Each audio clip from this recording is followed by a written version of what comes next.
Good morning, everybody, and welcome to the 2025 Rock the Summit presented by the Founders Region, PCA Potomac, and the Porsche Club of America here at Summit Point Raceway. I'm Greg Ginsburg along with Bryan Donati, and we've got a full day of racing coverage ahead. We've got four sprint races for here in the morning. We'll have another three in the, probably another four in the afternoon.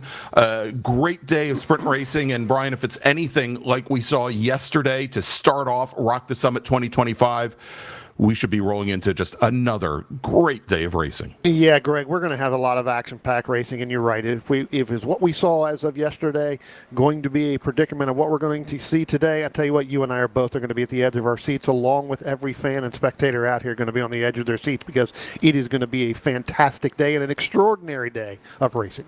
As we can see, the wind's starting to pick up a little bit at Summit Point. We've got a lot of our corner marshals coming out the trackside. We'll talk about that in just a moment.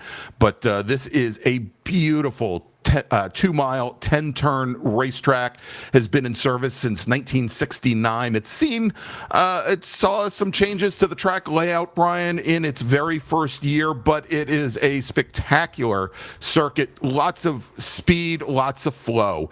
But now, as our racers for our very first race of the day, our vintage or silver group, are starting to lead the grid, I'd like to ask that everyone here at the track and to all those watching our live broadcast, please let me have your attention, because as the field begins this pace lap, you'll see that they are going to be arranged in what is known as a missing man formation, where the pole position remains empty, a powerful symbol of respect for a cherished member of our racing family who's no longer with us. Today we honor and celebrate the life of Bryan Douglas Henderson of Bedford, Texas, who passed away on August 31st at the young age of 78. For more than 2 decades, Bryan was a foundational piece of the Porsche Club of America, and this lap is dedicated in his memory. Bryan's journey with PCA Club Racing began in 1997, and many will remember him behind the wheel of his E-Class Porsche 911 SC, where his passion for the sport was evident every time he took to the track. But his desire to contribute went far beyond the driver's seat. He was a man who believed in service and in building the community he loved. He quickly became a respected official, taking on his first role as a race steward in year 2000.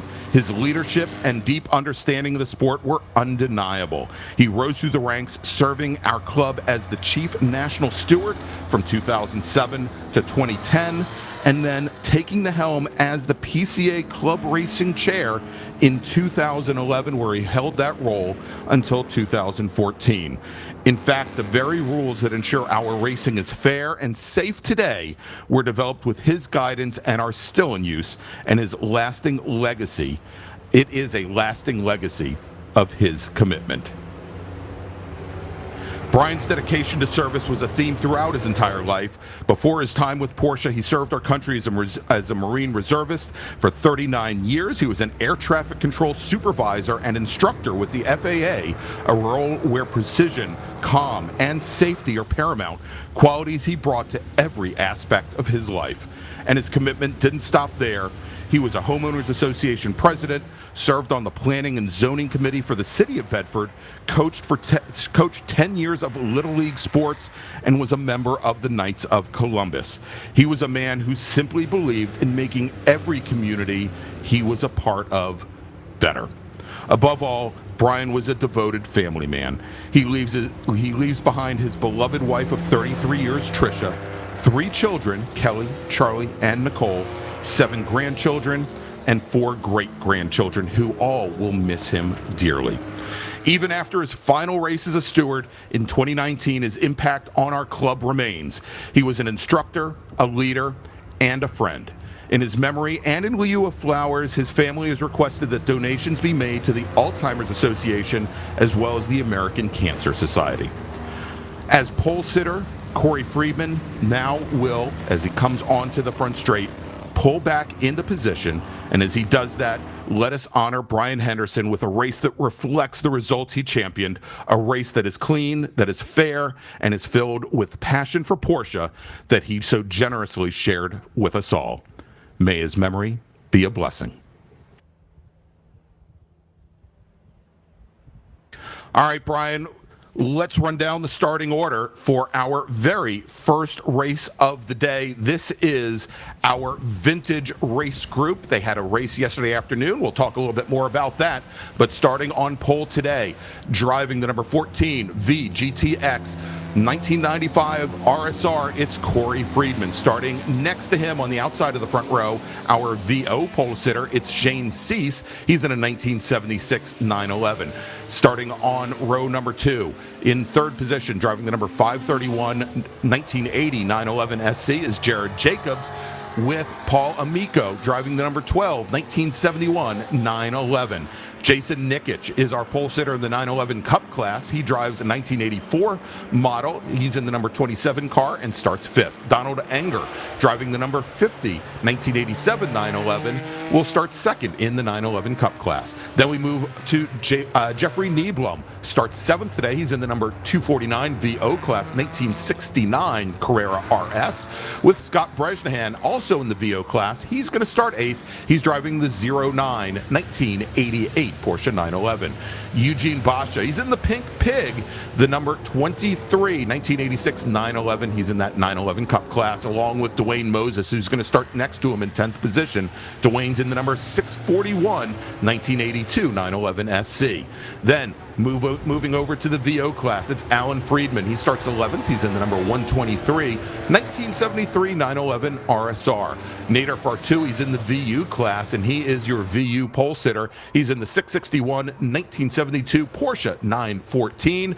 David Dean will start on the inside of row number 7 in lucky 13th position. He's in the number 153 1969 911, with Sandy Van Leen starting 14th in the 118 1973 911. As our racers come onto the front straight and come to the start-finish line, starter looks over the field, and green flag, Bryan, is in the air. We're racing once again. It's Rock the Summit 2025. As our pole sitter, Corey Friedman, jumps out to an early lead, pulls right across the nose of Shane Cease. I tell you what, Greg, we did not see Corey Freeman yesterday during our race here, but I tell you what, he has shot himself out of the cannon, really got up in front of Shane Cease, as you mentioned, cut across the nose, went down. He's opened up by about 5 or 6 car lengths right now, coming out of turn number 2 and then heading up into turn number 3.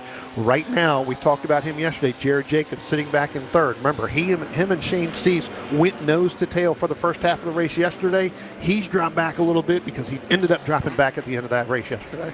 Yeah, indeed. And as Cease had gotten around that machine, Jared Jacobs' car yesterday, it seemed like Jacobs might have lost a little bit pace, that he might have been pushing very hard, very early to stay up with the green number 766 machine. I want to welcome folks that are joining us both on the Porsche Club of America YouTube channel, as well as the PCA Potomac Founders Region YouTube channel as well, including Mike Kelly, who normally would be out flagging for this event. His significant other, Taylor Hyatt, unfortunately suffered another injury and could not make it in today, Bryan, as we've got a driver coming down the pit lane. That may be Shane Cease. That is Shane Cease, I believe. Yes, that is. That is Shane Cease, who was your VO leader there for a minute, Greg. So now going to move Jared Jacobs up. So Shane having a problem with that car, coming to the attention of his crew down there on pit road.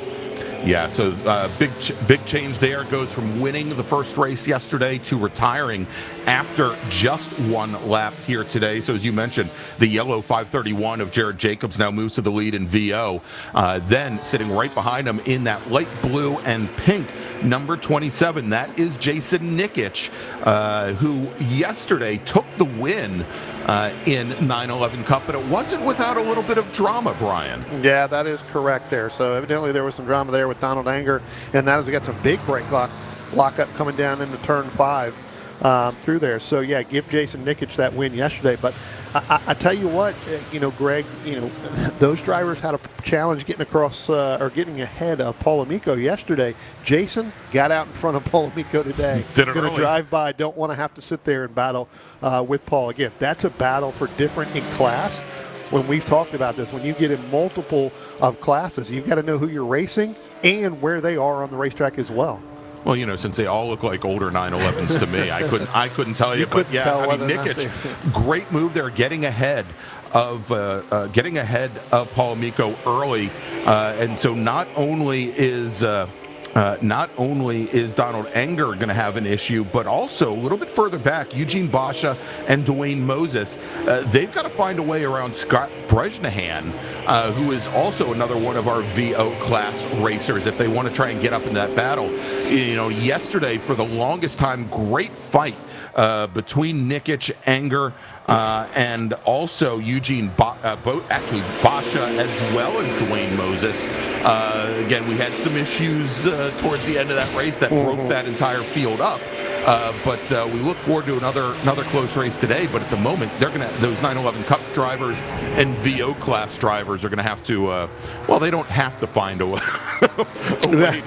to deal with one another, but they're just going to have to do it, though. They're just going to have to deal with it. They're going to have to figure out a way to get by. Remember, we talked about this racetrack yesterday. We'll talk about it a little bit today, and you did it kind of in the opening. This racetrack has a lot of flows. It does have some elevation to it, especially when you come out of turn 3 and you come down the hill in turn 4, which is technically our fastest turn on this racetrack. So you've got to be strategic where you're going to pass. The key to get through a really good lap here is really your throttle modulation through the carousel in the back half of this racetrack and get up the hill under the bridge and down into turn 10 as quickly as you can. That's going to propel you down the front stretch, as we got Dwayne Moses here trying to make a move heading down into turn 1 on Eugene Basha. That would be for that final podium spot here, Greg, in that 911 Cup, and we've talked about them as well. That is a battle that comes down, especially in those top 5 or 6 cars every single weekend. Yeah, and so, Bryan, yesterday in 911 Cup, as we said, that there were some issues that were going on mid-race with a couple drivers taking to the gravel trap, a couple drivers pushing a little deep. Great finish from Alex Farragut, who finished second in class, and she is currently sitting, I believe, 5th, which is where she spent most of yesterday's race until, I think, with 2 laps remaining. She just had a great little mix-up with Nate Dos Santos and Jeff Herridge down at turn 5 on the previous lap. Dos Santos, another one of our 911 Cup drivers. He's in the black 911, right at second from the last in that group just now coming through. And Jeff Herridge in the yellow and blue 914. Now, he, of course, not in 911 Cup since he's not driving a 911. He's in the VGTU class that he currently leads. Yeah, and you talk about Alex Farragut. She's got David Dean, I believe, right there in front, too. So she's trying to get by David Dean to try to move up to get to Alan Friedman. Again, not in class, but the 911 Cup guys, Eugene Basha would be the next one that she would come up. She's trying to pull. As a matter of fact, Eugene Basha now on pit road, lane. Greg. So obviously still a problem from where he went off yesterday there in turn number 10. So definitely having an issue. Yeah, he finished up yesterday's race watching the finish from the turn 10 gravel trap. And unfortunately, whatever might be ailing that car that caused that off yesterday may still be an issue as he pits in after just 3 laps. Yeah. So what that's going to do is that's going to move everybody up, right? So that's going to end up moving Nate Dos Santos, Alex Farragut up, because he was sitting in 4th right there trying to catch Dwayne Moses. So that's going to move everybody up 1 position. So move Dwayne Moses in that 911 and that number 641. Move him up to 3rd. He looks like he's trying to make a move on Donald Enger. Where Dwayne ended up getting pushed back a little bit yesterday. So look for him to start to make a move to move up the ladder there. Okay. I'd like to, if we can, and actually I think we see if we can pick it up, but it's a little bit ahead of this. It's actually the battle for the lead in the VO class. A little bit further up, another one of it's the dark green with white stripe. There they go. Just coming through turn 10. I think we've got Paul Amico and Jared Jacobs. Amico having gotten around the yellow 911 of Jared Jacobs. And now, as they come down into turn 1, Jacobs gets back around Amico. They're the 2nd and 3rd cars in the line here, Bryan. So Jacobs retakes the lead in the VO class. Great little dice going on between those 2 racers in that battle for the lead in VO. Of course, we talked about Paul Amico a nuclear engineer who also hosts the Fearless in the Kitchen YouTube channel.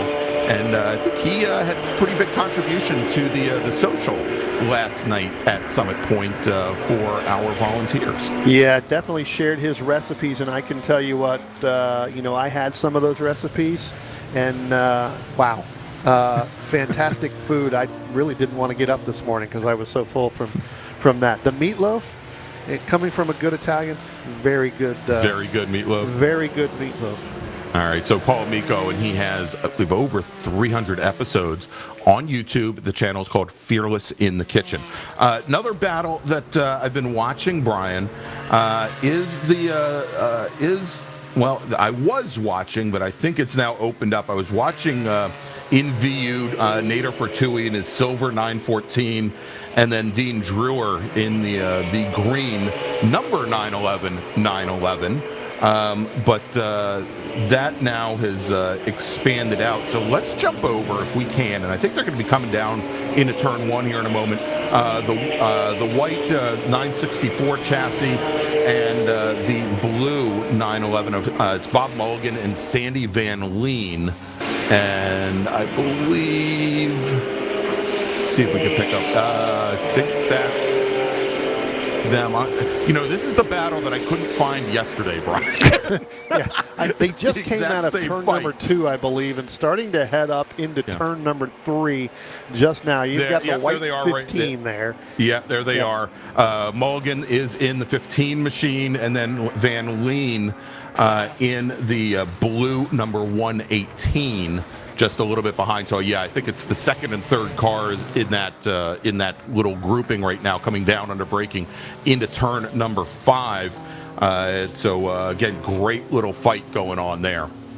Yeah, and remember, they were kind of nose to tail battling pretty much 90% of the time frame we had yesterday in the 30-minute race, and it wasn't until like the last 10 minutes where they got into some of the traffic where Mulligan was able to get in front and open that up over Van Leen quite extensively. And want to try and track down here. Let's see here. Just person I wanted to call out all in the VO class in that same race with Jared Jacobs and Paul Amico. A little bit further back in the field, just turned in his fastest lap. It's Todd Simpson. Todd's in a lighter blue. It's like a light metallic blue. It is the number 806, and I believe that's actually him now just cresting over the top of turn 3. Simpson's out of Moorestown, New Jersey. Joined us, as you might imagine, for the New Jersey Motorsports Park Thunderbolt race. Has been a PCA member for 28 years and has been PCA club racing now for 15 after moving up from the ranks of doing track days, HPDE events for almost 10 years before that. The car that he's driving there, that 118 machine, he's owned it for the 28 years that he's been a Porsche Club of America member. Well, Simpson's in the 806, and he's just now going down into turn number 5. So, so I think you're talking about Sandy Van Leen, which is in the 118. Van Leen's car, yeah. See, there you go. There we go. We got you already. Again. Right? So, but everything that I said, there's Simpson, and everything that I said about true. Todd Simpson is true. Yeah, absolutely. Yeah, so it looks like also, Greg, we had Jason Nikic is letting, I think, Paul Amico get around him, or, well, not necessarily. So he thought about it for a minute, but really what he ended up doing was letting Amico go as they come out of turn number 2 and head up into turn number 3. He thought about it going into one and then backed out of it and then decided to drag race it down in what there. It's done for him, Brian, now is it's let Amico by, but it's brought Donald Anger, who's running second in the 911 Cup, right up to his back bumper. So in doing that, Nikic now definitely has a fight on his hands, but that does free up Paul Amico to take on Jared Jacobs just ahead. But I think Jason Nikic has just made things very difficult on himself. Well, I think you're right, Greg, because now, remember yesterday we talked about this right on the very first lap, is where Jason Nikic was able to get in front of Paul Amico. Now he's behind Paul Amico, and again, it's brought Donald Anger, just as you said, right back up to that back bumper. So not only are we going to have the battle there in that VO class going through it. And now you've got to get Nikic. He's going to have to hold on in battle Donald Anger, and you really can't. You really don't want to get up into the VO class battle, right. but you got to be able to defend and hold on to your lead. Is now as they come down into turn number 1, you can see here, there's Donald Anger going to pull out driver's left, Greg. Looks like our leaders there may end up going side by side in, but Nikic is going to take the optimum line and go all the way through and hold on to that lead. Good defense by Nikic there to hold off Anger, but it looks like Anger's a little bit later on the brakes. They're going into turn 1. It's just that there was very good car placement there from Jason Nikic, and was able to hold him off. Yeah, yeah, exactly. I mean, again, as you said, was able to take that line and get through there. So we'll have to see, how long that's going to battle on, and again, getting back past Paul Amico and probably Jared Jacobs. All right, Bryan, well, as we're getting close to halfway in this 30-minute race, let's do this. Why don't we take our first break of the day, thanks to our partners and sponsors, and when we come back, we'll take you all the way to the checkered flag for our Silver Group, our vintage race here at the 2025 Rock the Summit, presented by PCA Potomac, and of course, this race presented by Miller Oils. We'll be right back. Partners of club racing for over 30 years, Eurosport Porsche Road and Race is a Porsche specialty shop with 2 locations in Illinois, operating since 1984. Whether you have an early air-cooled car from the 60s or Porsche's newest cup car, we can provide all your service and parts needs. We are the one-stop shop for all of your Porsche repairs and race builds, with a large inventory of Porsche parts and race gear. Apex Racing Performance, premier racing outfitters, provides racing equipment and product support to motorsports enthusiasts. A member of PCA since 1991, Clark Hammerly and his wife Linda both hold competitive racing licenses and install, use, and test the equipment they sell. This enables them to provide unbiased technical assistance on installation and use of their products. From helmets and race apparel to personal cooling and fire systems, Apex Performance also stocks performance friction brake pads for all Porsche applications. They invite you to visit their showroom in Merle's Inlet, South Carolina, shop online at www.apexperformance.net, call toll-free, or view their track schedule online. Mention PCA Club Racing to receive a discount on your next purchase. Demon Speed Motorsports offers a full line of products for your race or track car. With their background in Porsche GT3 Cup cars, they bring the same quality and durability to the street and track replacement parts that they produce. These products include suspension links, motorsport style center lock parts and kits, brake rotors, and wing uprights. Now, Good Arrow Wings and RacingTireWarmers.com are part of the Demon Speed family. With this, they now offer Good Arrow Wings with mounting solutions for most Porsche models. Racing Tire Warmers offer tire warmers to custom fit your race car to make you faster and safer on track. To learn more about Demon Speed Motorsports and see their great products, visit them at www.demonspeedmotorsports.com. Trailix Trailer sets the standard for super lightweight, superior craftsmanship, and extraordinary quality. If you need a trailer, whether it be enclosed or open, to tow your Porsche, Trailix should be your first and only choice. Trailix has many sizes to fit your Porsche perfectly, and their unique touches ensure that your trailer will be as functional as it is beautiful. Trailix Trailers sponsors the Novice Racer Award, a gift certificate given to the second-time racer who exemplifies the club racing spirit.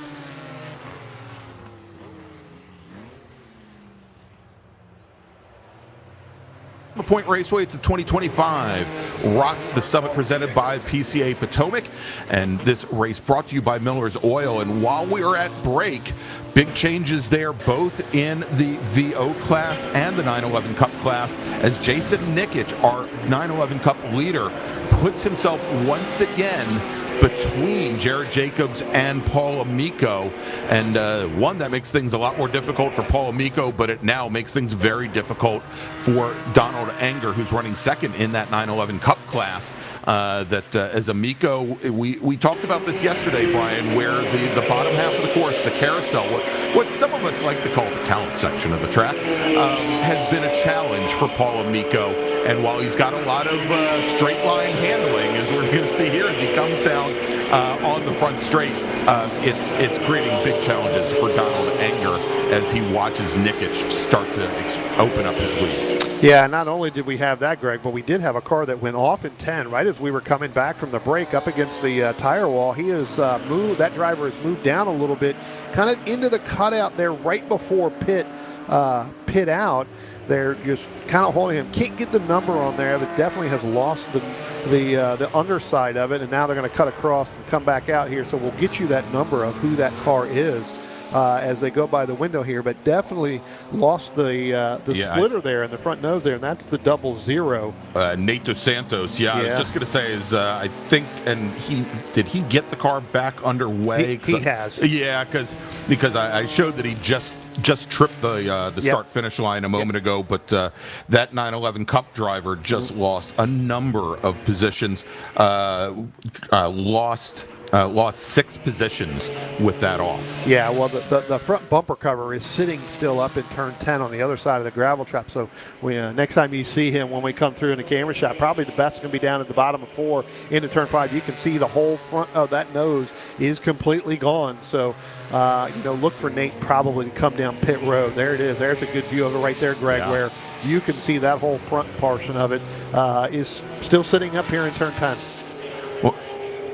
All right, let's jump back to that battle for the lead, Brian, because I think we might have a change up towards the front here. Indeed, as Paul Amico not able to hold off Donald Anger any longer, and Amico now drops back considerably, but that puts Donald Anger right up behind Jason Nikic, and Anger is going to take a look to the inside going down the chute, and Nikic goes to cover as they come down under braking, now starting to have to work their way through some slower traffic.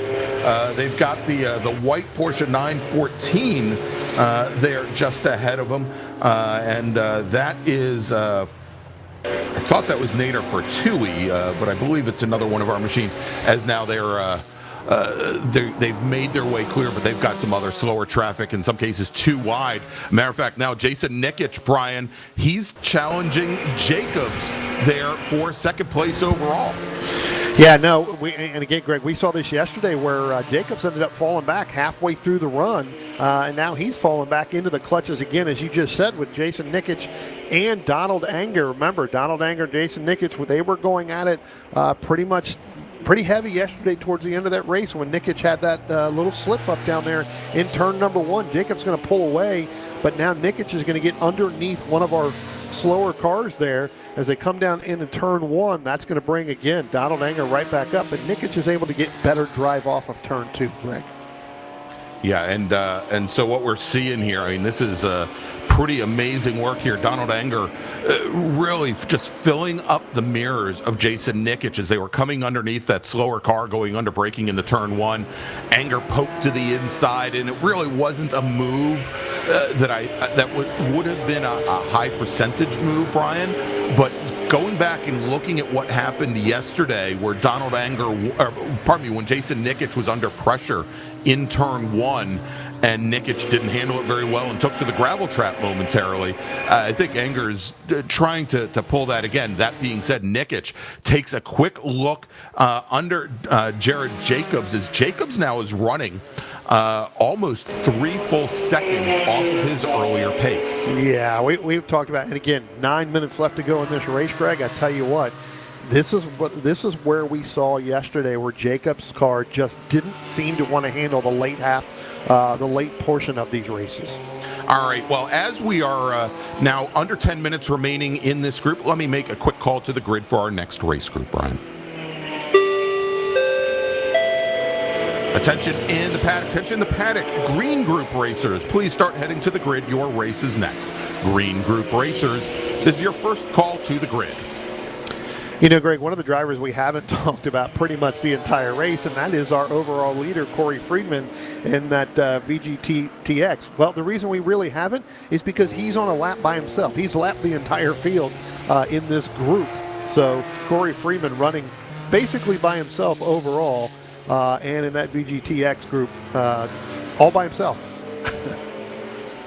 Yeah, he's had, and there he is coming down in the turn 5 as he's coming up on this other battle that we've been watching.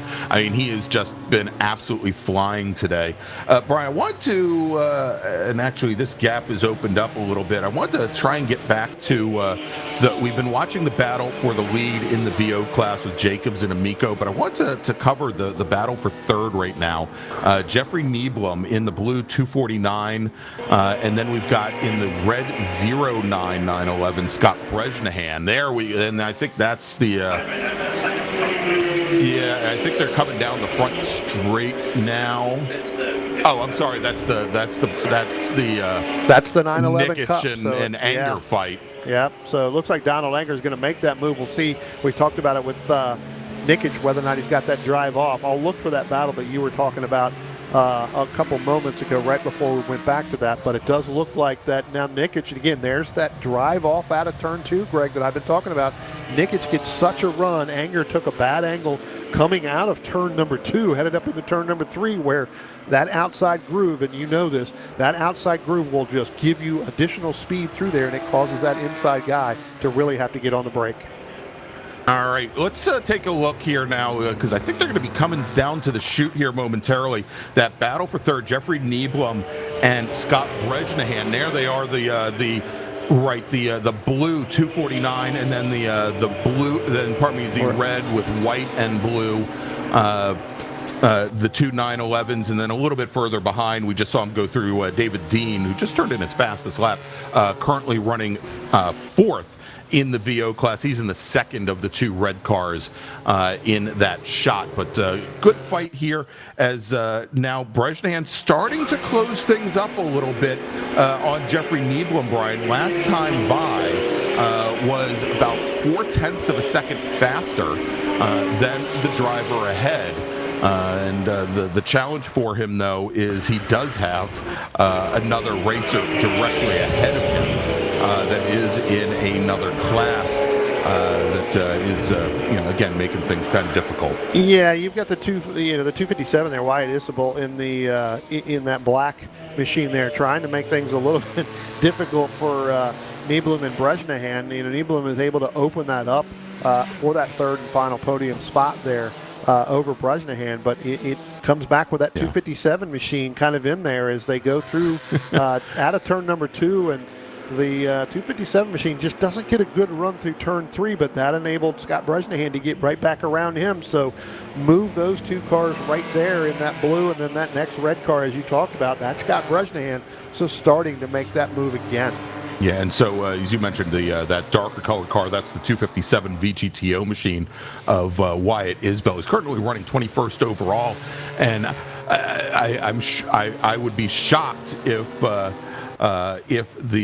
battle that was going on just behind him between Nieblum and Bresnahan, if they weren't expecting that car to maybe stay drivers left on line, instead of trying to be a gentleman, pulled offline, pulled to the inside, right where Bresnahan probably wanted to try and overtake on the car ahead. Yeah. All right, let's quickly here, Brian. We'll make another call to the grid for our next group. Yep.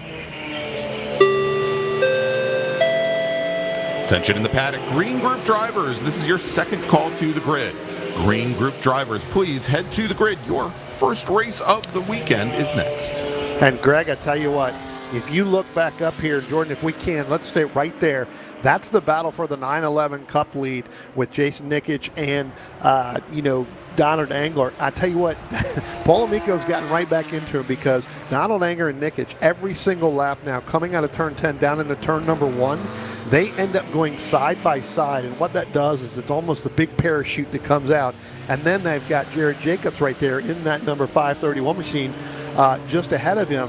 I think Jacobs could be holding them up at this point, and what's happening is Anger's having to take some difficult lines to try to figure out how to get through that pass. Well, and I think this may be the end of it. So Nikic has, for the last 6 laps or so, tried to come underneath the yellow machine of Jared Jacobs down in turn 6 and 7, but now does it at turn 10, which is going to really cause Jared Jacobs to scrub a lot more speed off as he comes onto the front straight. He's got to...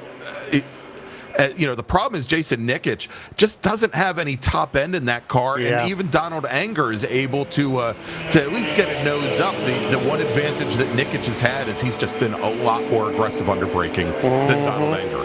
Yep, no, absolutely, you're right. That top end just doesn't. For whatever reason, Nikic just doesn't have that you know what, let's throw in, and I know he's going to be a lap down, but Shane Cease has worked his way back up where he's going to unlap himself to Jared Jacobs. So he's right there in that battle as well, and I know he's trying to do everything he can probably to get back on the lead lap per se. That's still going to move him down. You know, he's still down at the bottom of that list, sitting in 8th overall within that group. But if he can get by Jared Jacobs, that would move him back up into, you know, still in 8th, but at least put him on the lead lap after coming down pit road for some attention to the crew. All right, so once again, Nick is trying to come underneath Jared Jacobs going through turn 6B, and because of how Nikic has to jump over the curbing there, he just never really gets a good exit. And this time, Jacobs has a rebuttal to what Nikic tried the lap before, as they come on to turn 10. Now, Brian, on this prior lap, I did see a little bit of white smoke coming out of the back of Jared Jacobs' yellow 911 as they were coming down through the chute under throttle. And so, you know, again, the Jacobs machine might be just a little bit off of its normal pace right now. Yeah, probably not full song there, you know, where it needs to be. And again, we noticed it a little bit yesterday, too, as he really fell back behind the 911 Cup guys in yesterday's battle, but seems like he got a little bit better drive off of out of turn 2 and up into turn 3 because he's opened it up by about 2 car lengths there. This is the part of the racetrack where, again, we're going to come up on some slower traffic. I believe that is going to be the 65 machine of Pinto, yeah, in there. So that's going to cause in the 914. Yeah, that's going to cause a little bit of heartache as well. Sorry. Yeah, indeed, and so probably also some heartache. Maybe not for long though. Sean Cease trying to unlap himself, just got around Jason Nikic. So Cease, who is actually running at the moment 20th overall, and was early on your leader in the VO class, now finds himself right behind the VO leader Jared Jacobs, again wanting to unlap himself. If Cease could get by, I think this will have since Cease's machine now seems to be running well regardless of what happened early on in the race that caused him to pit in after just a single lap. I think this is going to give Jared Jacobs a lot to think about as we go into this afternoon's race. Yeah, no, absolutely. And you know, again, both of those drivers went at it yesterday in that VO class until, you know, again, Jacobs had whatever problem he was having, maybe setup, tires, whatever, where Shane Cease was able to really open up the gap and really take a commanding win there. He's now going out and you know, past him. But, Greg, we've got the checker flag out, so all these drivers now that are just now taking, as Corey Freeman has just gone past the start-finish line here, that battle for that 911 Cup, it's going to come down to the last couple corners.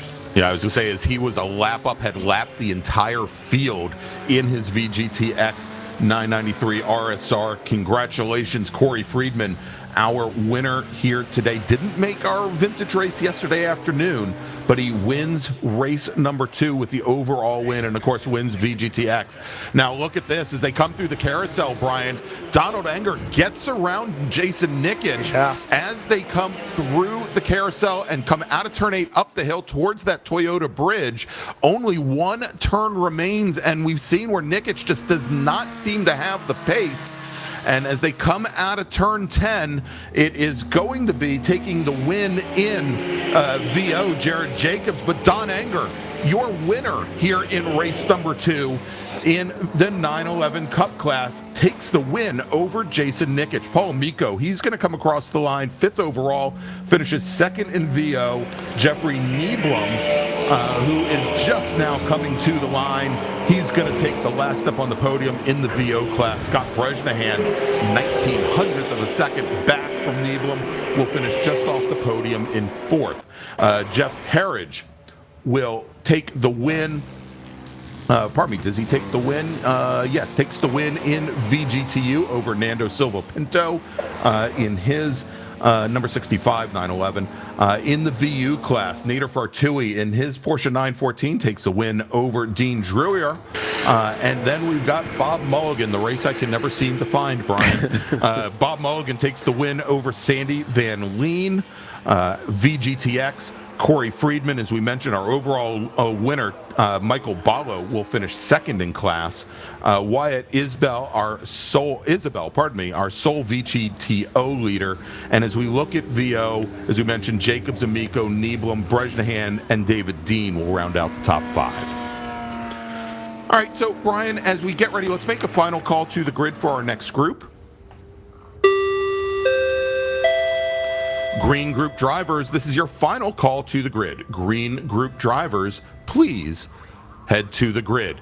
And so, Bryan, as we get ready to take a break, I want to let everybody know about a great event that's going to be taking place on the Porsche Club of America's YouTube channel starting at 8:30 p.m. Eastern Time tonight, celebrating PCA's 70th anniversary with PCA Sim Racing. The 70 for 70 special event tonight commemorates the 70th birthday of the Porsche Club of America, from its humble beginnings in 1955 to becoming the largest single mark automobile club in the world. 70 for 70 is a 2-driver team multi-class race, and the event is going to last for 2 hours. Drivers can choose between Porsche 911 GT3 Cup cars or the Porsche 718 Cayman GT4 Club Sport for 70 laps around the virtual Michelin Raceway Road Atlanta. Again, that starts at 8:30 p.m. Eastern Time tonight on the Porsche Club of America YouTube channel.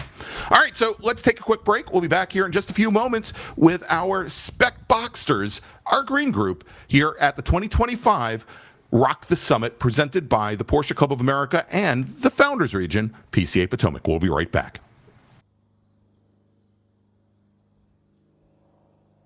Pirelli and Porsche have been a winning combination around the racing world for years. Pirelli is proud to bring that relationship to PCA Club Racing yet again in 2025. Make sure to see the guys from Frisbee and find the right Pirelli tire for your vehicle, or check them out on the web at frisbeeracetire.com. Pirelli powers nothing without control. When you pack up from the raceway and head home on the highway, remember that the engineering excellence Michelin strives for in racing is applicable to our passenger and light truck tires too. Michelin is proud to continue its national sponsorship of Porsche Club of America and Club Racing. Michelin, because so much is riding on your tires. Looking to decrease lap times on the track without an engine overhaul? GT Racing has a wide range of fiberglass and carbon fiber body panels, along with European Racing Headers exhaust systems to lighten your car and accelerate all the potential horsepower of your engine. Time for a change? Convert your 944 into a turbo or a 924 GT, or your 911 to a 911 RS, RSR, or 935. Talk with Joel at GT Racing. He'll help you choose the winning combination of lightweight Porsche parts and header systems to set you on the right track. GT Racing is your one-stop shop for your Porsche needs. GT Racing is a national sponsor and proudly sponsors tech inspections at PCA Club races. GT Racing also sponsors the Best Repaired Car Award, a $100 gift certificate at each race. Call Joel at GT Racing today at 1-800-797-2911 or find us on the web at www.gt-racing.com. Our first club racing sponsor, Porsche Cars North America, funds the club racing news and sponsors the Workers' Choice Award, considered the most prestigious award given at a club race. Thank you to PCNA for offering vital support to our club racing program.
Welcome back, everybody. It is the 2025 Rock the Summit presented by PCA Potomac Region, the Founders Region of the Porsche Club of America. I'm Greg Ginsburg along with Bryan Donati, and our next race, it is the Spec Boxsters. They're on track now for their pace lap.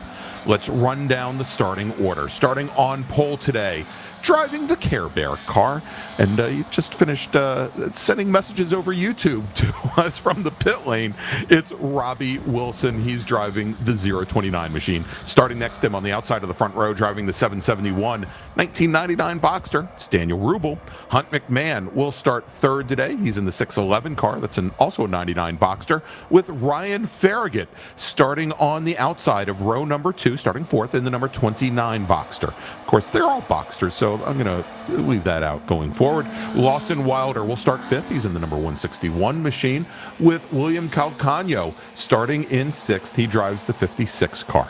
Sam Halabi will start seventh today. He's in the number 145 car, with Hoyt Amadon in the 83 machine. He starts eighth.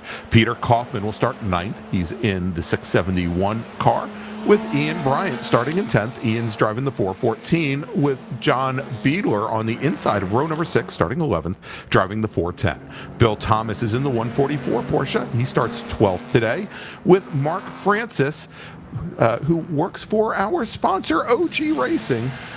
He is going to start lucky 13th. Starting 14th is Sadir Cholera. He's in the number 216 car, with Daniel Judge driving the 787 machine. He starts 15th, with Jordan Applebaum rounding out the 16 car field. Jordan is driving, we'll talk a little bit more about Jordan because he's not on the grid. But if he were, he'd be driving the number 107 machine. And then this race is presented by our wonderful partner, OG Racing, located in Sterling, Virginia, as our pace car takes to the pit lane, turning the field over, Bryan, to the Care Bear, to Robbie Wilson in the 029 machine. He's got Dan Rubel directly to his left as they come onto the front straight, and the starter looks over the field. And as they come to the line, green flag is in the air, and they are underway. And we are racing once again here at Summit Point Raceway, with Wilson and Rubel side by side as they go down into turn 1. Heavy underbraking with McMahon and Farragut very close behind.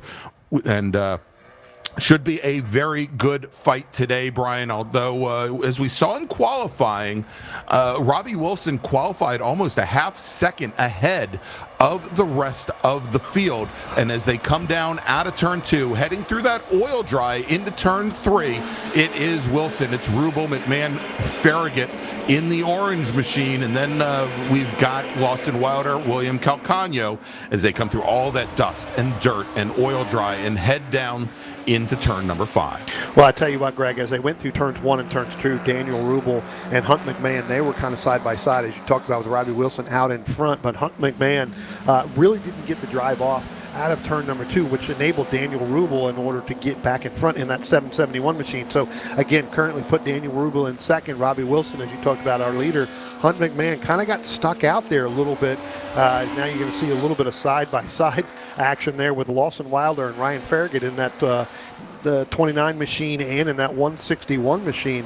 For both of those drivers, what that did is that enabled our top 3 as they come out of turn number 10, start to head down the start-finish line. That's enabled them to pull away just a little bit. Yeah, indeed. As Farragut didn't have a very good start, actually lost the position to Ryan Farragut coming through turn 2 and had the battle back down in the carousel. And with all that, as you mentioned, big gap now from our top 3, Wilson, Rubel, McMahon, back to Farragut, and Farragut's got Lawson Wilder, Sam Halabi, Hoyt Amadon, Calcagno. Well, he's got about 8 drivers all behind him here as he tries to break clear, and he has now managed to break free of Lawson Wilder and Sam Halabi as they made their way down to turn 3. Yeah, Halabi and Wilder, they came out of turn number 2, headed up into turn 3 right there.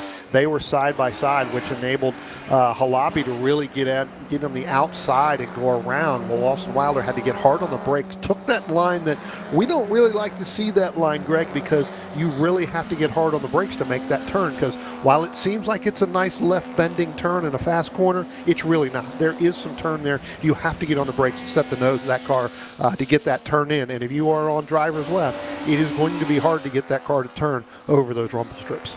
All right, and so Bryan, we talked, or I mentioned as I was running down the grid, that Jordan Applebaum was not in the field here today for this race. So we've got 15 drivers. Applebaum at the end of yesterday afternoon's qualifying had a bit of a moment coming through this corner here, coming through turn 10. Lost control of the car, and unfortunately the damage incurred is not going to allow him to race through the rest of the weekend. But I talk about commitment from PCA Potomac and the PCA Potomac drivers, of which Jordan Applebaum is a member, that after the incident he went up to talk to the stewards, asking how he could continue to contribute this weekend. And out on one of our corners as a corner marshal today, as a flagger today, is Jordan Applebaum. So we want to thank him for helping keep all of our other racers safe over the course of the weekend. Yeah, no, applaud him for doing that. Again, I had the pleasure of speaking with a lot of the volunteers last night at the volunteer dinner, and I tell you what, not only, and we talked about Paul's food, but great. It's all about family, Greg, right? Yeah. And we can't do this. Meaning you and I can't do this if we don't have the volunteers. So, applaud them, thank him, and unfortunately, thank you for Jordan for sticking around and kind of helping out, because of what it does is it puts somebody else in a position, again, as you talked about, with the safety for the rest of these drivers. And another good sign, and here he is now coming through turn 10 with the Grateful Dead logo on the hood. Hoyt Amadon in the cockroach, as he calls it. Last we saw that car yesterday, Bryan, it had let out a huge belch of white smoke and was parked over next to tire wall down in the carousel.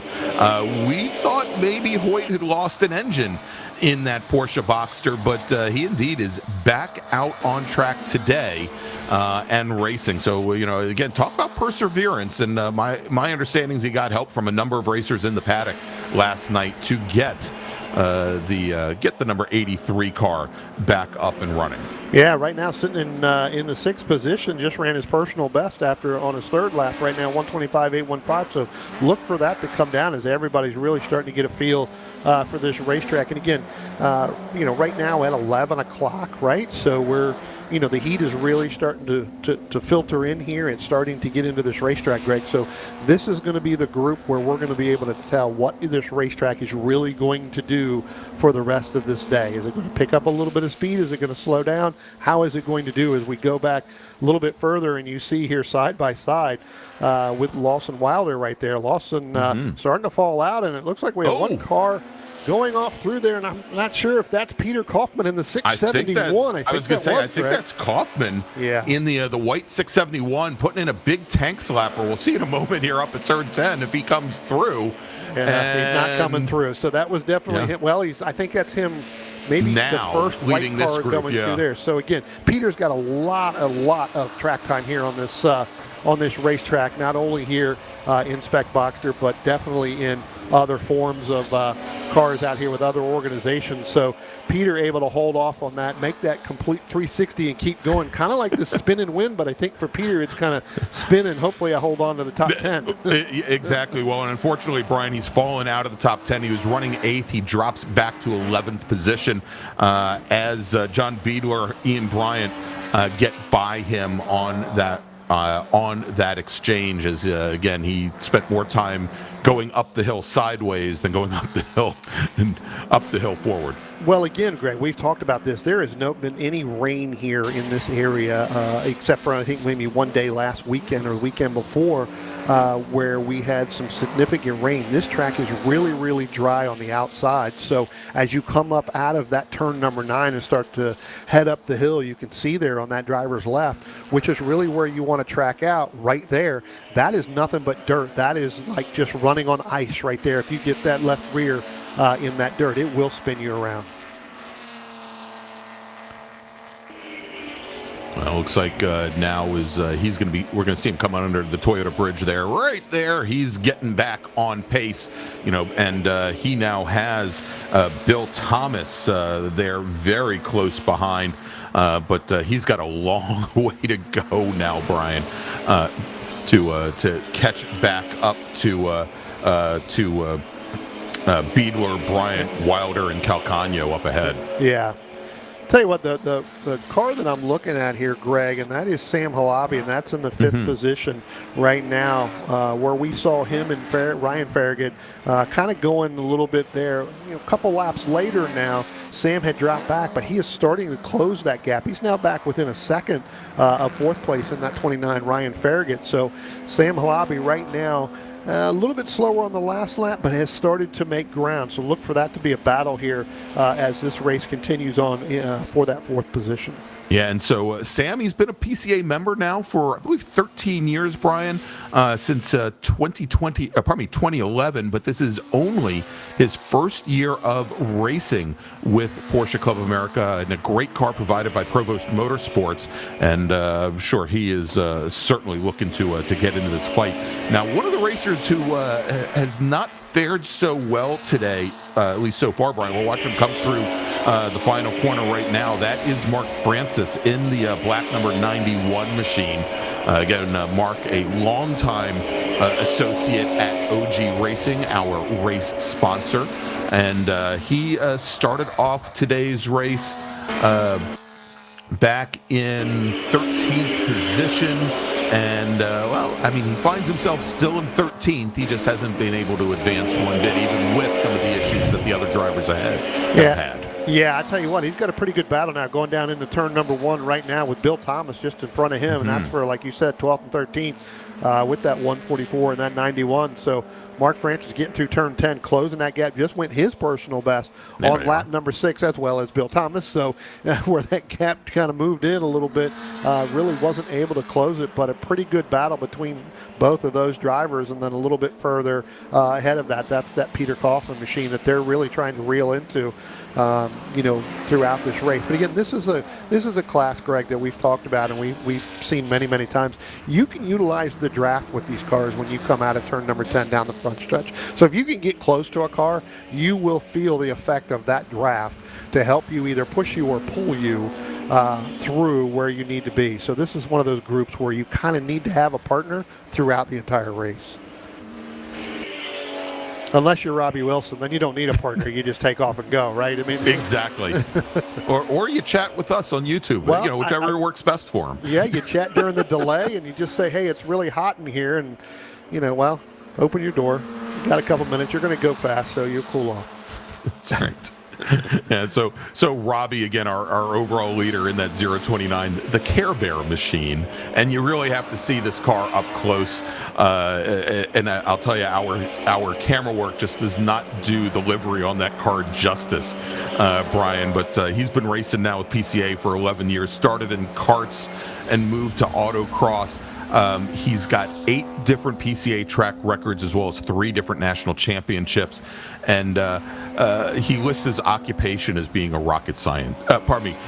Not only is he is a mechanical engineer, but he says that he's a rocket scientist.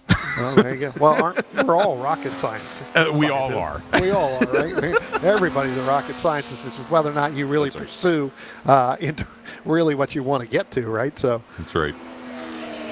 Yeah, and so, as we said, he's got a number of 3 different national championships. In Spec Boxster, his best is 2nd place in the national championship standings back in 2023. And as far from what I know from the events that we covered, Brian, I think he's on line for at least a 2nd place, possibly a championship at this point. Yeah, he's always been strong at every racetrack that we've seen him, run this year. pretty much. So I do believe he could be up in the points championship. But again, Robbie Wilson really, really strong, and definitely another strong race weekend already from qualifying yesterday and even in this race number 1. He opened up by about 6.5 seconds over Daniel Rubel and then Hunt McMahon. Hunt McMahon now only a second back to Daniel Rubel. So that second place overall in the spec boxer class is really starting, as they're on screen right now, coming through turn number 6 and headed up into turn number 7. McMahon trying to reel Rubel in. Yeah, and it is getting close now. Rubel is out of the recent Toter region and has been racing for 3 years now. He's the 5-time recent Toter region Autocross Cup champion. As we're seeing here in Spec Boxster and so far this season, it's translated very well. Says he got into PCA sim racing during COVID, and he has been an active HPDE instructor for recent Toter region ever since. And as I can attest to, Brian, usually autocrossers make very good road racers. Road racers typically going back the other way. Not so great. Maybe I need to start doing autocross. Yeah, exactly. Well, heck, I ended up road racing because I was a miserable autocrosser. So there you go. There you go. That's what I'm saying. Maybe I should started out road racing. Maybe I should go do the autocross. Maybe that'll help. So as our field, completes about 16 and a half minutes left, Greg, in this race here. Everybody's starting to stretch out. The only really battle we have is that Hoyt Amadon, William Calcagno, and Lawson Wilder. They're now coming through turn number 2 and headed up into turn number 3. And I tell you what, that's where that battle starts to open up, but just really cannot seem to close the gap there. Well, I was going to say another good fight going on, Brian. We talked about Peter Kaufman, obviously, with his spin to win over at coming out of turn 8, going up the hill earlier. He's gotten around Ian Bryant and John Beadler now, but both of those racers right on his tail. Let's see, they should be in the next group coming through, if I remember right. So we've got the white 671, the white 414, and then the silver 410. That's the battle you're talking about. That's right there. Yeah. And so that right now is the battle for 9th. As Beadler takes a look, or probably not, Beadler takes a look to the inside on Ian Bryant as they come up the hill, and he's going to slide right underneath Ian Bryant coming through turn 10. And as they come to the line, we'll see if he's able to hold it off. And I think Bryant was able to fight back a little bit there, Brian. Yeah, able to fight back a little bit, but just, again, when you take those two different lines, he kind of gave up that position to John Beadler. Lost a lot of exit speed. He kind of gave that, right, exactly, lost that exit speed now, so it's about 3 car lengths back. Ian Bryan is over John Beadler, but knowing Peter Kaufman the way that we do, I'm going to go talk to him later today and say, hey, nice spin to 9th, because that's really what it'll be. No, I'm kidding. Like I said, Peter's got a lot of laps around here. He knows he made the mistake, and that was a product of looking out the window in front of the car in front of you and not being able to see where the racetrack is and just tracked out way too much. Yeah, and interesting. I mean, as I look through, and we've had the racers here this weekend send us a lot of information on what they do away from the racetrack, Brian. And Kaufman, who lives nearby, Potomac, Maryland, not only is he a retired gastroenterologist, but he's also been a National Ski Patrol member for 20 plus years. I think 23, 24 years, which is I just find that amazing. And obviously we know what he does during the winters now. He doesn't go down to Florida. He's not a snowbird. He doesn't go down there. He goes into the snow. So that's right. Yeah, I think Peter is actually retired now. So Peter is spending a lot of time racing his Porsche. All right, so let's do this, Brian. We're just actually a little bit past halfway in this race. So let me make a call to the grid for our next group, and then we'll take a quick break. Attention in the paddock. Blue group racers, please start heading to the grid. Your race is next.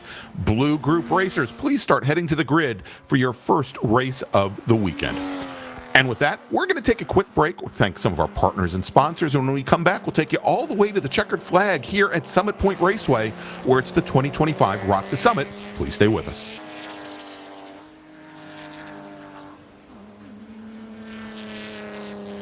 Founders Region Racing is comprised of dedicated PCA Potomac Founders Region members who have united to become a gold-level sponsor for 2025's Rock the Summit. We're proud to support this premier event for our region and thank the hundreds of volunteers, racers, crew, and spectators who make this event the best club race in the nation. As we say, it's not just the cars, it's the people. Here's to Rock the Summit 2025.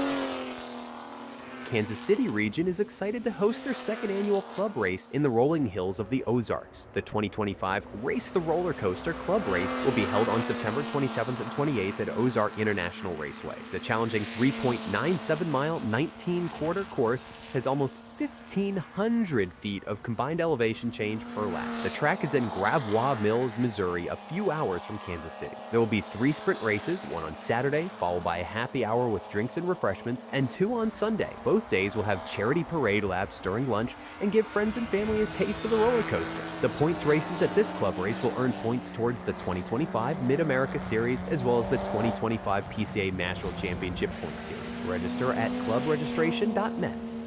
With almost 250 episodes and counting, Fearless in the Kitchen, a YouTube cooking channel by Paul Amico, is dedicated to sharing hints on cooking from the heart and head with ingredients from around the world. Paul's cooking is his passion and he wants to share it with you. Although there are recipes, Paul's emphasis is on creating from what you have on hand at the time as an inspiration and using old, new, and original techniques. Just grab stuff and make it work. That's where the name comes from, Fearless in the Kitchen. Paul provides ideas on variations of the dishes, but really hopes that you'll see opportunities to put your own twist and add the flavors and ingredients that you prefer. No fancy video effects or editing, just clear and easy to follow demonstrations, so come and join along on this voyage. Paul tries to post a new episode every Saturday and hopes that you enjoy. As a platinum sponsor of this year's Rock the Summit 2025, Paul's recipes will be featured at the Friday volunteer dinner as a thank you to the hardworking and dedicated volunteers who make this event possible. The last PCA East Coast race of the season is at Carolina Motorsports Park, October 17th through 19th. The Carolinas Challenge is held at the 2.3-mile road course that's about an hour south of Charlotte. The event will feature the vintage class runoffs, 3 sprint races, and a 65-minute endurance race on Sunday. Wind down after Friday's practice with a social presented by Narrow Escape Motorsports, and after Saturday's sprint races, enjoy the award ceremony in full Southern hospitality with music and barbecue. Visit clubregistration.net to sign up.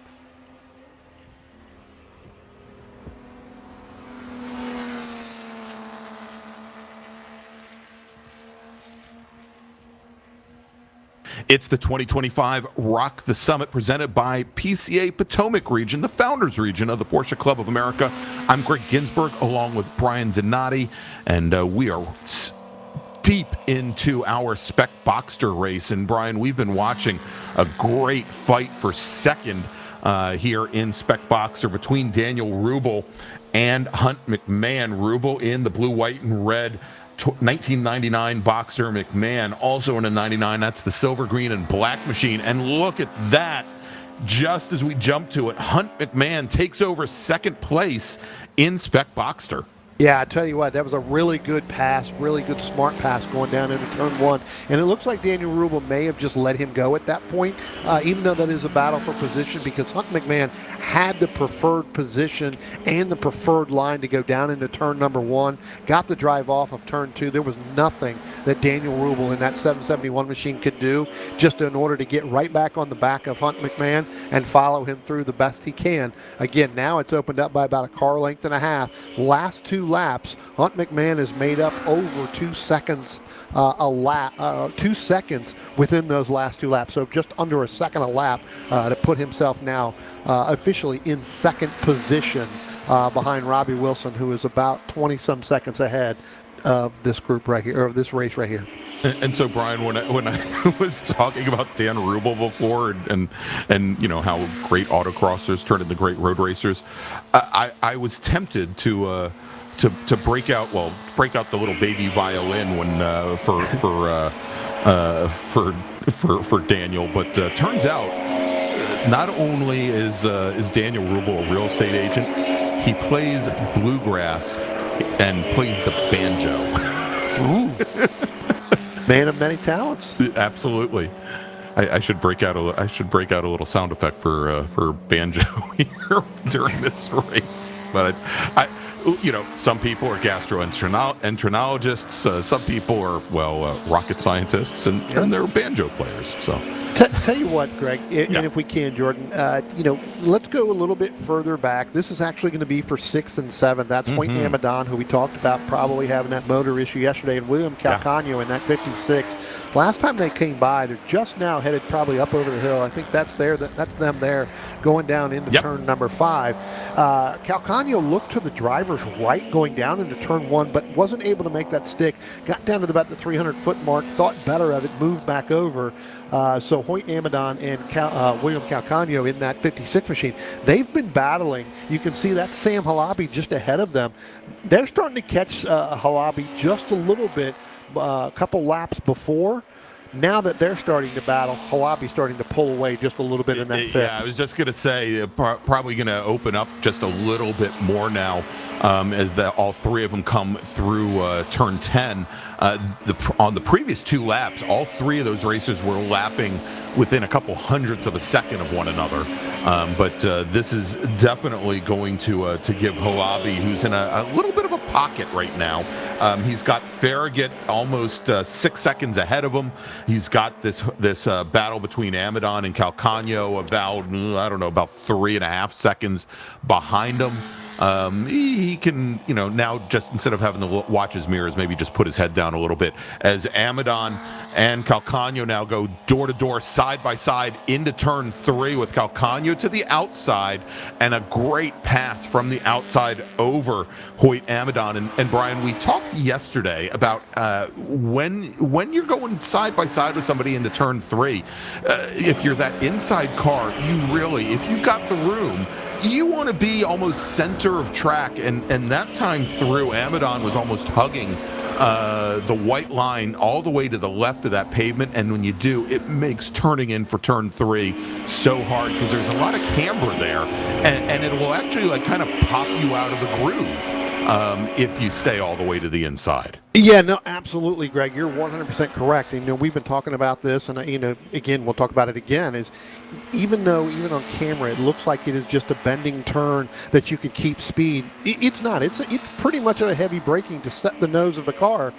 If not, it's going to throw you all the way out driver's right. You will lose a ton of speed, again, and then trying to get up the hill. There is a little bit of an incline there. And in these spec Boxsters, if the harder you get on the brake, obviously, because of the momentum, you've really kind of scrubbed the entire turn 1, 2, and 3. All right, Brian, with just a couple minutes left in this race, let me make another call to the grid for our next group. Attention in the paddock, blue group racers, please head to the grid. Your first race of the weekend is next. Blue group racers, this is your second call to the grid. Yeah, because as Greg, as you were talking about, right, you start to get on the brake there. You really got to work hard, especially to come back down through here to turn 5. Again, another hard braking zone. And again, this is in this class here. This is where we really want to be on the throttle as much as possible. This is what we consider here the longest straightaway, and that's really from the exit of turn number 6 all the way till you get to turn number 10. You really want to be on the throttle. That's going to actually help your lap time all the way through. So it's the longest straightaway is really technically not coming out of turn 10 down into turn 1. Right? You're straight, Brian. It goes through. It goes all the way through.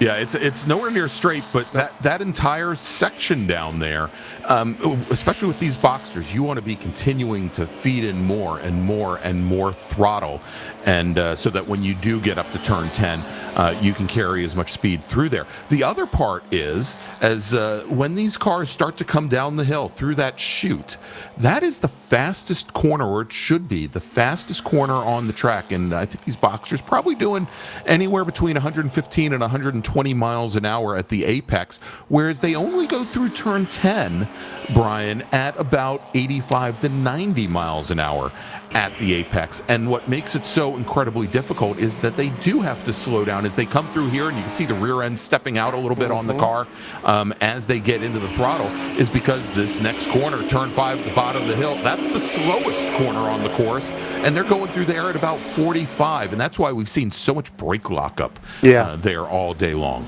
Yeah, and it's a pretty big downhill run, right? Coming through that chute, what we call the chute, but really coming through turn 4, that fastest turn, it's downhill. Same thing when you come up underneath the bridge there, going down into turn, coming out of 9, coming up the hill. Then you got to come down the hill, right? You get to that peak right there at the bridge, and you are coming downhill a little bit, down into turn number 10. And so it does play with your mind a little bit on this racetrack. Okay, I know I got to get down there. It doesn't look like that from the camera, but you can see as they get to the bridge, that's a little bit of downhill, right? So when you're doing that, that's where we also, another position on this racetrack where we can see, and we do see a lot of brake lockup, and that's what it entails some of these drivers. Unfortunately, that's when they go out into the gravel trap out of there in turn 10. Yeah, exactly. All right, so if we could, Jordan, I know time is running down. I wanted to key on a battle a little bit further back in the pack for a moment, and that is the 144 silver machine of Bill Thomas, and then Mark Francis, who we saw a little bit earlier in the black number 91 machine. And there they are right now, the last 2 cars in that group. So Francis has been slowly but surely reeling Bill Thomas in. That last time, though, Thomas actually managed to open the gap back up. Francis on the previous lap had made up a 2.5 seconds on Bill Thomas. Thomas responds with his fastest lap of the race and managed to expand the gap back out by about 0.3 seconds. So good pace when he needed it. And Thomas is actually starting to close up a little bit on John Biedler ahead. Yeah, no, absolutely. I was just getting ready to mention that, Greg, as Thomas is starting to move in on Biedler, and I think a product of that could be because Robbie Wilson, our overall leader, kind of went through them in terms of going around them, not through them, but going around them. If knowing Robbie, he probably did want to go through them. They kind of moved around a little bit, and so while that did open up that gap a little bit for John Biedler, Bill Thomas was able to close because he was 2 seconds faster that last lap. So again, Biedler was racing there with Robbie Wilson in that 029 machine. Indeed. Hey, want to welcome, and I know he was with us in New Jersey, Bryan. Jesse, Prince of Cats, joins us once again here on the Porsche Club of America YouTube channel.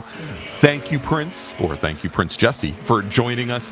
Wanted to know if they still have the FBI training next door, and they this facility, Summit Point Motorsports Park, has grown so much over the years. Besides having 3 different road race courses. Of course, the main circuit here, the Jefferson Circuit and the Shenandoah. They also have a circuit specifically for autocross called the Washington Circuit. They've got a rallycross circuit just outside behind our camera at turn 10. And, of course, the big skid pad. And, yes, they do a lot of anti-terrorism training. The State Department, the FBI have been training at this facility for so many years. This facility is so much more than just road racing, and has been really since around the year 2000, actually since 2001, as we celebrate the 21st anniversary, I guess, or 24th anniversary of 9/11. So, Bryan, I believe we're working last lap now. Yeah, we are. Yep. All right, so our overall leader, Robbie Wilson, and we haven't said much about the Care Bear for most of the race here, but here he is now coming out of turn 10 onto the front straight for the final time and taking the checkered flag. And we're trying to get one of our cameras back up and running right now. We apologize that you can't see it, but taking the win in Spec Boxster is Robbie Wilson. He goes from chatting with us in YouTube on the grid to winning his second spot, or probably winning the first Spec Boxster race, as we're still waiting for Hunt McMahon and Dan Rubel to cross the line. I mean, that's just how. Crossed, yep. Yeah, they just now came across 21 seconds back from our winner. So Hunt McMahon will finish second ahead of Daniel Rubel, who takes third. Ryan Farragut, great weekend so far for the Farragut family. Ryan Farragut in that black and orange number 29 machine. He'll come home in third. Sam Halabi, there is Sam. He just came out of turn 10. And he will cross the line. He's going to finish fifth with William Calcagno sixth. Hoyt Amadon, who we just saw come out of turn 10, will finish seventh with Lawson Wilder. And Peter Kaufman will be the next racer to cross the line. He'll round out, or he'll finish ninth. Peter Kaufman will finish, actually, Wilder will finish ninth. Kaufman will finish, let's try this again. Yep.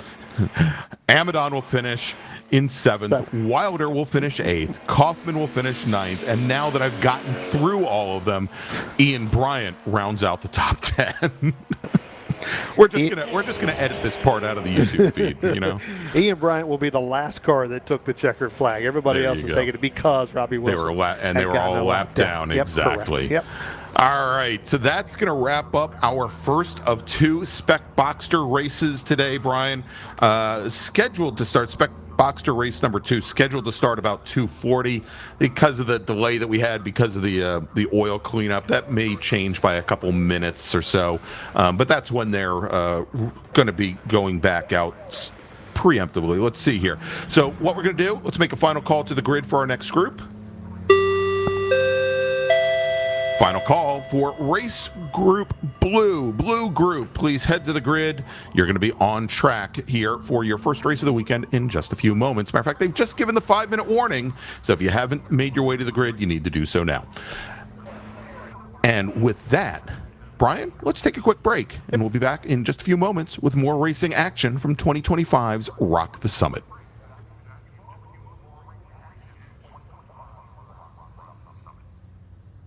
At Hankook Tire, we strive to create a universal moment when the car and driver become one. Our aim is to develop a safer, more pleasant, and more comfortable driving experience from the moment the driver turns on the engine. Through strong braking power, smooth handling, driving comfort, and guaranteed safety, Hankook products deliver an authentic driving experience beyond mobility. Our tires provide total control of speed and direction while ensuring safety and comfort on the road. Embrace driving emotion and embrace the feel and excitement of being behind the wheel with Hankook Tire. Hankook competition tires are the perfect match of performance and longevity. Visit HankookMotorsports.com to buy today.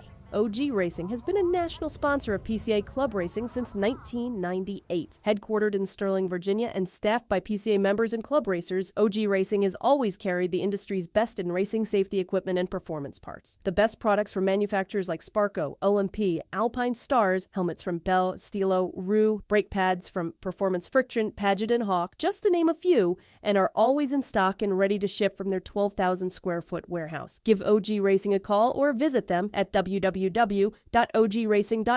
and sign up for their newsletter. We're not just a one-off experience, we're a call to freedom. We're a place in people's minds where everyone can unleash their wild side with a passport to a world of possibilities, a spirit that breaks all the rules, uniting the famously bold and spirited essence of tequila from Mexico with the much-loved richness of peanut butter. Manibal is the bold embodiment of the party animal within us all. Here is where the ethics starts. Tequila can be purchased nationwide at manibaltequila.com. Club Reg is a supporter of PCA Club Racing and the provider of all registration for each of our races. ClubRegistration.net is a unique service because we put all of our customers first. You can use our services for free or with a small credit card handling fee. How can you go wrong? Included with both are custom solutions tailored to meet your needs. Find out more information at ClubRegistration.net.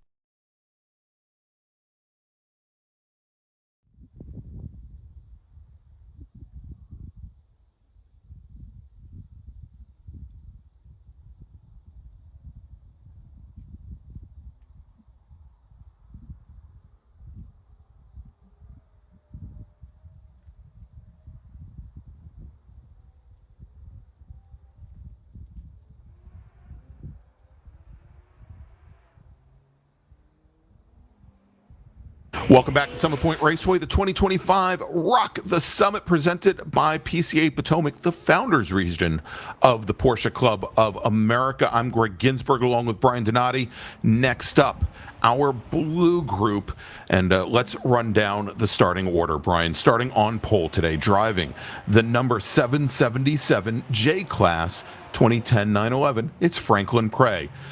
Starting on the outside of the front row in that beautiful Rothmans Porsche 944 S2, it's Ken Agnaw. Starting on the inside of row number 2 in third position, driving the number 77 2008 911, it's Ryan McGrath with Greg Rochick starting in fourth. He's driving the number 320 SP3 class 944 S2. Dominic Belvedere is going to start fifth. He's driving the 556 car. That's a Spec Cayman. With Kenyatta Jenkins starting sixth. He's in the 027 1999 Porsche 911. Then we've got Terrence Judge. He starts seventh today. He's in the number 159. Like Kenyatta, also in the H class, he is driving a 1990 964 chassis 911. Wahid Shahadi is our second Spec Cayman. He's driving the 147 car. He's going to start eighth today. With Sam Amano driving the number 4 I class 2014 Porsche Cayman S. Mark Salvador's in the H class. He's driving a 05 Porsche Boxster S. That's the 667 machine. He starts 10th. David Nissenbaum starting 11th today, driving the 411 car. That's a G-Class 2000 Porsche Boxster S. Jordan Simon in a 2004 Boxster S, also in the G-Class. The number 54 car starts 12th. Starting lucky 13th today, driving the number 47 car, another one of our Spec Caymans, it's Andrew Murphy. Dan Matthews will start 14th today. He drives the 315 I-Class 2008 Carrera. Then we've got starting 15th, driving the number 215 SP3 class 1989 951. It's Stephen Wilson. Stephen Corrali is in the J class. He's driving the 2009 Cayman S. He starts 16th. With Connor Henderson in his 1986 951. That's the SP3 class, number 341. He starts 17th. Starting 18th is James Clemens. He's in the G class 2000 Boxster X. Boxster S, and that will give us our first 8 rows as the pace car is on the pit lane. Starter is looking over the field as they come to the line, Brian. And the starter gives the green flag, and we are racing once again here at Summit Point. Franklin Prey, Ken Agnaw on the front row and jumping out as we somewhat expected here to an early lead are the 911. So Franklin Prey, Ryan McGrath, both getting ahead of Agnaw as Agnaw has to hold off Greg Rotrick, Dominic Belvedere as they go into turn 1. You know, Greg, we saw this in New Jersey as well. Ken Agnaw just does not get the start that I think he really wants to in that number 5 machine pretty much at the start of every single race. He's fallen back again, like you just said, with Ryan McGrath and Franklin Prey getting the start that they wanted. But as the race goes on, that's when Agnaw really starts to come up back through. So we should see a pretty good race here between the top 3 as well. But Ken Agnaw now, he's going to have to battle with Greg Rochick. He's going to have to hold on for that SP3 as it looks like Agnaw's got a car in between there over there. And I think that could be Terrence Judge in that H-Class number 159. This Judge gets a little sideways coming through turn number 8 or turn number 7 there, Greg. I tell you what, again, we've been talking about this. That's the throttle modulation, right? Again, first lap, you want to get as much as you can. And I think Terrence Judge just got almost a little bit too much right there on the ragged edge. Yeah, I was absolutely, as we saw Greg Rochick going at Judge as they came out of turn 8. And so Rochick, though, not able to get around Judge, but I'll tell you, Wahid Shahadi and Dominic Belvedere right behind him came through turn 10 practically door to door, and that typically creates an issue for not for the drivers behind, but for them, because it means they're going to get a slow stop. As we see a couple passes going into turn 1, Connor Henderson getting around Stephen Wilson. That's for 14th. Henderson in the what would you call that? I wouldn't exactly say that it's camouflage, because we can see him pretty well. It's kind of the fighter. It's got the fighter pilot paint scheme on it, right? It's got the tiger teeth on the front. But I tell you what, and we've got one car that's going to go off down into turn number 5. That was a product of trying to get down underneath. I don't know if that was Dominic Belvedere that kind of went, because it looks like he was, made the pass earlier on, and I think that's exactly who that may be, Greg. Him and Wally Chetty, when they went down into turn number 1, got past Greg Rochick. Both of those cars got the great run off of turn 10 all the way down the front stretch. but I don't believe that Dominic Belvedere was able to make that turn in turn number 5, trying to set up to get back around. Well, and it wasn't just not being able to make the turn, Brian. When you come down through turn 4, through the chute there, as we said, it's the fastest corner on the course. He found himself really pinched to driver's left, which is great because it meant he was able to carry more exit speed down the hill. But he actually ended up dropping his left rear tire in the grass under braking there, which obviously unsettled him. And the good thing is that the trailing cars didn't end up getting collected in collateral damage as he shot right across 3 machines that were behind him. Yeah, no, absolutely. I mean, it was a great move there, and I believe that would have been Wally Jetty that was right there. Great move to not only get on the brake, but then get back hard on the brakes so that he didn't get into the back of Belvedere in that 5.56. So that's really what that's done, has dropped Dominic all the way back down into 19th overall in that spec Cayman. Hey, I want to say if we can stick with this battle for a moment, the battle of the 944s, or actually the 951 chassis, there with Connor Henderson and Steven Wilson, as Henderson just now picks up another position to move up to 3rd in the SP3 class. Agna and Rochik are running 1-2. But Henderson has been so late on the brakes and hard on the brakes going into turn 1, and it took him a couple corners to get it done on Steven Wilson. But he has just been catching drivers unaware, and you can see now as they come out of turn 10, Henderson's just got a lot of pace at his home track. Yeah, I tell you what, you're right. I've noticed that a little bit, and I noticed that a little bit yesterday. Remember, Connor had that problem going down into turn number 5 late in the race yesterday, or late in qualifying, I think it was yesterday, where really the back end stepped out, didn't really go around, but really lost a lot of time. But yeah, that car seems to be making its move right now, and again, move Connor Henderson up into 3rd place in that SP3 class. All right, so Franklin Prey, our overall leader now, resets fast lap, and he is, I believe, our only J-class. No, I take that back. Stephen Corrali is also running in J here today. Prey is out of Briarcliff, New Jersey, represents the Jersey Shore region of the PCA, and he's got so many national championships in Porsche Club of America racing to his name. We're seeing him funny in one of the fastest cars, not in our red group, out here today. And of course, we see him in what he says is the lowest powered car in the entire field, back in the vintage group as well.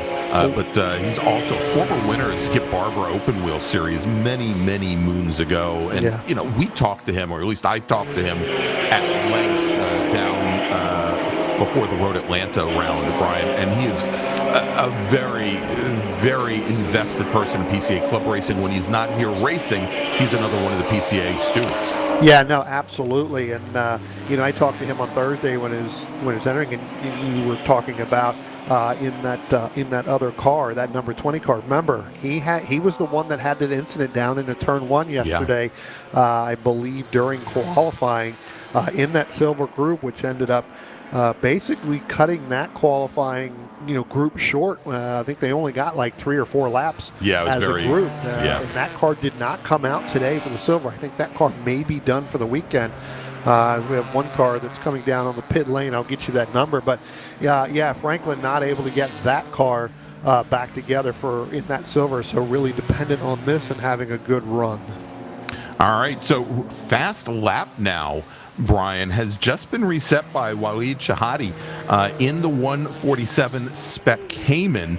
He's out of London, Ontario, Canada, and we talk about folks that moved to road racing from motorcycles. He was only doing HPDEs while he was in college, but was 3rd place overall in 2023 in Spec Cayman, which was his very first race, very first year racing with PCA, and so interesting, Brian. Former Canadian National Wrestling silver medalist, and he's an internal and critical care doctor up in Canada. Well, I'll tell you what, he has got that Spec Cayman I don't know if that's spec right now because he is flying. He just went by Ken Agnaw, so move him into third overall. Wow. He's coming up on Ryan McGrath, so that Cayman is actually literally flying around this racetrack right now because he is, as you just said, put down the fastest lap. He may even go faster. There you go. You can see it right there. There's Ken Agnaw behind him, and they're coming up on Ryan McGrath. So Waleed got that spec Cayman full song this morning. Yeah, and last lap, Chahadi was 1.3 seconds faster than Ryan McGrath ahead, as a lot of these racers, and it's a little bit over 70 degrees, like 72, 73 degrees ambient air temperature at Summit right now. It looks like his tires are definitely coming in as our quarter marshal is starting to give some of the slower traffic blue flags, letting them know faster traffic is behind them. Yeah. And there we go, as Chahadi takes a quick look for a second before they got into the brake zone at turn number 1. Wasn't really close enough to McGrath, who has, I think, a little bit more straight line speed than that spec came in behind. Yeah, you're absolutely right. He does have that. I mean, McGrath just went his fastest lap of the race, his personal best, over that 1:22.78, and Chahadi was still 0.3 of a second faster than there. So again, not his personal best. Actually, he was a second off his personal best. From the lap before. So again, I think once he does get around McGrath, and McGrath will realize, hey, this is not, this is a battle in position, not for class. Not for class, exactly. At some point, if Waleed starts to really put the pressure on him, knowing Ryan will let him go and set himself up to get back in line. Yeah, indeed. And so they're coming up on the number 72, 944. That is David Mann, he'll likely see for the second lap in a row a blue flag from our flaggers, letting them know that there's some faster traffic ahead. Yeah, or behind. That they're behind and they're just getting ready to go ahead. So he just received it at the start-finish line. Yeah, there you go. And so both McGrath and Chahadi get around, and it's going to be up to Ken Agnaw to clear that car as they come out of turn 2. Yeah. Another good battle on the racetrack, Greg, is a little bit further back. Again, not for class. This group here has got just a plethora of different groups in it, but Sam Amano in that 4, Jordan Simon in that 54, Sam Amano in that I class, Jordan Simon in that G class. When they came by the start-finish line, Jordan tried to make a move on Mamano, was not able to do that coming out of turn number 10 down in the start-finish line, had to get back into it, and he's lost just a little bit of time there. Mamano starting to pull away. They should be coming up. There's Mamano right there behind Greg Rochick, and there is Jordan Simon, but it was a lot closer until he went to make that move, and then he ended up having Kanata Jenkins right there as well in the 027. Had to get back in line quickly because Kanata looked like that driver wanted to go all the way over into driver's right down into turn 1 to make that pass on Simon. All right, and so Mamano, who gets around that slower car, 5-time PCA G-Class champion. Of course, he's moved over now into the I-Class. Jordan Simon racing, as you mentioned, Brian, in the G-Class. Now also trying to get past some of that slower traffic in his 2004 Boxster. He was your 2022 and 2019 F champion and finished second in 2023 and third last year. I'm sure he'd like to kind of reverse that. Probably doesn't want to finish 4th this year. Yeah, correct. Right. Exactly. He's going the wrong way. Yeah. Got to keep that up. You really want to go forward, not, okay, well, we drop back one more. No, you don't want to do that at all. No, not at all. Jenkins again, last time by, he just went over the hill right there. Last time by down into 1 and 2 again, tried to make that move. Simon moves to the center of the racetrack, down into turn number 1 and kind of takes that, and Jenkins moves all the way over the driver's left. Correct, the optimal line that we like to, not only teach here, but we see to get through that turn on that entry. But Simon's able to hold him off coming off of the turn 2, and that's really where that helps him a little bit from that power band. But you can see here now, we've got some of our slower cars there on the far driver's right. moved all the way over. Kind of had a bottleneck there between Mamano, Simon, Jenkins in there as well. So. Hey, Brian, I'd like to thank a couple more folks for joining us here on our different YouTube platforms. On the PCA Potomac channel, we've got Don and Marianne Matron from our race sponsor this weekend, Foundry Wealth Advisors. I want to thank them for all they're doing to help bring you this coverage this weekend from Summit Point Raceway in the 2025 Rock the Summit. Yep. And welcome. Yep, welcome. Thanks for coming. Thanks for helping out. Thanks for sponsoring it. As again, we look at that battle coming up out of turn 2. Again, another car. That's the 72 machine. They go around Mamano with Simon.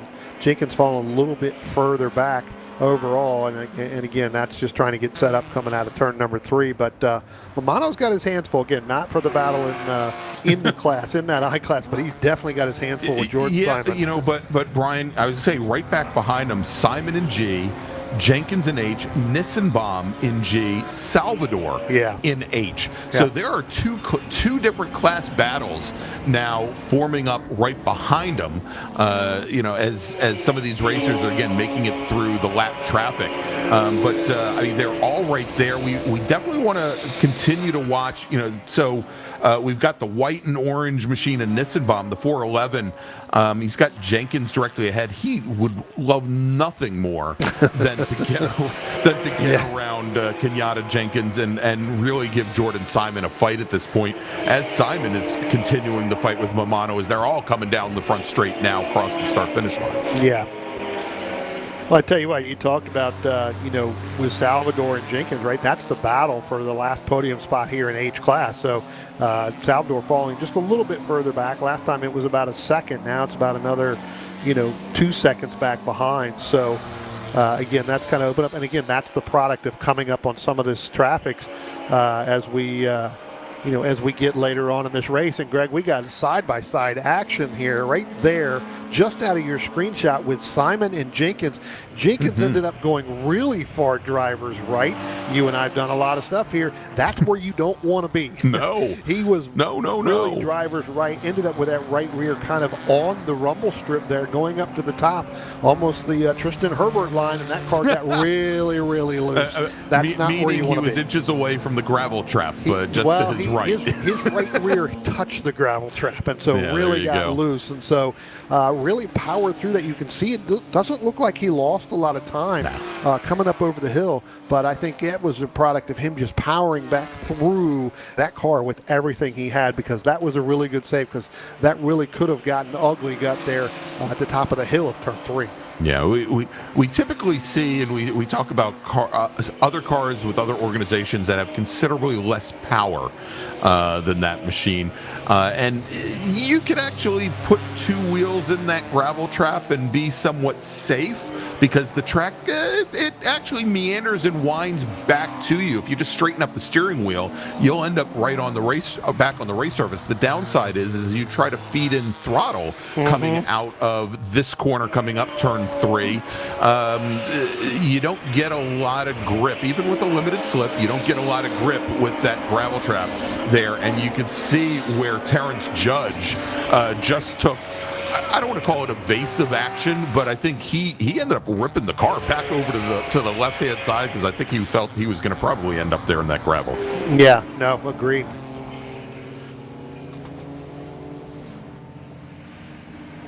All right, let's do this, Brian, as we've gone a little bit past halfway. We've got about 15 minutes, a little bit less than 15 minutes, about 13 minutes remaining in this race. Let's make a first call to the grid for our next group, and then we'll take a quick break.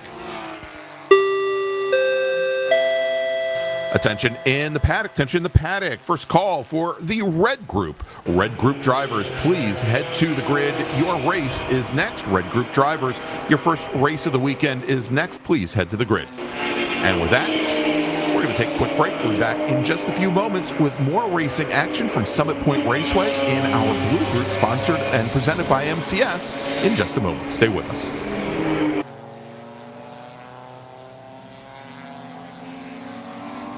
At Foundry Wealth Advisors, we believe that every client deserves our full and focused attention, the kind of attention required for smarter decision-making and effective goals-based financial planning. The atmosphere at Foundry Wealth Advisors is one of camaraderie and collaboration. Our people work together intensely, giving you a top-to-bottom, big-picture perspective. At Foundry Wealth Advisors, we view wealth management differently. To us, it's not only about investing your money, it's about investing in a relationship. Redefining wealth management means we really get to know our clients, their businesses, and their needs, and that we take a bird's eye view of your financial picture. Ask the right questions and hard work to help you understand the issues and risks you face. Our clients call us their financial therapists or their personal CFOs, but no matter how they describe us, it's clear they're experiencing a different way of working. By remaining in continual contact and checking frequently, we're able to achieve the type of working relationship where there are no surprises, which means our clients are able to make a more informed decision in achieving their goals. Foundry Wealth Advisors is proud to be a platinum sponsor of this year's Rock the Summit 2025,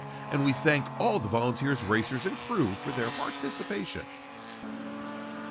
Maverick Region PCA is excited to announce their Eagles Canyon 2 Club race on October 11th and 12th. They will be racing the counterclockwise 2.7-mile course with 15 turns and over 200 feet of elevation change. All races have points towards the PCA National and Mid-America Championships. Expect 2 practices, qualifying, and a 30-minute sprint race on Saturday, and 2 additional sprint races on Sunday, one 30 minutes long and one 40 minutes long. Podium-winning trophies for race classes with a 4+ car count and additional awards will be presented at the Saturday evening banquet at the Over the Top Bar and Grill at Eagles Canyon Raceway. Register today at clubregistration.net. The Aaron Levitas Foundation was founded to prevent sexual assault by educating youth about boundaries, consent, and empathy using restorative approaches. Our mission is to reduce the incidence of sexual assault and help those who have experienced it heal. If we can stop sexual harassment early, we can reduce sexual assault and rape. To learn more about our many programs and initiatives, please visit our website at aaronlevitas.org.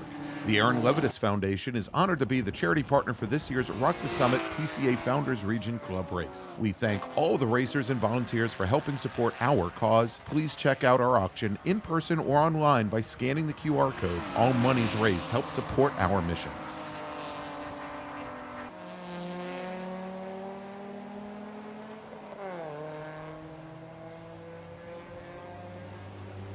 Welcome back to Summit Point Raceway, the 2025 Rock the Summit. And this is Bryan really turning into a great race, this blue group race presented by Motion Controlled Suspension MCS. And we've been watching it all during our break as we've got now, what is this? It's Mamano in the blue Ford, Jordan Simon, Kenyatta Jenkins, Dominic Belvedere in his Spec Cayman now has entered the chat. David Nissenbaum and Andrew Murphy there as well. I look at this conflagration of cars coming into turn 5. Well, I want to hear you spell that word, but CONFLAGRATION. There we go. I knew you'd be able to spell it. Yeah. That's why I wanted you to spell it. But I tell you what, Dominic Belvedere, remember, he had that spin down in turn number 5, per se, kind of cut a little bit across there. He's worked his way all the way back up to 10th overall, Greg. From after dropping down into 19th. Jordan Simon seems to get the run on Mamano. Here we go. We're going to pick this up, and it looks like Jenkins tried to make that move, but as Simon comes off of turn 10, it seems like he has the better drive off of turn 10, but Mamano has the more top speed, and that's what puts him back in front. But Jordan Simon, I believe, is faster on this racetrack right now across from really turn 1 all the way through to turn 10 for that position. Well, luckily for him, the white and orange car, which I think is like the 4th or 5th car in that group, Bryan, is really who Jordan Simon has to keep behind him. And luckily, with that additional pace that he has, there's the white and orange car, second car from the back of the field. That is David Nissenbaum. Simon's got, I'd say, a little bit of breathing room. but as we've seen in some prior races here today, he's having to concern himself as much with the mirrors and seeing what's going on behind him as what's ahead of him as well. Right, absolutely. Because it only takes one move by Belvedere or one move by Jenkins, and all of a sudden, Simon's going to have to defend for his life with only 7.5 minutes left to go in this race. Well, you look at this battle right here, and really behind Nissenbaum, you throw Andrew Murphy back in there as well. So, again, this battle is really 7th overall, 7th to 11th. But again, Nissenbaum trying to get ahead of Jenkins or of Simon, just can't do that in that G class. So again, you got to look at that as well. So that battle with all of these cars, and now you can see we're going to go 2 wide, maybe even 3 wide. As we head down into turn number 1. There you go. And Mamano moves to the inside. Had to move to the inside because they've got a slower car that they're all putting another lap down. So really, I don't know if it was as much a defensive maneuver as it was just something that he had to do there. But all the cars in this group ended up having to duck underneath that machine. And again, the corner workers doing a great job showing a blue flag to that slower Boxster, letting them know that the faster traffic's behind. Yep, Belvedere getting past Jenkins there too as well. So that ended up being that moved Belvedere back up to 9th place. Attention in the paddock, Red Group racers. This is your second call to the grid. Red Group racers, please head to the grid. Your first race of the weekend is next.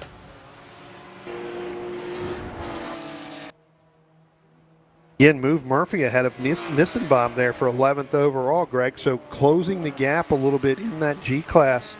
Try to move up into up into the next position, right? So Nissenbaum trying to get. He's going to fall back. I should say fall back from time perspective from Jordan Simon. Last time by it was like 1 point some seconds, but now it's 2.7, and that's because he ended up with having Murphy battling him and getting by him. So interestingly enough, Brian, ahead of this battle, we were watching it earlier. We saw Wahid Shahadi put in the fastest lap times early on, and we thought maybe Ken Agnew, as he once again had a non-optimal opening lap, might be able to start making up ground and moving forward. The SP3 racer, though, he's now running about 2.5 seconds off of his fastest laps from the race. He's really fallen off here as this race is worn on. That being said, and I think they're coming onto the front straight now and across the line. He was within about 5 car lengths of Jihadi ahead. He's now fallen a little bit further back. Here we go as Jihadi and Agnew come down under braking into turn 1. And once again, Agnew running almost 8, probably 0.6 of a second, almost a half a second off of Jihadi's times. And Greg, it could have been that Jihadi had fresher tires at the beginning of this race, and now they've kind of leveled out, right? They've kind of, and we've seen that in all forms of racing. You get maybe 1 or 2 laps fresher tires, or probably 5 to 10 here. In this case, they get fresher tires. You really get that run there, and then all of a sudden they kind of level out with everybody else, and you kind of just stay stagnant on your lap times, just being consistent. And then next thing you know, they start to fall off even more. So yeah, pretty good battle right there as you see Agnew going around some of the slower traffic right there, trying to catch back up to Wahid Shahadi in that 147. Getting around, I think, Bart Welty, the 33 machine there, coming through the carousel. Should also mention both John Patton and Don Matron Jr., the 2 SP3 racers, retired early on in this race. Matron in that beautiful red, white, and blue American flag Porsche 944, retired after just 2 laps. And then in a much newer chassis, John Patton in his 1992 968 chassis, retired after 6. Yep.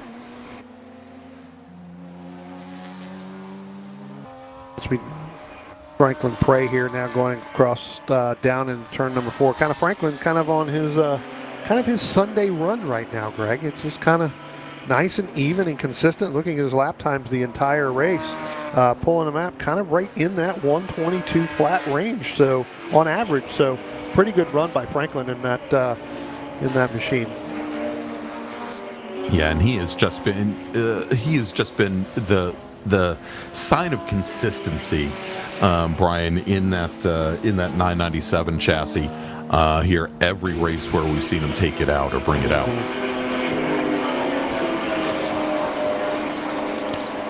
Still that pretty good big battle going on a little bit further back that we were talking about early, Greg, with the 4 of Sam Amano, Jordan Simon, and then Dominic Belvedere. Move him up ahead, move Kenyatta Jenkins back a little bit further. And again, they came up on some lap traffic, and Jenkins had to really make an evasive move kind of going into turn 3.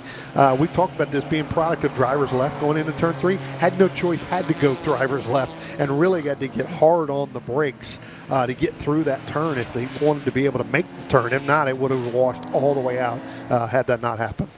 Yeah, and so Dominic Belvedere, Bryan, running second at the moment. Inspec came into Shahadi ahead, and and as we talk about all the great little hobbies, we'll say, besides road racing, that our entrants have this weekend. Now, Dominic is in the construction business, but when he's not road racing or when he's not building things, he goes snowmobiling, scuba diving, and boating.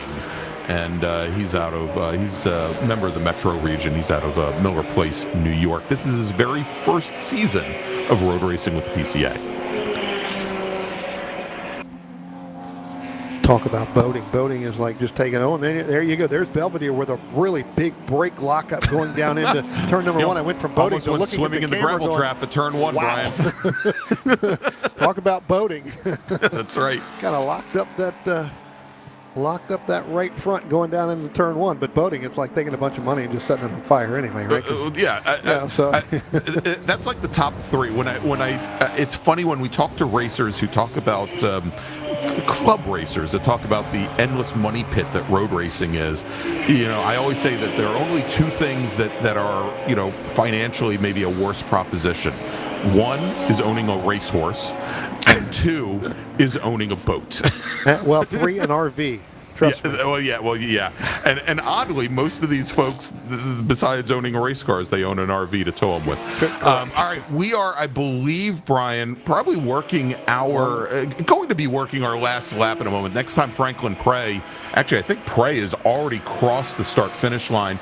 So he is working his last lap with only about 5 seconds remaining on the clock with Ryan McGrath second. And we are continuing to watch this fight with Mamano, our I-Class leader, Jordan Simon, our G-Class leader, and then Kenyatta Jenkins a little bit further behind. Kenyatta currently running 3rd in the H-Class. Yeah, again, that's been a battle pretty much all race long within all 5 of those drivers as Franklin Prey crosses at the start-finish line, Greg, taking the checkered flag. So that battle there that hopefully they're going to be able to settle everything out as they're coming up out of turn number 3 now. They're going to have their last few corners here to settle that overall, for position overall and things. So last couple of corners here to go. All right, so Ryan McGrath crosses the line. He'll take the win in the H-Class in his 997 chassis car, while Shahadi takes the win in Spec Cayman. While Ken Agna crosses the line, he will take the win in the SP3 class in his 944 S2. And next to cross the line should be Terrence Judge in his 964 chassis, the 159 machine. He does with Greg Rochek now crossing the line, and that leaves this group coming out of turn 10. Sam Mamano in the number 4 I-Class machine. He's going to come across the line.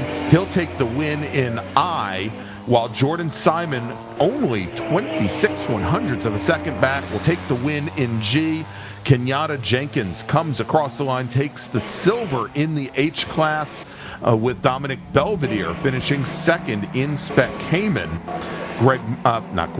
Andrew Murphy will finish 3rd in Spec Cayman, 11th overall. David Nissenbaum will finish second in the G class, and 12th overall, with Connor Henderson finishing with the win in SP3, finishes up ahead of Steven Wilson. So congratulations to Connor. Then Don Matthews will round out your top 15, and he finishes second in the I class to Sam Amato.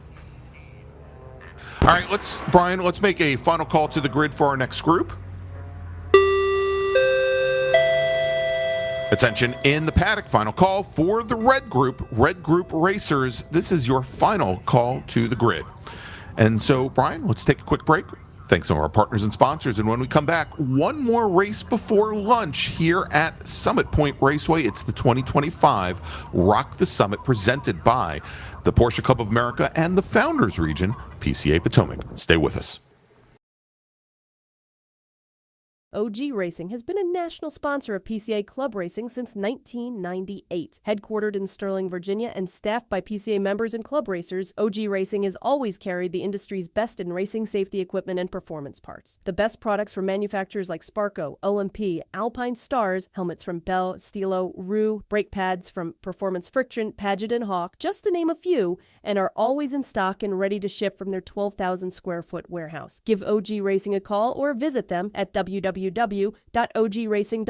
and sign up for their newsletter. About to hit the track without coverage for your car? Buy HPDE insurance in minutes at LockedInMotorsports.com. Whether you drive a 911 or a Boxster, protect your car against physical damage during HPDE and track day events with HPD insurance from Locked In Motorsports, administered by Locked In Affinity. Coverage includes modifications you've done to your car, 2 drivers at each event, demonstration laps your instructor drives, and more. Worried about the trip home? Locked In Motorsports also offers off-track insurance for your non-licensed race car or track car while in transit, in storage, and in the paddock, plus options for your trailer, equipment, and tools. Insure your portion today at LockedInMotorsports.com. Miller's Oils is proud to be a Porsche Club Racing sponsor and to work with Racer's Edge as their North American distributor. Miller's Oils has been blending oil since 1887 and has an extensive product line for virtually every street or racetrack application. The technology implemented in Miller's engine oil and gear oils protects the wear surfaces of your engine and gear train on a microscopic level, significantly reducing friction and increasing the life of your engine and gear train. We encourage you to try Miller's and judge for yourself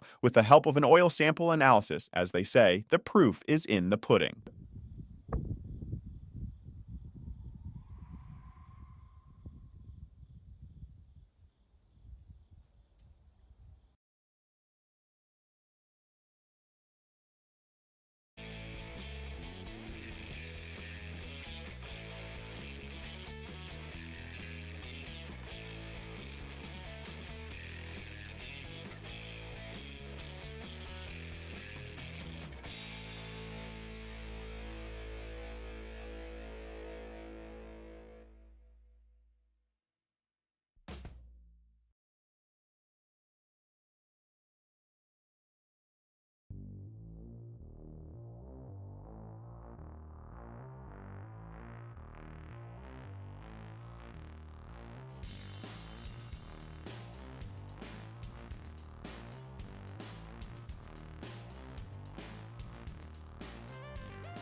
Welcome back to Summit Point Raceway. It's the 2025 Rock the Summit, and the big guns are out now, Brian, in this race presented by Eurosport. And it is bound to be a, as I like to say, a barn burner. It's gonna be a banger here, Brian, as our racers are out on their pace laps. So let's run down the starting order. Starting on pole today, driving the 014 GTA 3 2019 Cup car, it's Corey Friedman with a qualifying time of 111.812. Michael Levitas in the number 236 GTA 4 992 Cup car, that's a 2022 chassis. He'll start on the outside of the front row. Joseph Viola in the number 262 GTC 8 2022 Cup car will start third, with Dwayne Moses in a 2019 machine. He's our pole sitter in the GTC 7 class. He starts fourth. Jeff Smith is our pole sitter in GTC 6. He's in a 2016 Cup car. The number 924 machine starts 5th with John Coster in the 573 GTC 6 car. That's also a 2015 chassis. He starts 6th. Starting 7th, Chris Dooley in the number 751 GTD 3. 2024 718 Cayman GT4 RS Club Sport will start alongside David Dunnigan, who's in 8th. He drives the number 400 2014 Cup car. Then we've got Rami Farid. He starts 9th. He's in the number 53 GT4 Club Sport at the 2019 chassis, with Kerry Brown starting on the outside of row number 5. Kerry's in the number 707 2016 Cup machine. That's a GTC 6 car. Then we got Peter DeBusman starting 11th. He's in the 125 Cayman GT4 Club Sport. That's a 2016 chassis. And he is alongside Kyle Hoyer. Kyle is in the number 61 2010 Cayman. He is your GTB1 pole sitter. He's going to start just ahead of Ed Dunn, who starts lucky 13th in the number 98 GTB1 2015 Cayman S. And Ed, right alongside another GTB1 racer, it's Chuck Palmer, starting 14th in the number 55 2014 Cayman S. Then we've got Jonathan Draper. He starts 15th. He's in the number 62 2015 Cup car, starting alongside the GTC Cup car entry of John Bauer. And I'm now finding out we've got a second pace lap, so let's run down a few more of our starters, Brian. So starting on the inside of row number 8 in 17th position will be, row number 9 in 17th position will be Mitch Bowling. He's driving the number 51 2014 Cayman. And then we've got the GTD 3 entry of Chris Karras. He starts 18th. He's driving the number 138 GT4 Club Sport, GT4R Club Sport, pardon me. Then we got James Wilson in the GT2 class. James is driving the number 129 718 Cayman GT4 RS Club Sport. And then starting on the outside of row number 10, Jimmy Martin. Jimmy is driving the number 57 GTD1 2016 GT4 Club Sport. Starting on the inside of row number 11, we've got Glenn Spiegler. Glenn is in a 2018 Cup car. That's the number 58 machine. He starts alongside Charles Liu. Charles is in a 2016 GT4 Club Sport in the GT3 class. Starting 23rd, David Felker, driving the number 45 GTD1 Cayman GT4 Club Sport, and he'll start alongside David Wasser. Starting 24th, David is driving the number 112 2009 Cayman S. And then we move over to Steve Garrison, starting 25th today. Steve is driving the number 127 GT3 2010 Cayman. He'll start alongside Keith Powell in 26th position, driving the 322 GTB1 2012 Cayman S, and then rounding out the field, starting 27th, driving the number 16 2006 Cup car in the GTC4 class is Chip Santes, with Michael Vitz starting 28th. He drives the number 22 2003 Cup car in the GTC3 class. So, Brian, that is your 28 car field. Thank you for 2 pace laps, Porsche Club of America, as they come underneath the Toyota bridge. Pace car now on the pit lane, turning things over to our pole sitter, Corey Friedman, in that beautiful 0114 2019 Cup car. As the starter now going to look over the field on the front straight, and as they come to the line, Brian, green flag is in the air, and we're racing once again here at Summit Point. You know, I tell you what, Greg, watching Corey Freeman, Michael Levitas, I tell you what, I talked to Michael last night, asked him what he was doing to the car. They were underneath the right rear of that car pretty much all night long, off and on, making some changes. Watched him during the warm-up as well. Made a little bit more adjustments on that car. Look for him to be pretty quick up against Corey Freeman in that 014 machine. But tell you what, Corey looks really, really quick. We've got a couple cars a little bit further back, Craig. When they went down into turn 1, we were 2 wide, 3 wide coming through. They had to get settled back in. It looks like everybody now is starting to get single file through the middle half of this group. All right. And so we talked a little bit during qualifying last year, Bryan, yesterday, that Michael Levitas had a lot of problems with this chassis at this event last year. Only made it through qualifying, did not make any of the races. It is a car that has been strong out of the box all weekend, and the fact that they spent a lot of time underneath that car last night just trying to make it faster, I think says a lot. Corey Friedman in qualifying was about a second and a half faster than Levitas. Now, they're not in the same class. Correct. Again, Friedman in GTA 3, Levitas in GTA 4, but about 1.2 seconds separating them after that first lap as they come down into turn 1 now. Yeah, Michael definitely having some problems on the back half of this racetrack, Greg, and that's really what he wanted to really work on quite a bit early on in this race, and then hopefully look to get it perfected for tomorrow and then hopefully for Sunday. So, again, yeah, like I said, really working on that car yesterday mid-afternoon all the way through. Not for class, just as you mentioned, so we'll have to see. Corey's been pretty quick here. He's quick in the first group this morning, and he's definitely got that GTA 3, that GT3 Cup car kind of up on its toes right now. He does, and Corey Friedman, who had 2 top 5 finishes in class at the 24 Hours at Daytona, as well as an SRO Drivers Championship all the way back in 2017. Racing that Autometrics Motorsports machine. He is also just shown to be so strong in every race that we've seen him. He comes up to us from Charleston, South Carolina. We saw him at the beginning of the year down at Sebring, Bryan, where he was strong. We saw him at VIR in Road Atlanta, and he was very quick at the Glen as well. Yeah, very quick 2 weekends ago, too, as well at Road America. Ended up sharing a car with Charles Liu, who's also in this race in the Enduro. So, again, Corey Freeman pretty much being at the top of this red group the last couple of events. Yeah, indeed, and this car that he's racing was actually built to run the 24 hours of the Nürburgring, and of course was brought back over here to the States by Manthey Racing a number of years ago. But it is a heck of a chassis.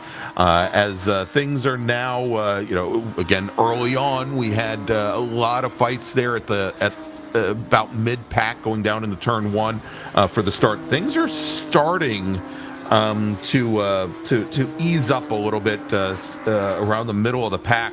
But I was just watching Rami Farid in the blue and orange number 53 GTD2 Cayman Club Sport. He's got Peter DeBusman, Ed Dunn, DeBusman in the green and black machine, Ed Dunn in the black machine, Kyle Hoyer. And hopefully sometime this weekend we'll have some in-car video from Kyle Hoyer. I don't know if we have that today or for this race. Maybe we'll have it later this afternoon.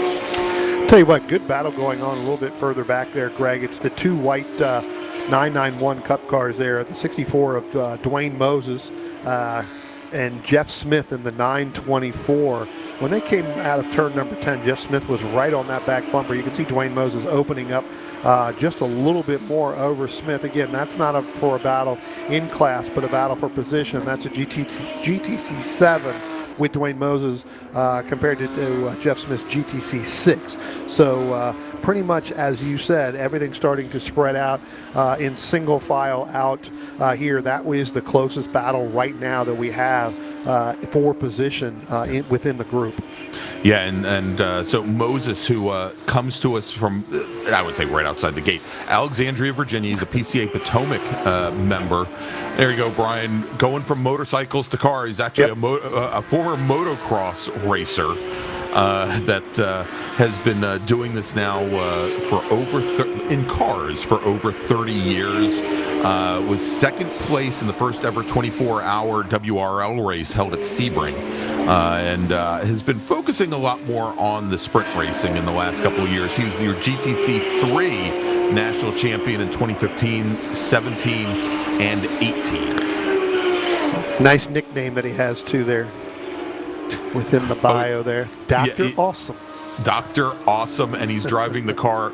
This always concerns me, though, when he's driving a car known as the new one, because you always want to know what happened to the old one. think he still may have the old one. Okay. Like I said, he did drive the old one, I think, at the beginning of the year, and then kind of moved over to this one. So yeah. So the old one is a fickle mistress. Yeah, correct. Yeah, well, boy, we've heard that before. Yeah. Oh, one too many times. Yeah. Motorsports racing. And actually, this is a neat little story. Ashley Freiberg, who has been doing quite a bit of pro racing in the National Porsche Cup series, actually won a couple of races in Sprint Challenge with it. It was a car that was run originally by MBK, and so Moses has picked this chassis up in the last year or so. So it's got a nice winning provenance to it. Yeah. Yeah, he's been pretty strong. I think he ran that a couple weeks ago when we were out at Road America as well. Yeah. I think, and so again, getting a lot of seat time in that car. Again, runs multiple groups, right? I believe he ran in our silver group maybe before, and then out here running again running that 991 Cup class, and then running this. So getting a tremendous amount of seat time, pretty much over the last couple of events, everywhere he's gone. Everywhere.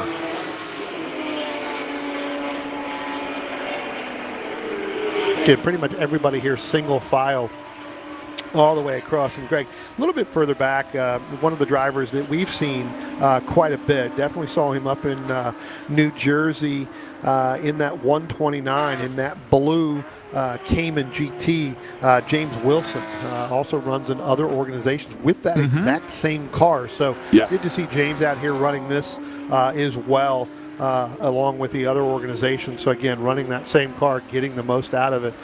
He's kind of in a little bit further back than I think he wants to be in that 20th, but he's definitely in a battle there with Charles Liu in the 079, kind of that multicolored white with a lot of different yellow and black on it as well. Yeah, and so he's the only racer today in the GT2 class in his very new GT4 RS Club Sport, a 2024 chassis. And as you said, we've seen him in a number of different series over the course of the year. Nice little fight going on there, coming through the carousel, Bryan, and now up through turn 8. And I'm fairly certain that is... I believe that's Karis Bauer and Lou, perhaps? Or is that actually a little bit further ahead? That might be Ed Dunn, Draper, and Kerry Brown now coming down the front straight. No, I think that's Charles Liu that just went down into the front. I mean, if you're talking about Ed Dunn, he was just now going up over the hill out of 3. That's what I thought. Sitting there, and he's our leader in GTB1 through that. So, yeah, battles are starting to pick up, as this race goes on. And, we talk about that GTB1 with Ed Dunn, Kyle Hoyer, Chuck Palmer in that group. Remember, yesterday, Ed Dunn didn't have a good qualifying session, Greg, and we picked him out there a couple of times. That car just looked unsettled. Well, I think they've definitely got that figured out, because he's definitely got now a 2-second lead over Kyle Hoyer in that 61. So, again, probably making some changes coming back after qualifying with that team and that crew. And so really starting to open it up a little bit more there. All right. Well, we talked about Charles Liu here, and I think as we watch and he's leading that group now, there he is right towards the front of that pack right now, driving the GT3 class GT4 Club Sport. He's out of my current hometown, Charlotte, North Carolina, Bryan, but I think there's a reason why this might be a good race for him. He won his very first race. He's only been racing now for 3 years. Won his very first race at the tender young age of 72 years old. Oh, I got plenty of time then. Yeah, exactly. And he got into this crazy sport. Why? Because Corey Friedman made him do it. It seems a lot of the bios we've gotten, and again, real quick, if you haven't filled out a bio, with some of these races, you guys got to start doing this, because this is where we talk about you, both good and bad, right? But it seems like Corey Freeman has gotten a lot of drivers in those bios that we look at. It's all Corey's fault, right? So Corey gets the blame for everybody spending money to come and do this type of racing, right? Well, more importantly, look, this is club racing. Not only is he having fun with them all on track here, but as we watch him put a couple more cars a lap down, in addition to that, there's a lot that goes on off the racetrack as well. Bryan, you talked about the great social last night for the volunteers. There's going to be a social tonight at Summit Point for not only the volunteers but for the road racers as well, and a lot of activities going along around the track to support all of these drivers and their families and their friends that come out to watch them race. Yeah, I tell you what, I'm going to be down there tonight, and I end up with a dinner and kind of go through that. Again, come over, talk to me, meet me. I'm here on site. Give me some information. Look, I can tell you, Say one of the bad things about Greg. He's not here to respond. Yeah, correct, right? I mean, that's really what we're all about here. But one of the things I'm not going to do is I'm not going to go talk to Corey Friedman because he may talk me into racing again. It seems like he's talked a lot of other people into racing. I'm going to try to stay away from Corey. You've said so many times this year that you would pay money to get into the driver's seat of a cup car, and admittedly, getting you out of that seat would be much more of a challenge than getting you in. But Corey Friedman might be the person you want to talk to. We just saw Rami Farid, our GTD2 leader. I believe he's leading GTD2 at the moment.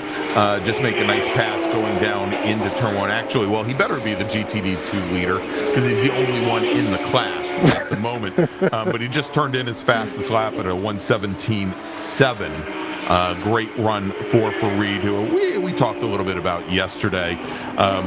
He humbly explains that he has the track record at New Jersey Motorsports Park Thunderbolt in the GTD2 class, but he also mentions that it was set like a couple of weeks after the repave.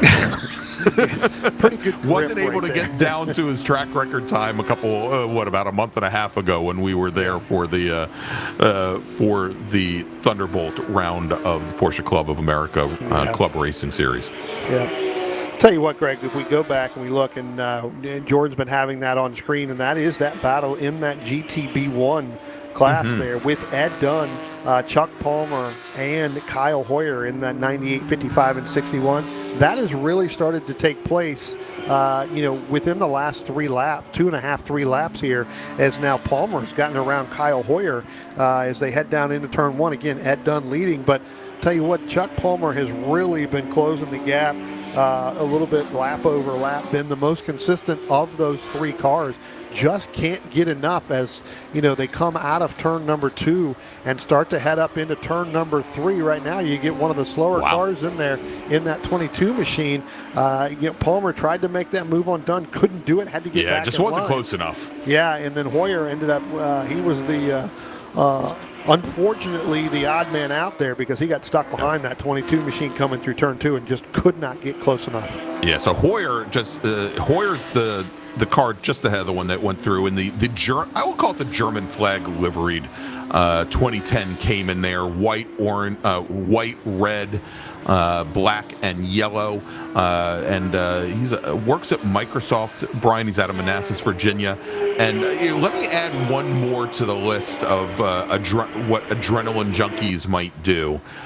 He also, besides auto racing, enjoys flying airplanes as well. And he's been racing for 10 years. Yeah, I mean, it's again, you talk about the adrenaline, right? I mean, you get into one of these and it's adrenaline. As we go down into turn number 1, you see, here comes Chuck Palmer. Look, he's going to pull out, try to outbrake Ed Dunn. Looks like he may do it, but we're going to see Ed Dunn may pull that over and under, Greg. It's not the first time we've seen that. Doesn't look like that's going to happen. I think Ed Dunn's going to go ahead and let him have it right now and then working his way back. But what a great power move under braking by Chuck Palmer in that 55 to go back in front in that GTB1 class. Well, Bryan, speaking of braking, it's about time that we take a break. And thanks to our partners and sponsors that are bringing you the 2025 Rock the Summit here at Summit Point Raceway. Stay with us. We'll be right back.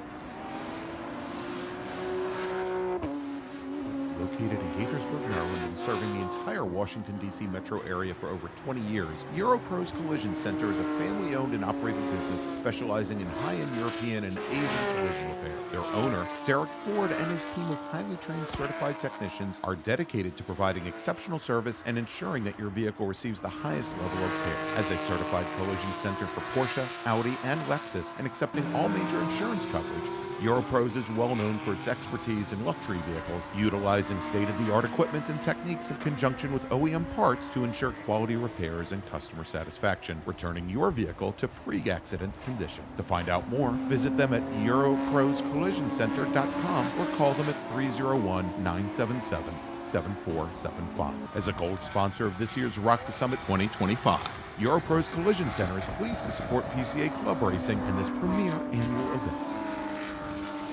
The Carrera of the Americas on November 22nd and 23rd at COTA in Austin, Texas is the final PCA Club race of the 2025 season. Hosted by the Hill Country, Lone Star, and Maverick regions, the Circuit of the Americas, a Formula One venue, is a 3.4-mile, 20-turn track and is one of the most challenging in the United States. There will be 2 race groups contesting for the final season points toward the 2025 PCA Club Racing National Point Series and the 2025 Mid-America Championship Series. This event is limited to just 100 racers. To mark your calendars for registration, open October 6th at clubregistration.net.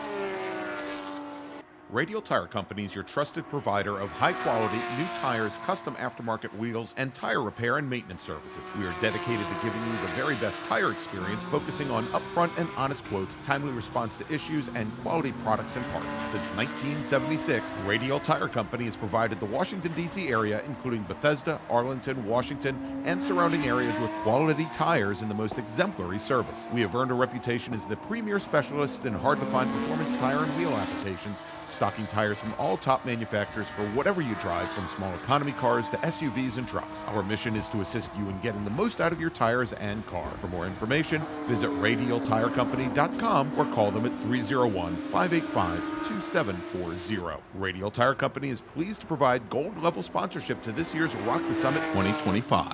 Thank you to all the volunteers who make this year's event such a success.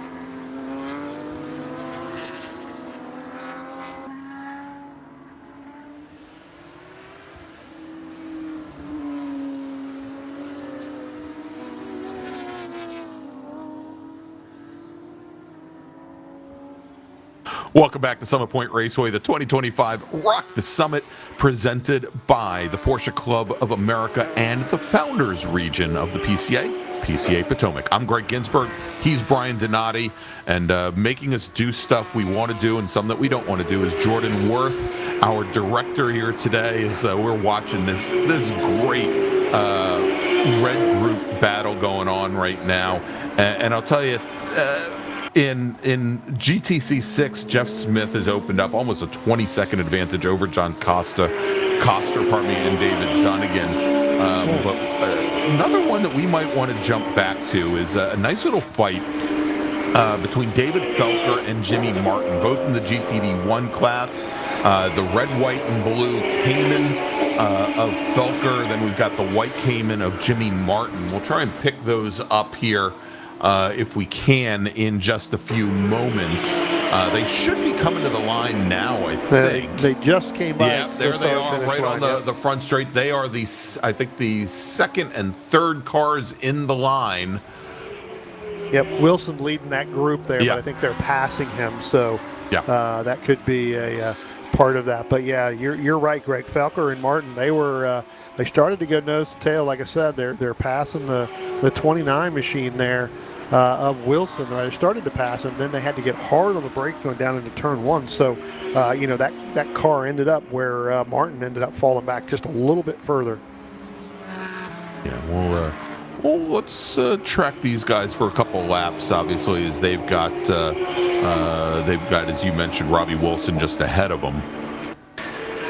Tell you what, why we track that, and there they are right there. We'll pick that up. There is a new second place driver in GTB1, and that's Kyle Hoyer. He'd gotten around and had done last time by through turn 1. Okay. Definitely outbroke him going down, and it looked like Ed to just let him go.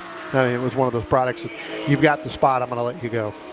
Yeah, and so they've got, again, a nice little fight going, but they've got actually, it's not still not that far up to Chuck Palmer in the lead in GTB1. They've got Jonathan Draper's GTC6 car sitting between them currently.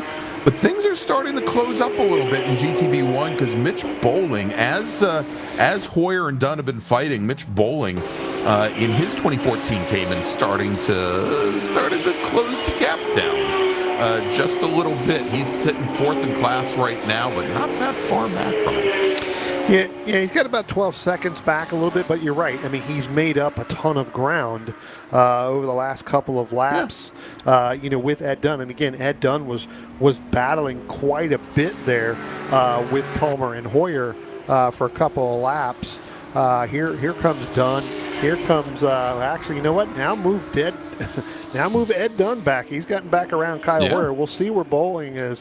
Mitch Bowling just now coming across the start-finish line now. So, again, still got quite a bit of gap there. That's opened up now 14 seconds. So he's lost now some falling time off that here. pace. Yeah, has fell off that pace a little bit. But now move Ed Dunn back into move him back into second place over Kyle Hoyer in that 61. So GTB1 always has great racing here, Greg. No matter where we go and which track, they always seem to have a battle, either for the top three or definitely within the second and third, if somebody seems to go out and just kind of pace the field. All right, so I want to just give a heads up to all of our viewers on our two different YouTube channels that this is our last race before we take a short break for lunch. But don't worry, we've got a lot more sprint racing coming up this afternoon. We've got 4 more races for you. Scheduled to start about 2 o'clock. We'll put the restart time on the screen as soon as we get it. The schedule has been thrown off a little bit by that oil cleanup earlier, but also during lunch today, we're going to be giving some drive arounds. We have some charity laps for the Aaron Levitas Foundation. That is our charitable organization that Rock the Summit is supporting here this weekend. Of course, we have out on track right now Michael Levitas running second overall. He is the director of the Aaron Levitas Foundation, and hopefully we'll get to speak to Michael a little bit later this weekend, either later today or tomorrow, to get a little bit more information about all the wonderful things that the Aaron Levitas Foundation does. But if you haven't signed up already, head over to the charity tent in the middle of the paddock.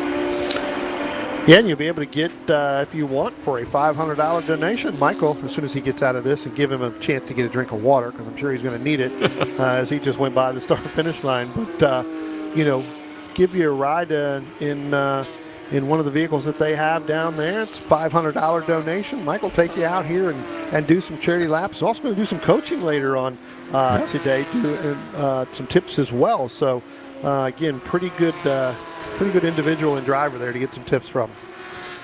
Yeah, I was going to say $500 and maybe either a jug of water or maybe some Gatorade or something. Yeah, I was going to say, you're exactly right. You may want to bring 2 drinks with you, one for yourself and one for Michael. And one for Michael. The foundation would love the donation, the monetary donation. Michael would love the hydration donation. Yeah, absolutely.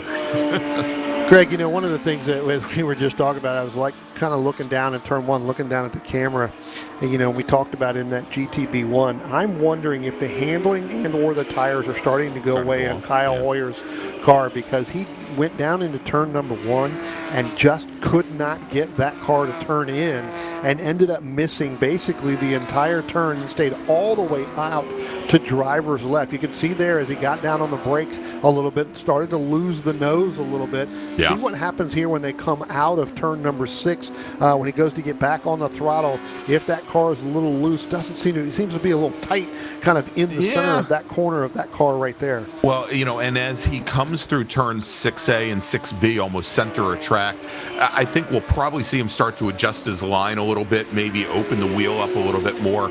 As I say, as we were talking about, horse racing and what a waste of money that is, give the car some reins and don't fight the front end of the car all that much, because he is, I think, as you said, starting to run the front tires on that machine off. Yeah. That car just does not look as stable as it did at the beginning of this race, for obvious reasons, right? Yeah. But I just think now it seems like you can see here, like definitely missing the entry going into turn one, and that's opening up that gap between him and Ed Dunn where they were close the last couple laps. So Ed Dunn opening up by about 6-7 car lengths now over Kyle Hoyer in that 61. All right. As time is starting to run down, we've got under 5 minutes remaining. In GTC 3, John Bauer is your leader. Michael Vitz, who started, I believe, at the tail end of the field today, started 28th in the 28 car field. He's 2 laps down now from John Bauer. In GTC 7, it is Dwayne Moses. He's got a full lap on Glenn Spiegler at the moment. In GTC 6, Jeff Smith with over a half minute on John Coster with David Dunnigan, about 7 seconds back in third. We've been watching the GT3 race between Charles Liu and Steve Garrison. Garrison now showing as a lap down. In GTD3, same Chris Dooley over Chris Karras. In GTD1, a race that we'd been watching that battle for second. And that battle for second, Brian, we might want to jump back to that if we can. The red, white, and blue, the American flag livery David Felker machine still just holding on over Jimmy Martin's 911, Cayman GT4 Club Sport. But Peter DeBusman now has opened up, I think, almost 20 seconds. There they are. It's just like we left them a half hour ago. DeBusman has pulled out a considerable advantage over both Felker and Martin. And in GTB1, it is Chuck Palmer over Ed Dunn with Kyle Hoyer third. We've been watching that race all race long. Mitch Bowling sits about a quarter of a minute back and forth. Yeah, I was keeping an eye on that Martin and Felker as they came out of turn number 10 and head down the start-finish line. It opened up to about a second now, but a lot of that had to do with I believe the car that was putting them kind of a lap down as well when they came through there, and I believe that may have been it wasn't Remy Free because he was already Dennis ahead. Wasser, who's in the white with the red striped. With the right stripe heading, red stripe, heading up the nose. There he is, heading down. He gets now by both of them, both Martin and Felker. So that might, again, give Martin maybe a little bit of an impetus there to put the screws to the American flag machine. Yeah, well, we'll see here right now. It looks like they're coming through turn number 7, getting ready to head up through there. Kind of close that gap down a little bit. So again, pretty good battle in that GTD1 as you just talked about. Last time it was a little bit wider of a gap, and it just seems like now that looks like Martin has closed that gap.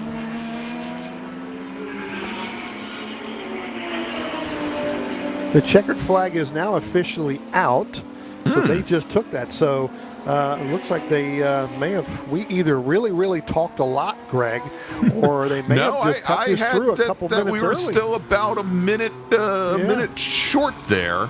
Yep. So that will wrap up our first red group race of the afternoon. Corey Friedman taking the overall win, and he is your winner in GTA 3. Michael Levitas, get the water or the Gatorade ready. Levitas takes the win in GTA 4, finishes second overall, only 6 seconds back. And so, again, Brent won.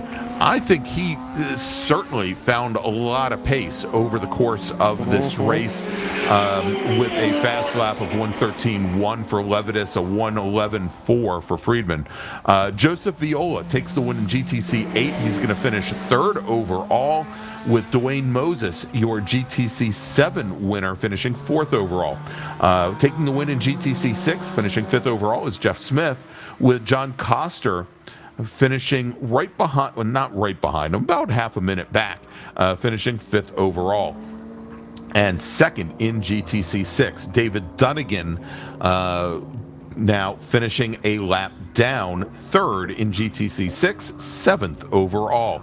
Chris Dooley takes the win in GTD3, finishing 8th overall, with Kerry Brown finishing just off the podium in GTC6, 9th overall. Rami Farid, your GTD2 winner, will round out your top 10. Well, great morning of racing here, Bryan. Yeah, I tell you what, Greg, we've seen some really good battles, not only for position on the racetrack, but even in the other classes as well as within the class. So this is really going to get interesting as the weather starts to get a little bit warmer. We're going to see what they went through yesterday for qualifying in our afternoon races. All right. Well, we're going to take a quick, as we mentioned, take a break for lunch. As soon as we get the restart time, we'll put it on the screen. We'll also let our silver group, our vintage racers, know when that restart time is, because they're going to need to know, Bryan, because they're going to be the very first race once we return from lunch, where we have 4 more races this afternoon. And then, of course, tomorrow is Endurance Day. Now, remember, in addition to our coverage here on the PCA YouTube channel, tonight at 8:30 p.m., it's the 70th anniversary of PCA, and therefore a special event. It's the 70 for 70 PCA sim racing event, where we've got 2 driver teams, multi-class, with drivers behind the wheel of virtual 911 GT3 Cup cars, as well as the Cayman GT4 Club Sports. They're going to be racing around a virtual Michelin Raceway Road Atlanta. That action starts tonight, 8:30 p.m. Eastern, on the PCA YouTube channel. So stick around this weekend and watch that. But we're going to take a quick break for lunch, and we'll be back in just a little bit with more action from Summit Point Raceway, where it's the 2025 Rock the Summit, presented by the Founders Region of the Porsche Club of America, PCA Potomac. Stay with us.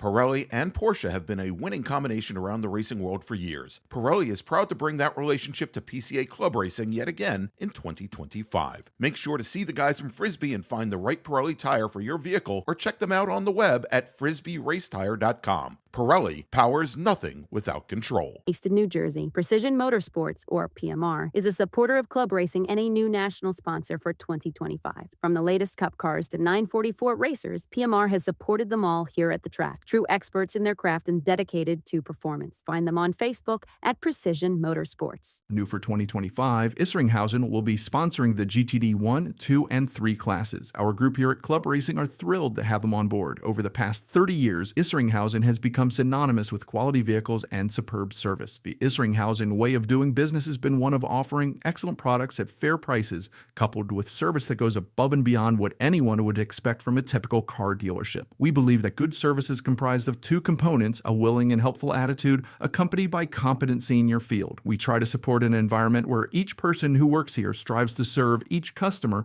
as they wish to be served, with dignity and respect. Because of these core values, Isringhausen has become and will continue to be a leading example in the industry. One of our latest partners, Track Day Tire, is happy to be supporting Club Racing through their Toyo, Hoosier, and Michelin tires. Use the code PCACR for a discount at checkout. The TrackDayTire.com team is passionate about helping our customers extract the highest level of performance from their vehicles on the track. Decades of on-track experience has taught us purpose-designed track-use tires are arguably the single most important vehicle component that influences driver confidence to obtain maximum vehicle performance. Making it easier for our fellow Track Day enthusiasts to obtain confidence-inspiring tires is our goal. We look forward to providing you access to the best prices and customer support in the industry.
Welcome back to Summit Point Raceway and the 2025 Rock the Summit, presented by the Founders Region of the Porsche Club of America, the Potomac region. I'm Greg Ginsburg, he's Bryan Donati, and we are getting underway with our second round of sprint races this afternoon here from Summit Point, Bryan, and heading out on track now for their third race of the weekend. Our vintage racers, let's run down the starting order. Starting on pole today, driving the green number 14 993 chassis. It's an RSR. It's Corey Friedman. Jared Jacobs driving the number 531 VO class, the yellow 911 SC. Will start on the outside of row number 1. Shane Cease in his 1976 Porsche 911, also in the VO class. That's the green machine you see there. He's going to start on the inside of row number 2 alongside Jason Nikic from our pole sitter in the 911 Cup class. He's in a 1984 911. That's the blue machine. And then starting right alongside, starting on the next row, starting 5th, driving the number 50, the white 1987 911, also a 911 Cup, is Donald Anger. Paul Amico will start 6th today. He's in the number 12 VO class 1971 Porsche 911. That's the dark green machine. And he will start just in front of Eugene Basha. Basha starts 7th today. He's driving the number 23, the Pink Pig. We'll see. Bryan, I don't know, did you see that car make it out for the pace lap? There it is. He's out there. Yep. Because he brought his car home early in the last race. He starts 7th. Starting 8th is Jeff Herridge in the VGTU 1970 Porsche 914. That's the yellow and blue machine we just saw go by. Del Rey is scheduled to start 9th in the number 521 blue 911 Cup car. That's a 1979 machine, with Michael Ballo starting on the outside of row number 5. He's driving the number 135 gray VGTX 1985 911. Scott Bresnahan will start 11th. He's in the number 09 red Porsche 911. That's a 1988 chassis. And then Nader Fartui in a 1972 Porsche 914, the silver machine in the VU class, starts 12th. As the field comes around turn 10, the starter starts to look the field over, likes what he sees, and green flag is in the air, and we are racing once again here at Summit Point as we've got the yellow machine of Jared Jacobs on the inside lane, and it looks like once again, Bryan, perhaps Corey Friedman not coming out for this vintage race. He didn't come out for race 1 either, as Jared Jacobs and Sean Cease, our top 2 racers in the VO class, go side by side through turn 1, and Cease ran wide going through turn 1, throwing a lot of dirt up in the air. That's going to drop him back to 3rd behind Jason Nikic, our pole sitter in the 911 Cup, as they go into turn 3 and over the hill. Yeah, Corey Freeman not liking the odd number of races this weekend, so decided to only run race number 2. But you're right, Greg. Shane Cease going really, really wide there. A lot of drivers did the same thing, kicking up some dirt. Again, very dry here at Summit Point, so kicking up that dirt, really putting some rocks in some of these windshields. Really have to tiptoe through there as to do it. Now, as it looks like Jason Nikic is going to get a run on Jared Jacobs coming through turn 6 and heading through turn 7. We're going to go too wide here, Greg. And Bryan, that is a move that he tried over and over and over again in our race this morning, and it usually didn't work out for him. As we've said that Nikic just doesn't seem to have the straightaway speed, certainly, of the VO machines.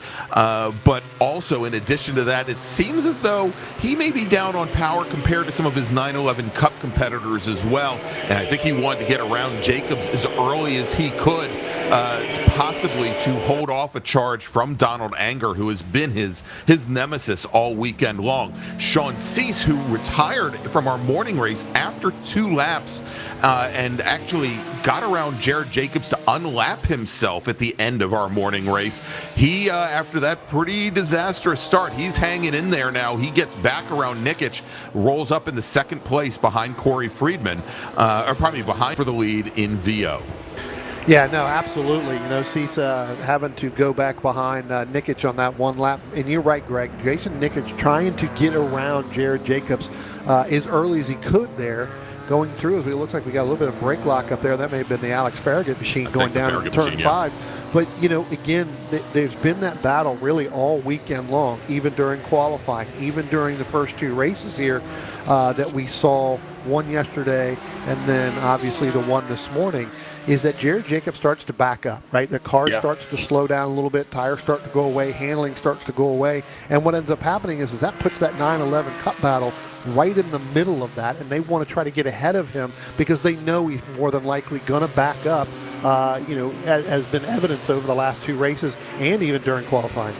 All right, and we see where Paul now coming down the front straight. Don Anger moves to the inside all the way, driver's right, tries to outbrake Jason Nikic going into turn 1, and we saw earlier today where Nikic was definitely later on the brakes than Don Anger, but Bryan, as far to the inside as Anger was, and Nikic kind of pinned him in there, there was no way that Anger, even if he'd managed to get alongside Nikic, was going to pull any speed out of turns 1 and 2. Yeah, well, you can definitely see that as well because Anger had to get on the brakes a lot harder than he wanted to make that turn, not only turn 1, but out of turn 2. And you can see where it's dropping back a little bit by about 2 or 3 car lengths. Starts to make that up coming through over the hill out of 3 and down through 4 because that seems to be the fastest part of where Donald Anger is the fastest on this racetrack right now.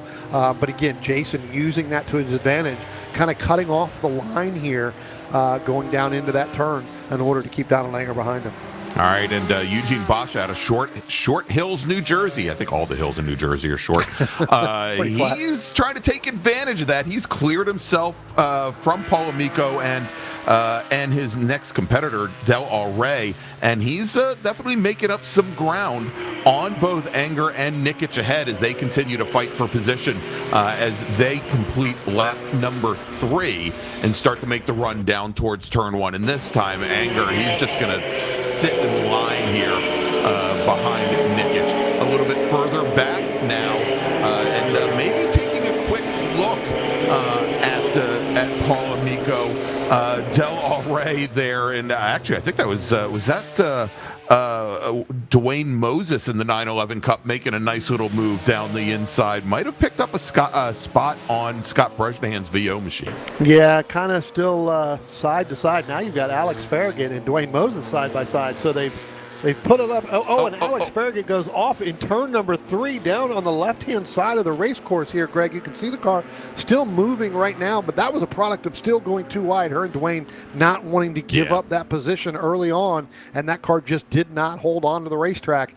She's now underway again, but a lot of time lost there. That was going 2 cars going for the exact same position on the racetrack early in this race. Yeah, and it looked like Farragut, and Farragut had some issues when we saw her at New Jersey Motorsports Park, as she's still trying to get up to speed after racing in a 944 for a number of years, trying to get up to speed with one of these older 911s. And Bryan, the rear end started to walk out on her, and I think it's probably because she, again, going side by side out of the groove there, maybe with a little bit too much throttle on the outside, and as she laid out of the throttle, the rear end just lightened up on her and went around, and luckily for her, Dwayne Moses, who was right there with her, didn't end up collecting her as she came right across his nose. Yeah, absolutely. Again, product as you and I both said, got 2 cars going for the same exact spot, trying to use that outside line to get that position early on, just not able to make that stick. Car just coming around, but able to continue there. So we'll see whether or not she comes down the pit road. Doesn't look like she is. So looks like she's continuing. She's just now going down into turn 1. So good to see her back out there. I tell you what, though, we've got 2 good battles here, Greg, and we're talking at the top spot in VO as well as overall with Jared Jacobs and Shane Cease. And then a little bit further back, that's the 911 Cup that we've been talking about pretty much all weekend long. Jason Nikic and Donald Anger as well. Eugene Bosch kind of on an island by himself there, with that 3rd place in 911, just kind of hanging on to the coattails there of that those first two guys.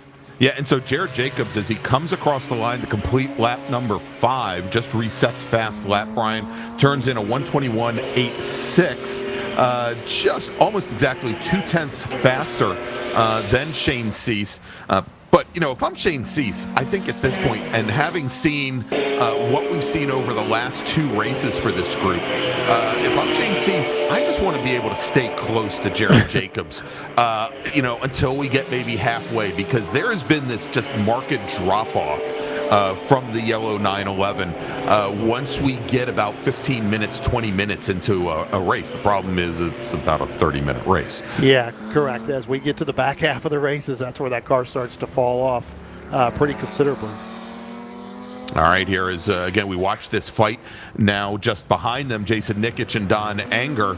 And yeah, indeed, Eugene Basha, he is now making up a little bit of ground. Bryan, that last time by, ran about a 10th faster than Donald Anger, just ahead of him. Now, it's, knocking off a 10th here and a 10th there. It's going to take a couple of laps for him to get up into this fight, assuming Anger doesn't, start attempting any moves on Nikic.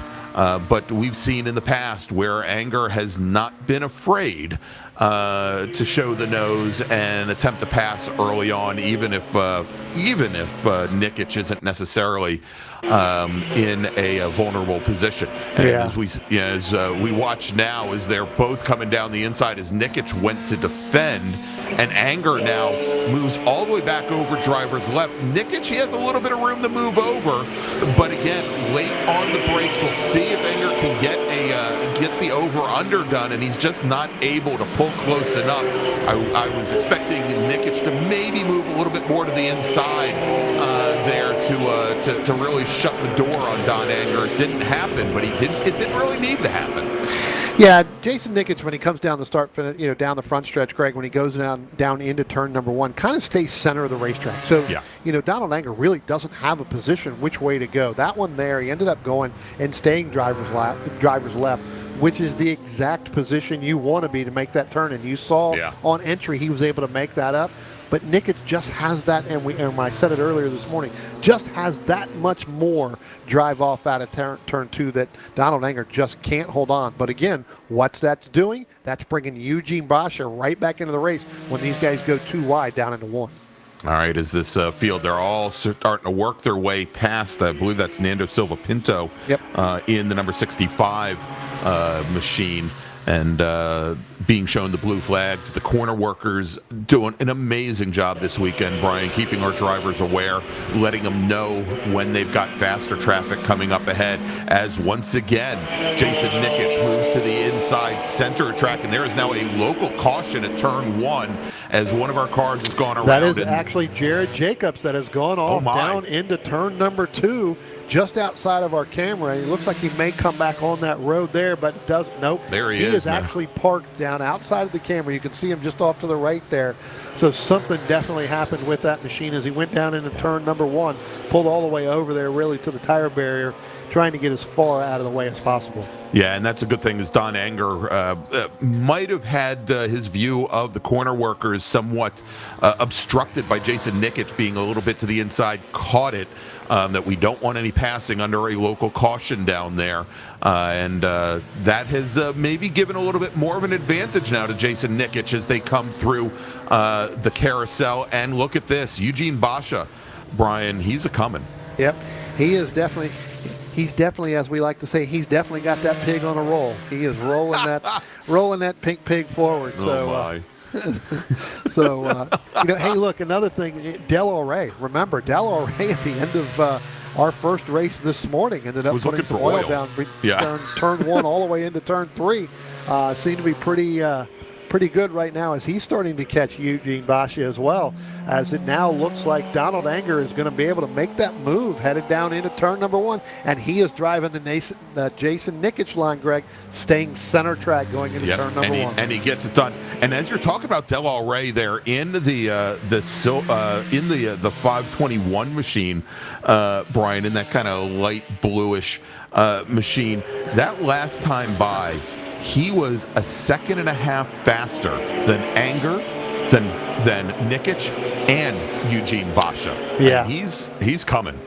Yeah, one of our emergency vehicles, Greg, going to go all the way down here and try to give Jared Jacobs a pull there, trying to get him out of the way, move him back behind there. So it looks like we're going to do a hot pull there. So it'll be good to keep that going, see if see if they can get that car pulled back behind kind of that tire barrier down there. Yeah, get it back behind the wall over there. Yep. A little cutoff road back to the skid pad that I don't think is being used this weekend.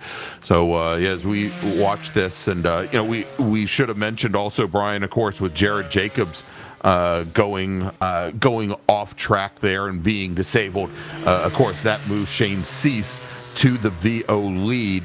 And next driver in VO is going to be the next driver we see here. Would have been the next driver we would have seen come through turn 10. That is Paul Amico. And Amico not really showing the pace there he is coming through turn 10, leading both Dwayne Moses and Jeffrey Nieblum through turn 10.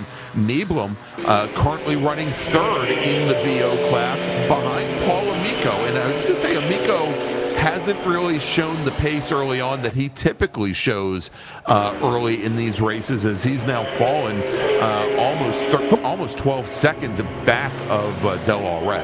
Yeah, one of our animals has just now run across the track. So between turns 2 and into 3, you probably picked that up on the camera. That just deer just groundhog, ran across or other. the. But you know what? It looked both ways before it ran across, so there was no cars coming. So, that was pretty smart deer this weekend. But you definitely ran across from come through there. The problem is, Brian, most of the deer at Summit Point, they're not the brightest. Those West Virginia deer, and they can look both ways. A car will still be coming, and they'll still make a run for it. Yep. There have been a lot of changes to the Summit Point facility in order to limit the deer population around that track. But in my years at Summit Point, I've seen so many different types of animals, whether it be deer or turkeys, or groundhogs, or the best one is I ran an endurance race one year. Hey, and there goes Jared Jacobs' car just flying by our camera, getting a tow back to the paddock. Yep. Probably the most interesting animal that I ever encountered, Brian, at Summit Point was during a night endurance race. There was a cow that decided to plant itself right by the apex of turn 1. And how it got there so quickly that nobody noticed that a cow put itself at the apex, I do not know. I was behind the wheel. I didn't know. Well, I tell you what, we go back a little bit further. There's Donald Anger. There's Jason Nikic. Now, you know what? Eugene Basha and Del Rey. Del Rey has caught Eugene Basha, Greg, and it's starting to close in even more. Yeah. So that car's still picking up speed. Maybe that's what we need to do. You need to have if you want to go faster, have your car drop some oil down in the session before you go out. He's dropping some more, Brian. You can see it as he comes through the carousel. There is Eugene. I'm looking at Del Rey, and there is so much white smoke coming out of the back of that car. You can see big puffs of it there as he comes through turn 8 and up the hill. It's very noticeable once he gets the car going through turn 6. And it might be an issue with his oil is sloshing over to the right-hand side of the motor. And he's definitely going to make that move now because he has definitely gotten past Eugene Basha here. So move Del Rey up into 3rd in our 911 Cup and move him up to 4th overall in this race. But yeah, I mean, it looks like both of them may have, when they were coming down into turn 5, and that may have been brake lockup that I saw from Eugene Basha, right? There was a little bit of smoke coming out of the back of that, but that could have been from tires getting, down into turn 5 and just kind of missing the braking zone there. But I tell you what, Del Rey is turning laps here pretty darn quickly than what he did earlier this morning. Yes. And he has definitely got that car wound up as well because he is amazing what a couple extra quarts of oil in the and Greg, we've got a car spun down in there, and that's the 249 machine. So that's Jeffrey Nieblum right in the center of the racetrack. So these other drivers really got to get hard on the brakes to go through there and stay kind of drivers left. So you definitely can't take the Jason Nikic line to come down the center of the racetrack. And it looks like he's getting that car fired back up. Matter of fact, Brian, I'm seeing some flames out of the back of that car. So am I. I was going to say, I see the flame out of there, and it looks like, I don't know if that's him trying to, and I don't know if the corner workers know that that's going on right now, but he's done. And if I were him, I don't want to necessarily bail with cars coming straight down, but if I were them, if I were him, I'd look for an open space and try to get out of that car. But I should note, of course, that Nieblum was right behind Paul Amico in the battle for the lead, for second place in VO. And with him going off, that's now going to move Scott Bresnahan into the last podium position. Yeah.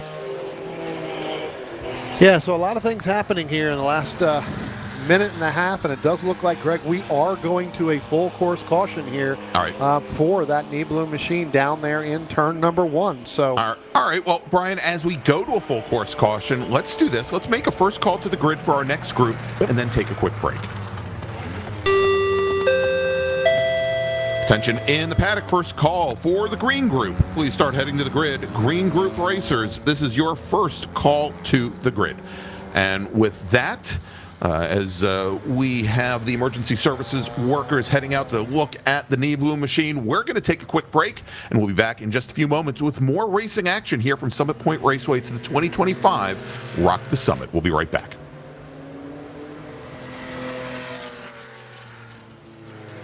Decision Technologies' experienced team of engineering and management specialists have significantly contributed to a wide array of crucial Department of Defense initiatives. Our streamlined management structures flexibly respond to customer requirements. Decision Technologies is driven by the foresight and knowledge required to advance the technical capabilities of our clients and help the nation succeed in most critical missions. Using a total systems approach, Decision Technologies provides high-quality, cost-effective technical support services. Decision Technologies' capabilities include system performance assessment, requirements definition, design trade studies, system architecture analysis, cost schedule trade studies, risk assessment, and operational evaluation. We match our capabilities to the needs of our customers. To see if they're a match for you, visit decision-tech.com. As a platinum sponsor, Decision Technologies is proud to support Rock the Summit 2025, the PCA Potomac Founders Region Club Race. We thank the 100-plus volunteers, the event planning team, and all the racers for this year's event. Get ready for Rocky Mountain Thunder, the PCA race at High Plains Raceway in Colorado on September 20th and 21st. Rocky Mountain Region hosted the very first PCA club race in 1992 at Second Creek Racetrack, and the members of the Rocky Mountain Region take pride in this historic event. The region has run the race at Second Creek, at Pueblo Motorsports Park, and now at High Plains Raceway. This race will earn points towards the 2025 Mid-America Series, the 2025 West Coast Series, as well as the 2025 PCA National Championship Point Series. The race weekend will feature 2 30-minute sprint races on Saturday and a 65-minute endurance race on Sunday. Registration can be found at clubregistration.net. Fitzwater & Dean PLC is an accounting firm which dates back to 1954. We're proud that a number of clients who began with us over 50 years ago remain with us today, and we're equally proud that our business constantly grows with new clients. Our goal with all of our clients is to serve them for the next 50 years because we value relationships. We view every client relationship as a partnership and recognize that our success is a result of our clients' successes. Fitzwater & Dean are proud to be a gold-level sponsor helping support live streaming for PCA Club Racing, the first in the nation to do so. We thank all of the racers, crew, and their families, volunteers and spectators both at the track and now with live streaming, watching from around the world.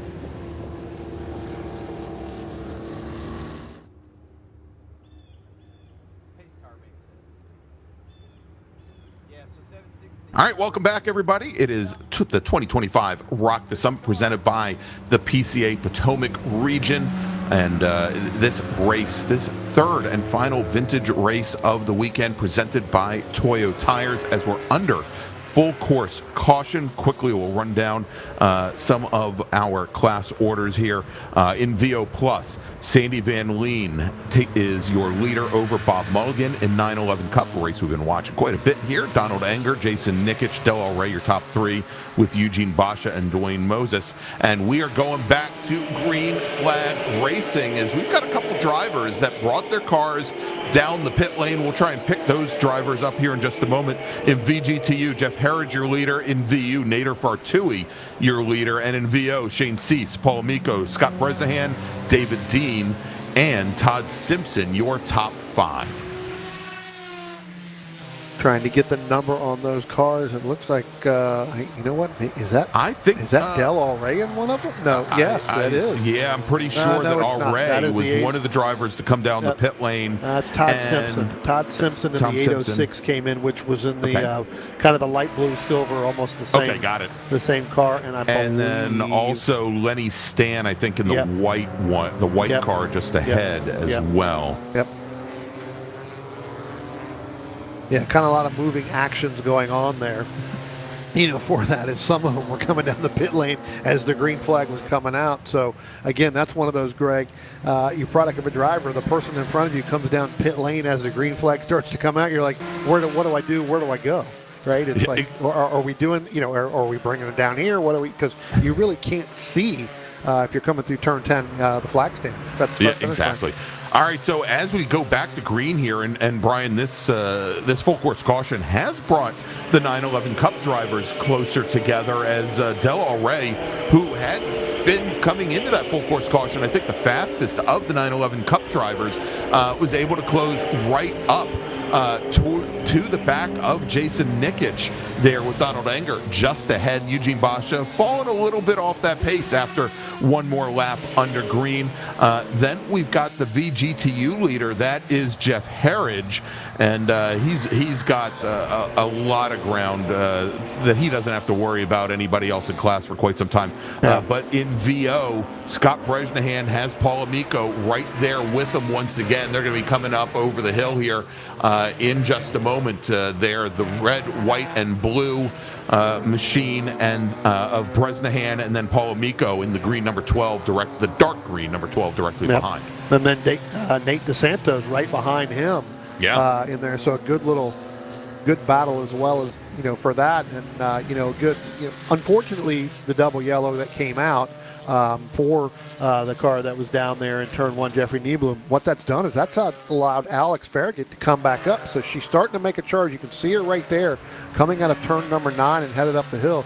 She's starting to make a charge, although I think it's going to be a little bit too late for her to try to catch up to Nate Santos and Dwayne Moses, because that's the kind of the time frame she was running before she had that off in turn 3 with Dwayne Moses. Yeah, indeed. So Farragut, who yesterday finished second in the 911 Cup in this race, unfortunately did not have the best of races this morning, where she finished, I believe, she finished just off the podium, 4th in class this morning, but obviously with that spin over at turn 3, not what she was hoping for. As things are getting a little racy there mid-pack, Bryan, as we've got the 914, I believe that is, I think that is the Fartui machine, or...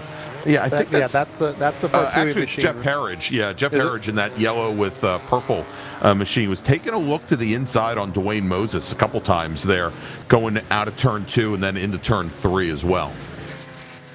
Yeah, that car's been picking up again. We talk about a little bit of smoke. There was a little bit of smoke coming out of the back of that machine as well. But that car seems to be getting faster and faster. And when we look at some of these times that these drivers just went across the board, Greg, everybody went their fastest lap the minute we went back to green, just because those tires had a chance to cool off down a little bit for that first lap. This is the lap that we'll see how far the drop off they're going to have after that one lap after those tires cooled off.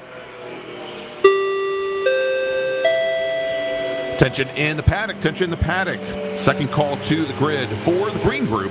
Green group racers, please head to the grid. Your race is next. Green group to the grid, please. Greg, right before we went to the break and we were talking about Del Alray, Jason Nikic, and Donald Enger, Del Alray, again, trying to really make that move on Jason Nikic in that blue number 27 911 Cup car. Jason Nikic just not let Del Alray get by there, just trying to make that track as wide as possible, which has moved Del Alray back just a little bit now.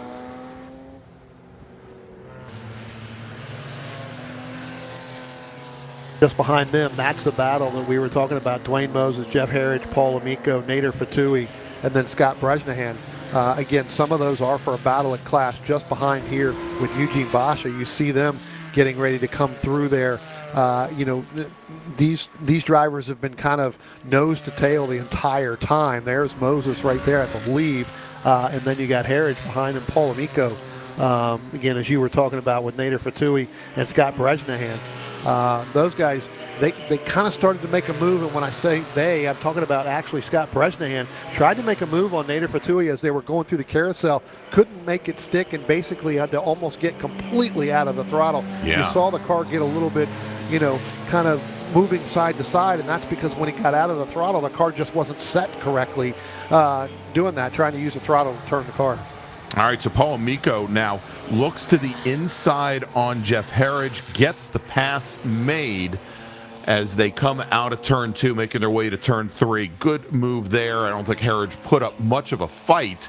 That being said, Amico, an out-of-class car, and I think Amico, just trying to buy himself a little bit better positioning, because he's got Fortui, a VU car behind him, but Scott Bresnahan in that red, white, and blue number 09 machine, currently sitting third in VO. He's been pressuring Amico quite a bit now that there are actually 2 cars between Amico and Bresnahan. Yeah, a lot of brake lock up there by Alex Farragut as she went down into turn number 5 there, right behind Bresnahan. I don't think she expected Bresnahan to brake right with those. You can see him coming out of turn 9. She's got a great run out of there, but I don't think she expected Bresnahan to brake that soon. I thought maybe she thought he was going to go a little bit deeper and didn't, and basically had to completely lock up all 4 of those wheels where she could in order to make that turn, but she's definitely got to run out of the carousel. And, as I'm looking, Bresnahan considerably off the pace of where he ran this morning, Brian. This morning he was running mid 1 minute 23 second lap times, and he's been running the last couple of laps almost a second later as Ryan Farragut goes around again. Alex Farragut, pardon me. The Nader Fatui machine. Yeah, Fortui looked like he was very slow coming out of turn 1. And Farragut, again, I think got out of the throttle, and just the rear end of the car just went around on her, Brian. Yeah, there was really nothing she could do there, right? I mean, it was more of when you get a machine like that just gets stopped on the gas, right? Just not allowed, or not allowing the car to just rotate through there. What ends up happening is that the people behind you, they got that run, and there's just no way to stop that car. So that is going to move her back. And just as that was happening, Brian, I was going to say here that Bresnahan, who Farragut was chasing, was almost a second and a half off of what he ran this morning, and Farragut was lapping almost a full second faster than Bresnahan, about the same times that she's been running all weekend. As we start our final lap here, Shane Cease, our leader in the VO class, our overall leader, now looking for his second VO win of the weekend, making it 2 out of 3 if he can. Just about 7 turns, about 1 3/4 miles, actually less than 1 3/4 miles, about 1.1 miles remaining here for him, and it has been a fairly quiet race for him after Jared Jacobs made his early exit. Yeah, he's been been quiet. Again, when we went to that full course caution, it became where he was going to be under pressure under Donald Anger, Jason Nikic, but they're just not able to catch up to him as that battle goes on with the last couple of turns left to go in here. So this is going to be a battle for that 911 Cup. Yeah, Brian. And if you remember in our morning race here, Donald Anger, he waited until the very last lap to make a move on Jason Nikic, was able to get around and take the win. And I think Nikic had some visions of making a return favor there to Donald Anger, but he's not going to be able to get it done. And as our drivers come out of turn 10 and to the line to complete the 21st and final lap, Shane Cease is going to take the overall win, wins the VO class. Donald Anger, for the second race today, will win the 911 Cup class. Margin of victory over Jason Nikic, 1/4 of a second. Delaware will come home in third. In 911 Cup, fourth overall, Eugene Basha finishes 10 seconds back from there. So the Pink Pig, we see him coming down in the turn one, just not squealing all that hard, Brian, after the full course caution. Jeff Herridge, who ran his fastest lap of the race on the last lap in his VGTU Porsche 914. He will finish with the win in the VGTU class, with Dwayne Moses finishing 7th overall. Paul Amico will finish 2nd in VO, 8th overall. Nader Fartui will take the win in the VU class, finishing 9th overall in his Porsche 914. And Wyatt Isabel in the VGTO class will take the win, and that is in his 1977 black Porsche 911S. He finishes 10th overall. If we go and break down some of these other classes, let's take a look at well, we'll go a little bit deeper into some of these classes. In VO, we talked about Shane Cease. Paul Amico will finish 2nd. David Dean will finish 3rd. Scott Bresnahan will finish in 4th. In VU, we talked about Nader Fartui. Dean Dreer will finish in 2nd. In VGTU, Jeff Herridge, we said, took the win, with Nando Silva Pinto finishing in 3rd. In VO Plus, Brian, I didn't have a chance to miss this race again because, well, we didn't talk about it. Sandy Van Leen, your winner with Bob Mulligan, 2nd. And then in 911 Cup, Donald Enger, Jason Nikic, Del Rey, Eugene Basha, Dwayne Moses rounds out the top 5. All right, let's make a final call to the grid for our next race group. Attention in the paddock. Attention the paddock. Green Group Racers. That's Spec Boxster. This is your final call to the grid. Green Group Racers, please head to the grid. And with that, we're going to take a quick break. We'll be back here in just a few moments as the smoke clears from turn 1. You're watching the 2025 Rock the Summit presented by PCA Potomac here at Summit Point Raceway. Stay with us.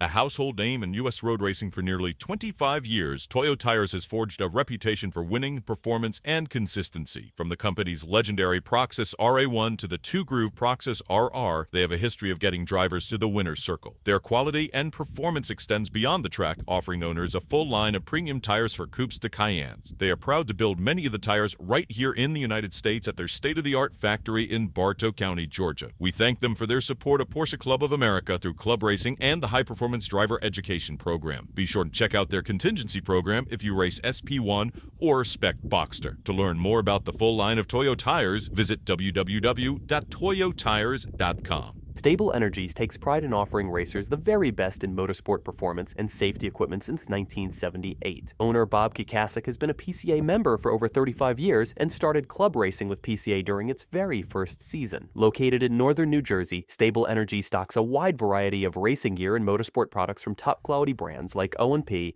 Alpine Stars, Bell, Hans, Schroth, Paget, and Bray Kraus. Stable Energies is a master distributor for Recaro and the U.S. importer for safety devices roll cages, as well as the Eastern U.S. distributor for RSS Porsche Performance parts. You can shop with Stable Energies on their website, stableenergies.com.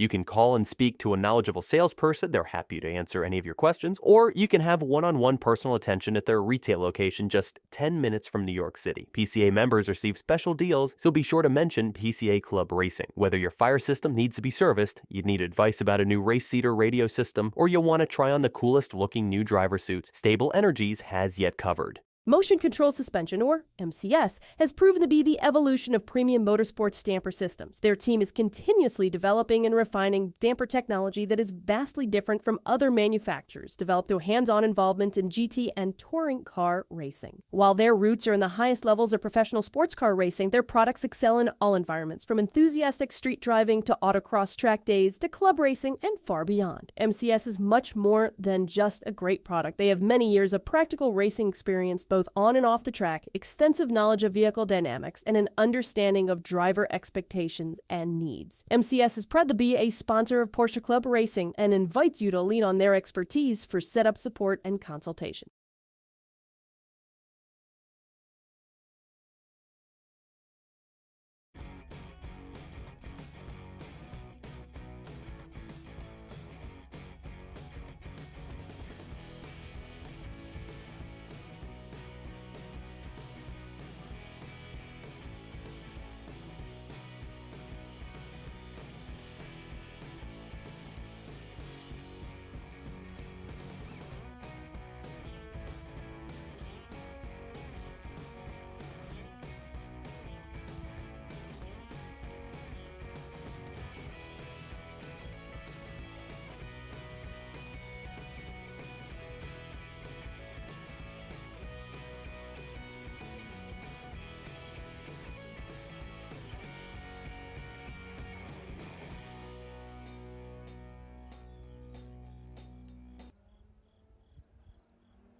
Welcome back to Summit Point Raceway, the 2025 Rock the Summit, presented by the Founders Region of the Porsche Club of America. I'm Greg Ginsburg with Bryan Donati, and next up, it's the always exciting Spec Boxster. And let's run down the starting order. Starting on pole today, driving the number 029, the Care Bear car, with a qualifying time of 123.887. It's Robbie Wilson. Daniel Rubel will start on the outside of row number 1. He's driving the number 777 blue, red, and white machine. Hunt McMahon in the 611 car. He's going to start on the inside of row number 2. He's in the silver, green, and black Boxster with Sam Halabi starting alongside him in 4th. Sam's driving the 145 black 1998 Boxster. Ryan Farragut, that's Alex's father, in the number 29 black and orange machine, starting 5th, with Hoyt Amadon in the white car with the Grateful Dead logo there on the hood or on the front. He is starting 6th. Lawson Wilder in the blue 97 machine, the 161 car, starts 7th, with William Calcagno starting in 8th. He's in the blue number 56 car. Then we got Peter Kaufman. He's in the white 671 car. That's a 1997 Boxster. He starts 9th, and rounding out the top 10 today, driving the number 410 silver 1998 Porsche Boxster, John Beadler. Starting 11th, Ian Bryant. He's in the 414 car, the white Boxster, that starts 11th, with Bill Thomas starting 12th. He's in the 144 car in a silver Boxster.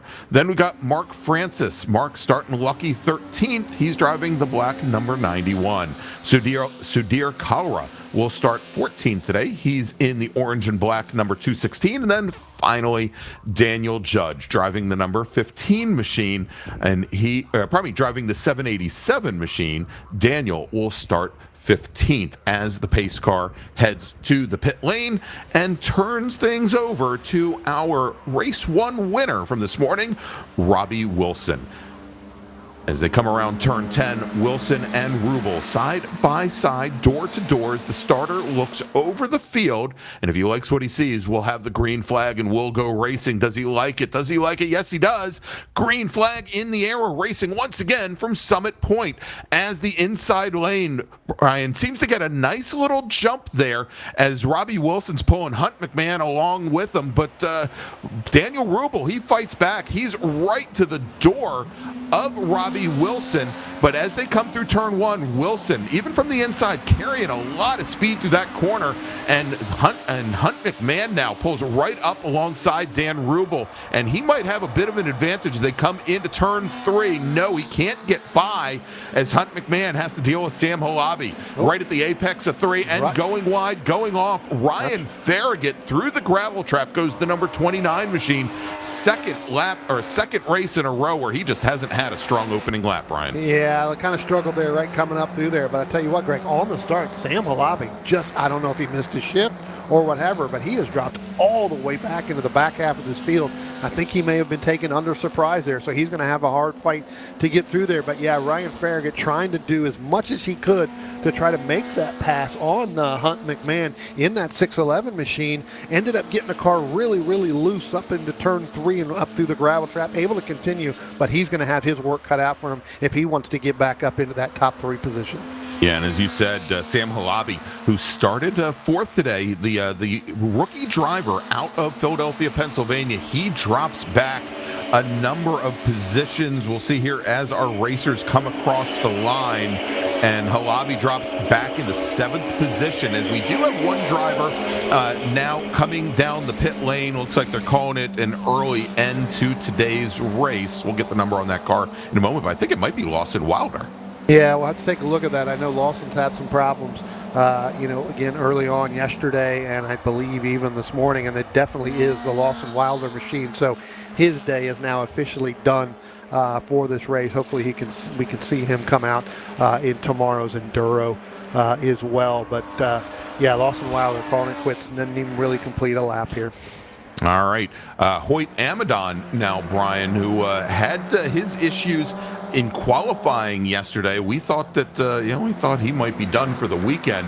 Amadon, who finished 7th in our morning race today after having started 9th. He's now up into 3rd place. What a great start for him in the white number. Actually, now I guess he falls back to 4th, but still, good start for him in the white number 84 machine. Yeah, good start for Peter Kaufman, too. Peter Kaufman all the way up into 5th here in between Hoyt Amadon and Ryan Farragut. So, again, Peter starting out 9th on in this race, moved his way all the way up into 5th, and I think that could have been a product. Number one, Peter getting a good start, but Sam Halabi either missing that shift, held up that outside line. Peter, as soon as he got by the start-finish line, moved to driver's right on that opening lap and was able to move up.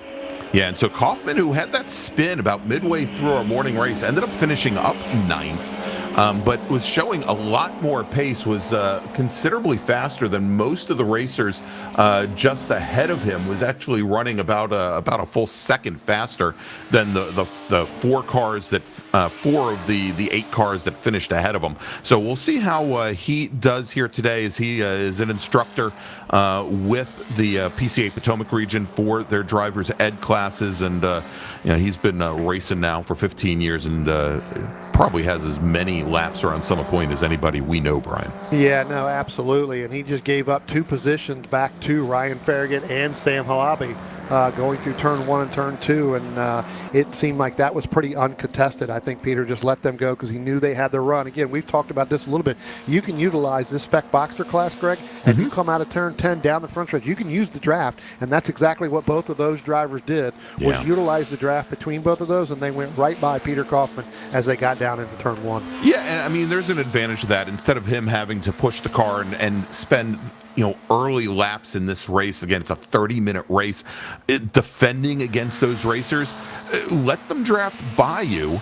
You sit back and, in a couple at one, you get to see what they're doing, how they're racing, what mistakes they might be making on a regular basis, and you may use that to your advantage to pass them maybe in another 7 or 8 laps, but you also have the advantage of, maybe keeping the temps for your tires under control and even your braking under control, as we got a nice little pass here going into turn 1. Well, I'll tell you what, that's going to be William Calcagno. He's going to get by him as well. So Peter Kaufman's going to drop back into that 8th position. And remember, before he had that spin earlier this morning, this is kind of exactly the position he was in before when he was battling with Beadler and Thomas as well. So Peter dropping back a little bit after that great, fantastic start.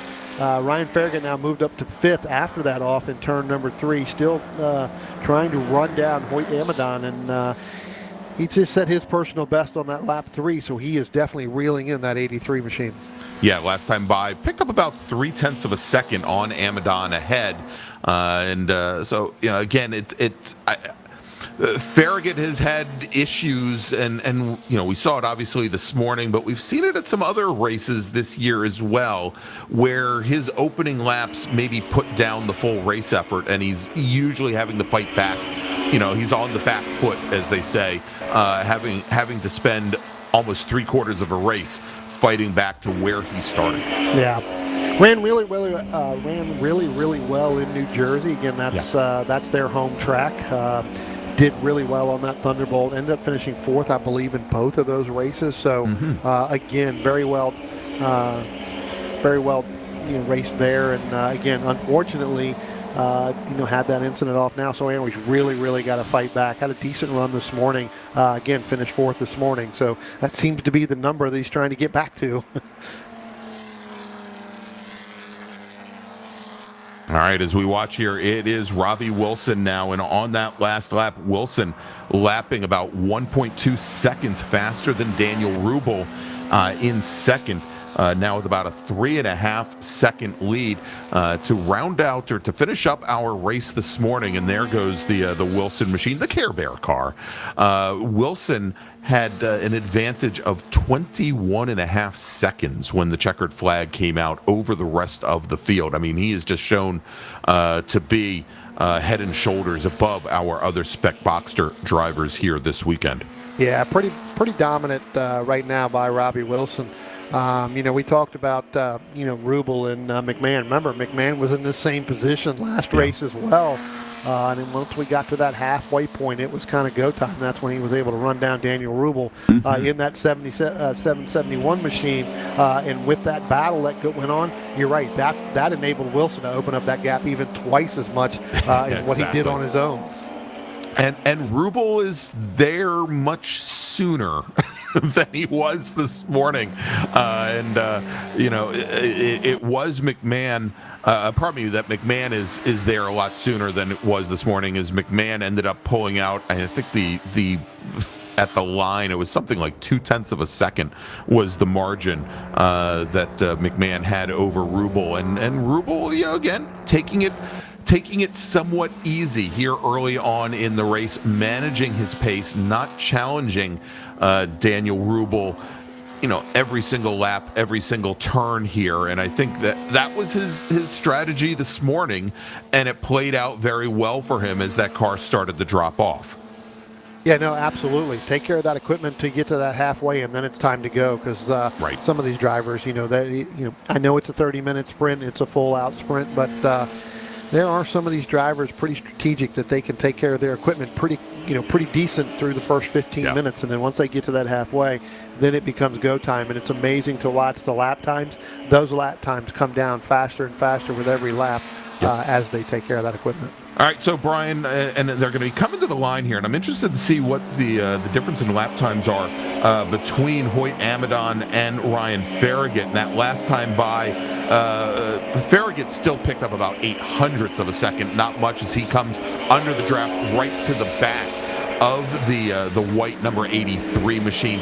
Prior lap, he was about a half second faster than Hoyt Amadon. And I noticed as they came into turn 10 this last time, Amadon, at least through there, not getting a lot of bite from the front of the car, getting a little bit of understeer, pushing wide, not getting good exits out of some of these corners, where the Farragut car, it's run through the gravel trap on the opening lap, be damned.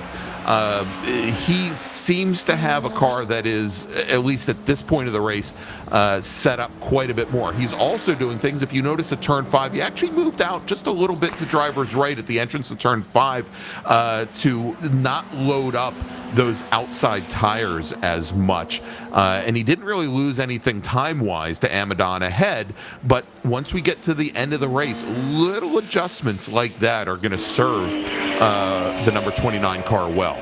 Yeah, no, absolutely. I think what ends up happening, is, you come up out of turn number 9, you come up the hill underneath the bridge right here, you can see where, that number 83 machine just, again, doesn't get into the corner that much, as much as he wants it to. And then when you start looking in the rearview mirror, because you see that big orange front of that car coming, you got to try to defend a little bit. So you end up missing your exit because you cut the corner too quickly. And then you end up screwing. It says now Ryan Farragut tried to get under braking to keep from running into the back of Hoyt in that number 83 machine, really got the back end loose, but it looks like he may utilize that to an advantage and gain going out of turn number 2 and up into turn 3. Yeah, and he takes a quick look to the inside on Amadon as they go under braking in the 3. Now, when I say they go under braking, at turn 3, it's a brush of the brakes. It's not a heavy braking moment unless you're all the way to the inside. Yeah, at which it's a heavy point, brake. yeah, you got to stand on the binders to help get that car to rotate.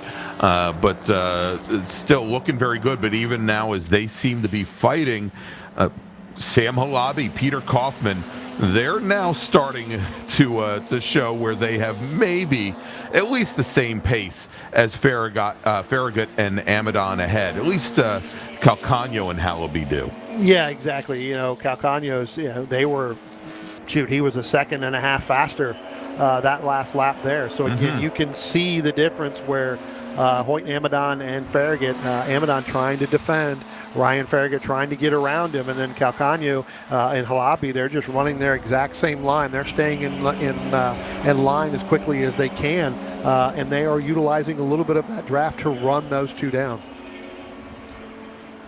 Definitely going to be a 4-car battle here coming up for 4th spot. Oh, and Greg, this is going to be this race goes on. Bryan, as they came down under braking into turn 1, Ryan Farragut took a quick look, and actually not a quick look, a long look to the inside of Hoyt Amadon, and under threshold braking, decided he wasn't going to be able to make it, moved back behind Amadon, and as Amadon turned in, I think that Farragut was still foot down on that middle pedal, and the car got very loose and almost ended up in the door of the white 83 ahead. Yeah. You see there, the 83 there took the exact same line as that number 29 machine going down into turn 5, Greg. He learned exactly what he did, what Farragut did the last time, and said, we're not going to do this again. I'm going to run that exact same line. And it does kind of break a little bit, not only of the air, but now it takes the car behind them, knowing they have to get on the brakes a little bit more because they can't use that momentum to release the brake to make the turn. Yeah, indeed, and even through the carousel, through 6A and 6B, we saw where Farragut kept a much tighter line, and Bryan, that is primarily to defend against Calcagno behind him, and Amadon was able to open that portion of the track up a little bit more, again, taking some of the load off those outside tires. And so as they come down the front straight now, look at this. Calcagno is going to take a look to the inside on Farragut. He is nowhere near close enough to get that pass made, however. Yeah, that was a hey, I'm going to stick my nose out here, let you know that I'm here, but I'm definitely not close enough to make that pass. Let's see if the 29 makes the mistake going in and lets me have it, or does he continue to run the same line? He did run that same line, to try to work to get back up to Hoyt, but it seems like Ryan may have run the tires off a little bit, Greg, early on, trying to get back up into that 4th position after going off on the very first lap. He may have to take a lap or two off just to go ahead and let those tires relax just a little bit. Yeah, I mean, that's all it took. And then he just didn't have the good run out of turn 10. And now you see with a little bit more freedom and less of a need to defend, Hoyt Amadon starting to again open up the wheel a little bit, give the reins a little bit to that 83 car, and Ryan Farragut has just the opposite situation. He is now in full defense mode from both Calcagno as well as Halabi, who is now there as well. And of those cars, maybe Calcagno's in the most difficult position because he thinks he's got the pace to get around the orange and black machine, but he's got to really concern himself with Sam Halabi behind. Yeah, no kidding. And as they come down the front stretch here, there it is. Calcagno looks like he's going to try to move that. Let's see if he's going to be close enough, or is he going to stick it in and try to outbrake that 29.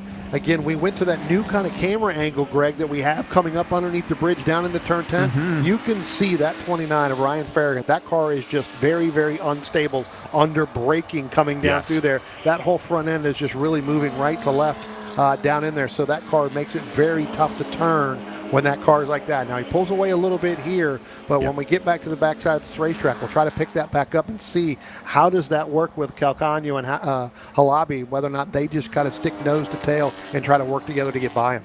Yeah, and Bryan, as Calcagno again just came from so far downtown to try and make that pass on Farragut going into turn number 1. Farragut did have to adjust his line because there was a chance there that Calcagno could have just outbroke himself and used Farragut's door to get the braking finished. Yeah. But it also shows that Farragut still, with that wider and later entry, was able to get the power down that Calcagno was not. And Farragut now has perhaps his greatest advantage over Calcagno coming out of turn 1 since the start of this race. But let's move forward. Yeah, to this fight right here, Bryan. Yeah, I was going to say, if we can, let's move forward up. There is that Hunt McMahon and Daniel Rubel. Again, these two went at it this morning. They're going at it again here late in the race as we got about 13 and a half minutes left. I'll tell you what, Greg, this is going to be a battle for that second and third place last spot on the podium.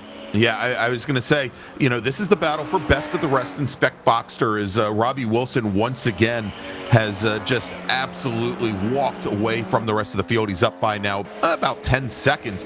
But, the way this race ended this morning with Rubel conceding second position to McMahon with 2 laps remaining here, it's just going to be the question, did Hunt McMahon save the equipment to the end?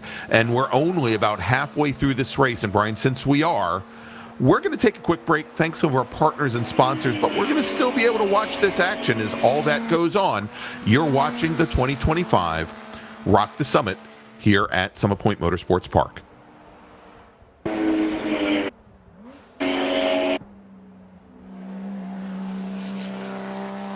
Pirelli and Porsche have been a winning combination around the racing world for years. Pirelli is proud to bring that relationship to PCA Club Racing yet again in 2025. Make sure to see the guys from Frisbee and find the right Pirelli tire for your vehicle, or check them out on the web at frisbeeracetire.com. Pirelli powers nothing without control. When you pack up from the raceway and head home on the highway, remember that the engineering excellence Michelin strives for in racing is applicable to our passenger and light truck tires too. Michelin is proud to continue its national sponsorship of Porsche Club of America and Club Racing.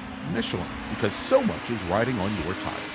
Looking to decrease lap times on the track without an engine overhaul? GT Racing has a wide range of fiberglass and carbon fiber body panels, along with European Racing headers, exhaust systems to lighten your car and accelerate all the potential horsepower of your engine. Time for a change? Convert your 944 into a turbo or a 924 GT, or your 911 to a 911 RS, RSR, or 935. Talk with Joel at GT Racing. He'll help you choose the winning combination of lightweight Porsche parts and header systems to set you on the right track. GT Racing is your one-stop shop for your Porsche needs. GT Racing is a national sponsor and proudly sponsors tech inspections at PCA Club races. GT Racing also sponsors the Best Prepared Car Award, a $100 gift certificate at each race. Call Joel at GT Racing today at 1-800-797-2911 or find us on the web at www.gt-racing.com. Our first club racing sponsor, Porsche Cars North America, funds the club racing news and sponsors the Workers' Choice Award, considered the most prestigious award given at a club race. Thank you to PCNA for offering vital support to our club racing program.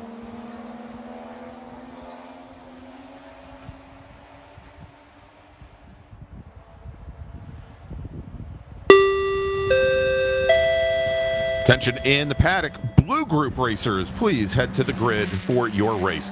Blue Group racers, this is your first call to the grid. Welcome back, everybody, to the 2025 Rock the Summit presented by PCA Potomac Region of the Porsche Club of America. I'm Greg Ginsberg along with Bryan Donati, and this is the Spec Boxster race presented by OG Racing with our leader, Robbie Wilson. Then Dan Rubel second, Hunt McMahon in third, and big changes there just past the top three, Bryan, as we saw right in the middle of that commercial break, Hoyt Amadon, lots of trouble under braking down at turn one. Yeah, saw that orange Spec Boxster in his mirror for too long and ended up overdriving going down into turn one. The car just got away, ended up moving all the way over to driver's left into the grass. We really thought he was going to do a complete 360, but was able to save that and continue on. But what that's done is that moved Ryan Farragut back up into fourth and William Calcagno up into fifth. Sam Halabi now is trying to get past Hoyt Amadon as well. So again, you can see some of the focus went away there, or some of those tires went, but that was just a complete overdriving down into turn one. Yeah, and I think also, Bryan, one of the challenges that racers have, if they do end up leaving the track surface and at least going into these gravel traps, and turn one in particular, it's a different type of pea gravel that they use at turn one compared to, say, at turn three. The car can really pick up a lot of small stones underneath the car, and I've found in the past, not that I would know this because I've never gone off into that gravel trap at all. Never. Not once. But you can have some of those very small stones actually wedge themselves into bush. We might be coming back up now, Bryan. Coming back, yeah. Yeah, I want to apologize to everybody. We're getting things back underway here. We had a couple small technical issues.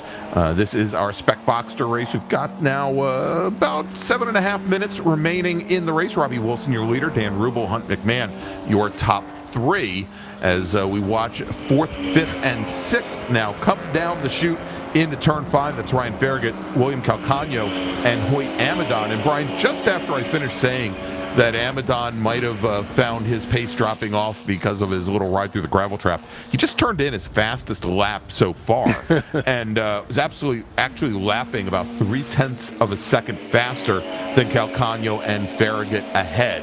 So we'll see what happens when he starts to pressure the folks that just a few moments ago were pressuring him from behind. Yeah, no, absolutely. And you know what, Greg? We weren't the only ones having technical issues and technical difficulties. As Peter Kaufman went down into turn one, again got very loose as well. So, you know, he didn't do a complete spin, but Peter Kaufman having another challenge down there. Oh.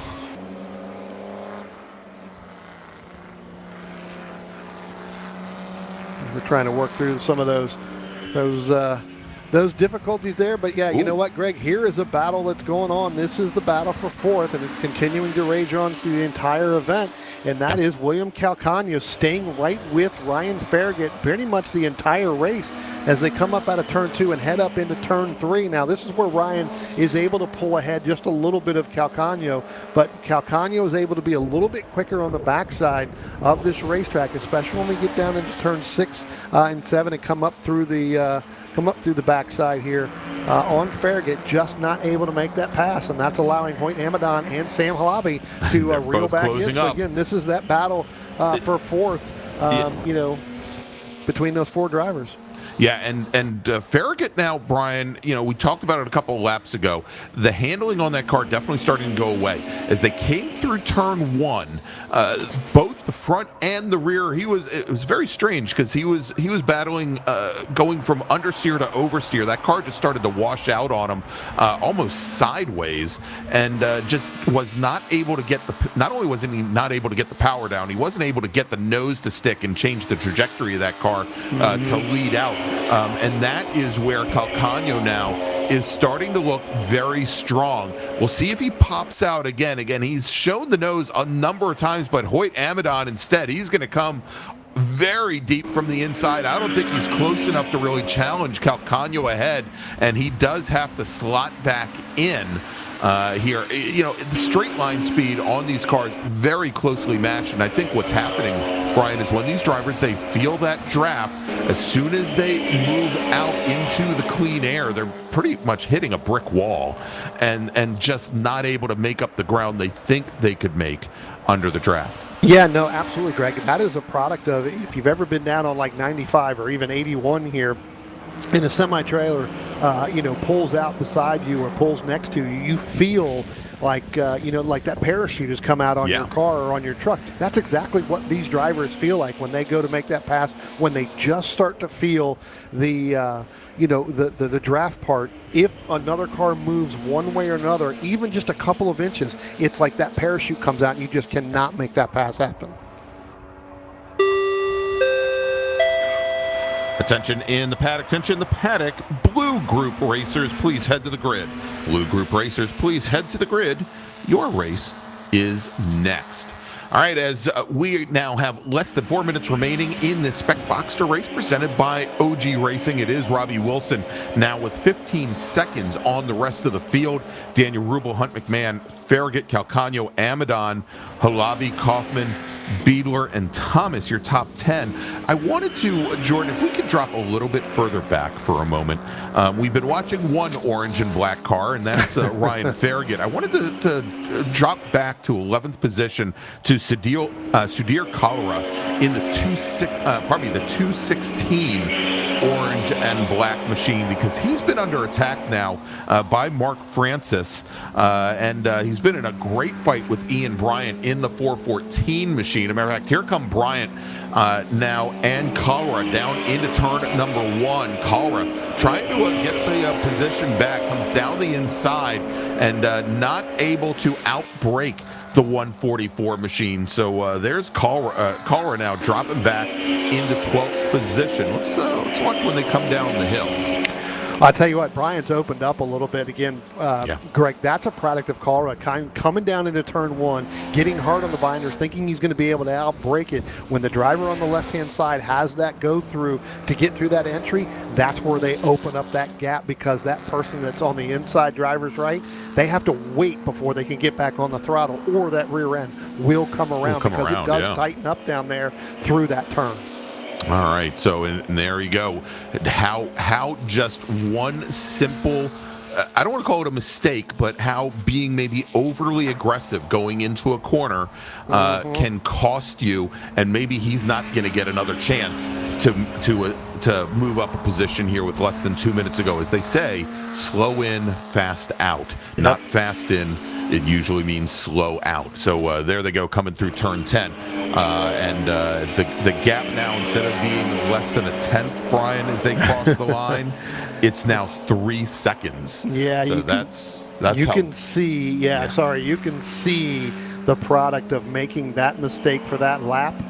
That has really opened up, especially in these cars, in these spec cars, where, again, it's going to take about a 2 or 3 laps before he can do it. By that point, Ian Bryan's already going to be taken off because he was running the consistent line and the consistent lap times in order to do that. So he's not going to drop off because that was a 4-second lap difference than what Callara had the lap before. Well, and I'm not saying he's going to get there, because I believe at this point those racers have this lap and perhaps one more, Brian. Actually, I think he's only going to have one more when they come around, because I think Robbie Wilson is on his last lap. Right. Well, and I think he's behind them on track, yes, Brian. He is. Absolutely. Yeah. So these guys, they're going to finish this lap and probably get then one more. Yep. And Bryant ran almost 2 full seconds faster than Bill Thomas ahead, but we can see the gap. The gap there is just, I think, too great at this point. So let's track over, get back to the Care Bear car. If we can, our race leader, who believe that there that he might is, be him right there, coming under the Toyota bridge. So those racers we were watching, they will get one more lap. But Robbie Wilson looking to sweep the weekend here in Spec Boxster as he comes out of turn 10, checkered flag in the air, and Robbie Wilson, driver out of Frostburg, Maryland, takes the win in Spec Boxster. Coming out of turn 10 now, and looking at the checkered flag, finishing second, Daniel Rubel. He manages to hold off Hunt McMahon here in race number 2. Margin 1 second on the nose. Ryan Farragut now. We're going to see him coming over the crest of the hill. Farragut, is he able to hold off Calcagno? He's got the position as they come out of 10, and as they come to the line, can Calcagno draft past? No, he cannot. He cannot. And Ryan Farragut will finish 4th.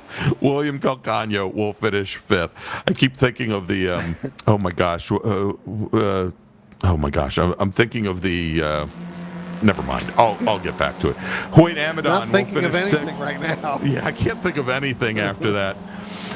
Sam Halabi will finish 7th. Peter Kaufman, John Beadler, and Bill Thomas will round out your top 10. Actually, before we say that, Beadler now just coming across the line with Bill Thomas 2 seconds back from there. And look at that again, Brian. On the last time through, Ian Bryant resets his personal best, and he was a 1.5 seconds faster than Bill Thomas ahead. He cut that gap from 2 seconds a couple laps ago down to a 0.5 second, but not enough to work into the top 10. So that wraps up our Spec Boxster race presented by OG Racing. Let's make a final call to the grid for our next group.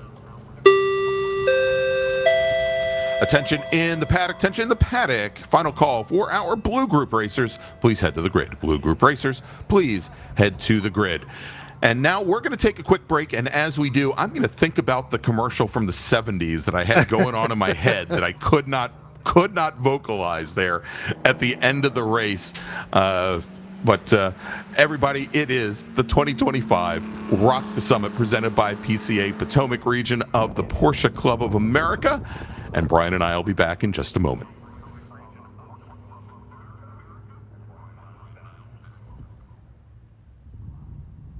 partners of club racing for over 30 years, Eurosport Porsche Road and Race is a Porsche specialty shop with 2 locations in Illinois operating since 1984. Whether you have an early air-cooled car from the 60s or Porsche's newest cup car, we can provide all your service and parts needs. We are the one-stop shop for all of your Porsche repairs and race builds with a large inventory of Porsche parts and race gear. Apex Racing Performance, Premier Racing Outfitters, provides racing equipment and product support to motorsports enthusiasts.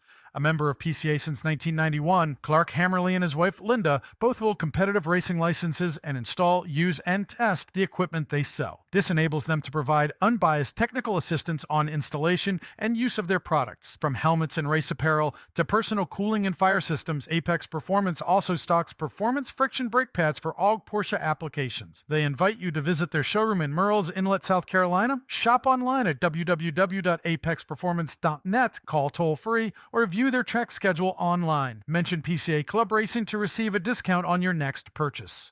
Demon Speed Motorsports offers a full line of products for your race or track car. With their background in Porsche GT3 Cup cars, they bring the same quality and durability to the street and track replacement parts that they produce. These products include suspension links, motorsport-style center lock parts and kits, brake rotors, and wing uprights. Now, Good Arrow Wings and RacingTireWarmers.com are part of the Demon Speed family. With this, they now offer Good Arrow Wings with mounting solutions for most Porsche models. Racing Tire Warmers offer tire warmers to custom fit your race car to make you faster and safer on track. To learn more about Demon Speed Motorsports and see their great products, visit them at www.demonspeedmotorsports.com. Trailix Trailer sets the standard for super lightweight, superior craftsmanship, and extraordinary quality. If you need a trailer, whether it be enclosed or open to tow your Porsche, Trailix should be your first and only choice. Trailix has many sizes to fit your Porsche perfectly, and their unique touches ensure that your trailer will be as functional as it is beautiful. Trailix Trailers sponsors the Novice Racer Award, a gift certificate given to the second-time racer who exemplifies the club racing spirit.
It's the 2025 Rock the Summit presented by the Founders Region of the Porsche Club of America, PCA Potomac. I'm Greg Ginsburg, along with Bryan Donati. Next up, our Blue Group racers. We just saw Spec Boxster. Now we got Spec Cayman, and we got so many other great racing classes here as well. Let's run down the starting order. Starting on pole today, he was by far your fastest driver in race number 1 in his Spec Cayman. It's Wahid Shahadi in the number 147 2006 Porsche Cayman. Franklin Prey will start on the outside of the front row. He's driving the 777 J-Class Black 2010 911. Greg Rochik will start third. Greg's in the number 320 SP3 Class Red 944 with Ryan McGrath starting in fourth. He's driving the number 77 H-Class 2008 Porsche 911. That's the gray machine. Ken Agna will start fifth today. He is driving the appropriately numbered number 5 SP3 Class Blue Porsche 944 S2 with Dominic Belvedere, starting sixth. He's driving the 556 Spec Cayman. That's the silver machine. Kenyatta Jenkins will drive the 1999 Porsche 911 silver machine in the H class. That's the 027 machine, starting eighth, starting seventh. Starting eighth in the number 159 H class 1990 Porsche 911, the white machine, the Terrence Judge. Then we got Andrew Murphy. He is in one of our Spec Caymans, a 2007 Cayman. The black car is wearing the number 47, and he starts ninth. Starting 10th, Jordan Simon. In the 2004 Porsche Boxster, the red G-Class machine, will start 10th. Starting 11th is Sam Amano. In the blue number 4 2014 Porsche Cayman S, starting 12th, David Nissenbaum. He is driving the number 411 G-Class 2000 white and orange Porsche Boxster. Then we got Mark Salvador in a 2005 Boxster. Orange, obviously popular there on that area of the field. He's in the orange and black number 667, starts lucky 13th. Starting 14th is James Clemens. He's driving the 06 G-Class 2000 Porsche Boxster. That is the gray machine. And then we got John Patton, starting 15th. He's in the number 2 Porsche 968. That's an SP3 car. He's going to start right alongside Connor Henderson, also an SP3 968. The gray machine starts 16th. As the starter now looks over the field, if he likes what he sees, we'll get the green flag. And green flag's in the air, Bryan. And we are racing once again here at the 2025 Rock the Summit with Jihadi, with Franklin Prey on the front row. Prey jumps out to an early lead in his Porsche 911, gets ahead of our Spec Cayman leader, Jihadi. Jihadi was the fastest driver in the morning race. And then we got Greg Rochik, Ryan McGrath, Ken Agna, who just did not have a great start this morning. And also not having a great start, I think that was Andrew Murphy in the 47 Spec Cayman back in ninth. We're going to see he's likely going to fall back a number more positions here as he's getting swallowed up coming through turn 3. Yeah, definitely went too far left there coming out of turn number 2. Not going to get swallowed up by too much. I think he's going to be able to tuck back in. You see him right there kind of battling a little bit further back. Looks like Henderson's going to get around him coming down through turn number 5. So going to drop a few spots, but was able to keep that car straight and moving forward now. And now it looks like he's going to try to go really far driver's left coming through turn 6 and then into turn 7, Greg. And as you well know, that's where it really kind of tightens up, especially through here. So you definitely want to make sure that you get back in line through that with for Andrew Murphy. All right, I'm sure we saw Connor Henderson get around that car as he was in the battle with John Patton. And I believe they also had Steven Wilson in that fight as well. And that driver now, Murphy, trying to fight back as he went side by side with another driver coming through turn 10. Not the fastest way around, as we now have heading onto the pit lane. Bryan, John Patton in the yellow 968 machine, the SP3 car. He does not complete a lap. He will finish this race very early. Yeah, I think he had a problem earlier this morning as well, I believe, maybe kind of pulling off a little bit in that number 2 machine. So, again, a rough day there for John in that number 2. All right, as they head down the hill now, getting not bottled up, but it looks like a big grouping behind Jordan Simon's red Boxster, currently in 9th position. We got Nissenbaum, Clemens, Sam Amano, and Mark Salvador back behind us. We were just watching that group filter through, and Ken Agna in that the Rothmans blue and white Porsche 944. We saw early on in this morning's race where he started in 4th position, dropped back a little bit, moved back up to 4th, but just didn't seem to have the raw pace that he had in qualifying, Brian.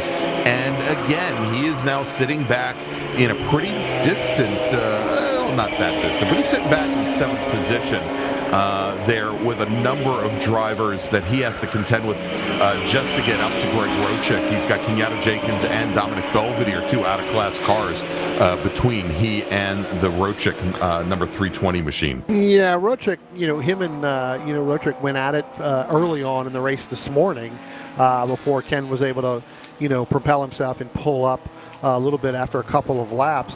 It's going to be really tough to see whether or not Ken's going to be able to get that car rolling. Again, another terrible start for that number 5 machine. So again, going to have to go a long way here in this 30-minute race. And I think if there's anybody that can do it, it is Ken in that number 5 machine. But as you just said, right, Kenyatta Jenkins and Dominic Belvedere in between him and in that 320 machine of Greg Rochik.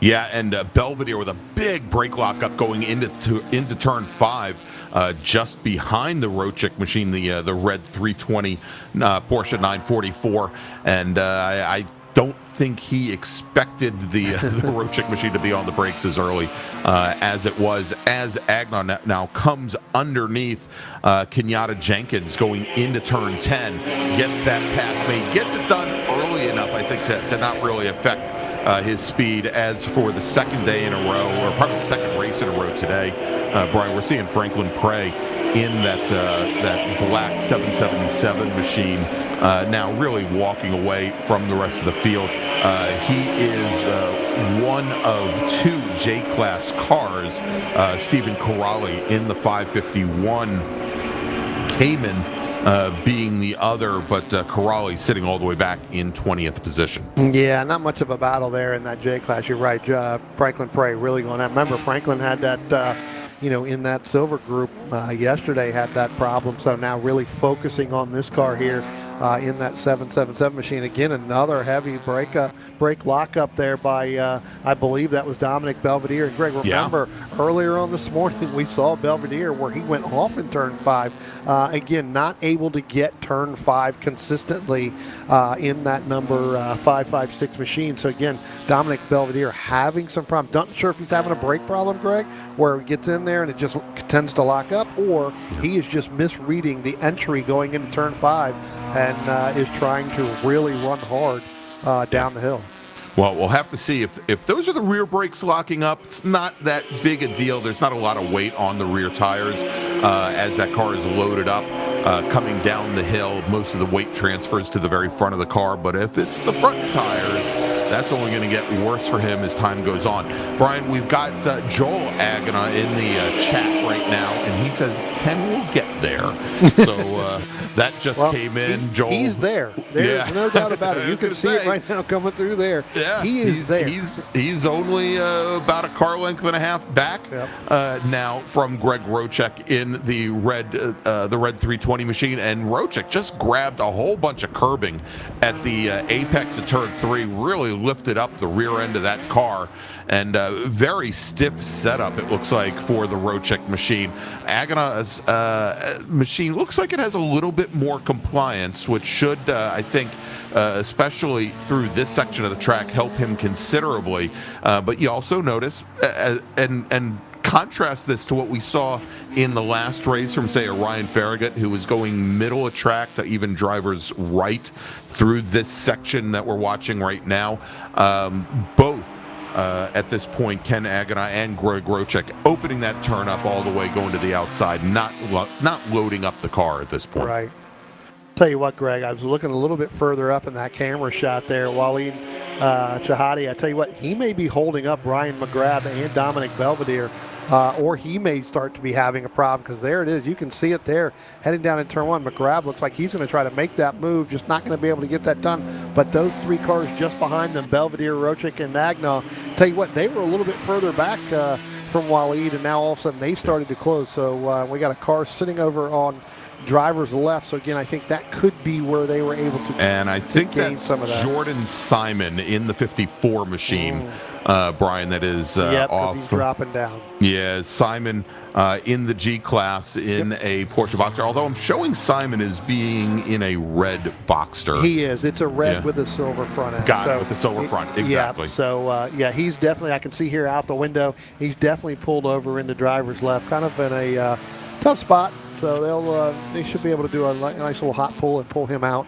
and get him moved. All right, so hopefully McGrath really taking quickly. a look now, trying to get underneath Waleed Chahadi. And Brian, you called it out. Chahadi, who has had a best lap time of a 1:23.5, he's lapping almost a second off of those times right now. That is 2 seconds off of his fastest lap from this morning's race. And 2 seconds is an eternity here at Summit Point Raceway. Absolutely, and I'm going to find out tonight when we go down into dinner. So I'm going to look for somebody from that team.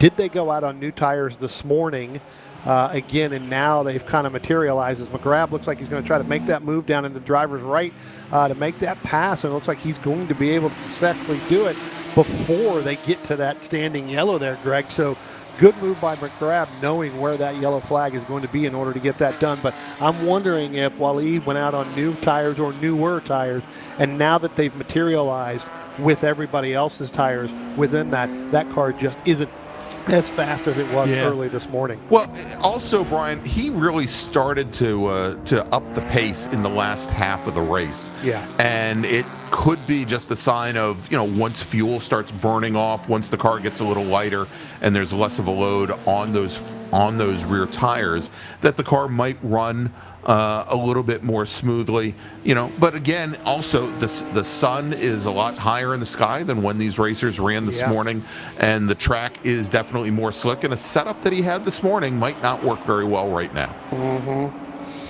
Yeah, McGrath getting in front of him, and now, like I said, you've got Dominic Belvedere here, trying to put a heavy attack on him as well. But Ken Agnew now has moved ahead of Greg Rochek. There you go. In that SP3 for that lead there. So again, it took a couple minutes, but once he got up there, it definitely starting to take off now. We'll see whether or not he's able to run down Dominic Belvedere. Again, this morning, Belvedere didn't, once he had that off, he was able to get himself back in to this race and really kind of move around. So, again, Greg, the other thing here is they've dropped that standing yellow there because everybody has seen it for at least 2 laps to know where Jordan Simon is. So now it becomes where they know that car is, but you can go ahead and make those passes without that flag there. Hey, want to welcome Peter Kraus to the chat. And Peter, of course, Brian, hopefully we'll see Peter up at Watkins Glen next week. Great driver coach, and has an absolutely beautiful Porsche it's not a Porsche 914, it's a Fiat X19, I'm sorry. But he's pointing out, of course, James Clemens, who's currently running 9th overall in his white 2003 Boxster, and he is currently your leader in the G class, and he's got a fight on his hands from David Nissenbaum in the white and orange machine directly behind. If we can just stay on this shot for a moment here, Jordan, they should be coming up and over the crest of the hill here almost now. There they are. Yeah, actually, there they are. There they are right there coming through turn 10. We think they're coming? I think maybe. I think I can. Yeah, exactly. All right. So, and they both Clemens and Nissenbaum just ran their fastest laps of the race. For Clemens, though, he just pulled out an extra 7/10 of a second. What was a 3/10 of a second advantage now is getting close to a full second between them. So that's why I was a little concerned. Great job cheering them on, Peter. Yep. One of the other chats there, we got David Rodenroth there. Greg, he is PCA Club Racing Chair checking in the live stream from Venice, Italy. That's right. So again, sitting at the restaurant, probably, a little vino and some pasta. That's right. Watching the live stream. So, David, glad you could do it. I think it's 5-6 hours ahead of us from Yeah, this. It's about 9:30. So yeah, definitely sitting. That's because everybody just woke up from their nap, right? They take a nap from 12 to 3:30. So.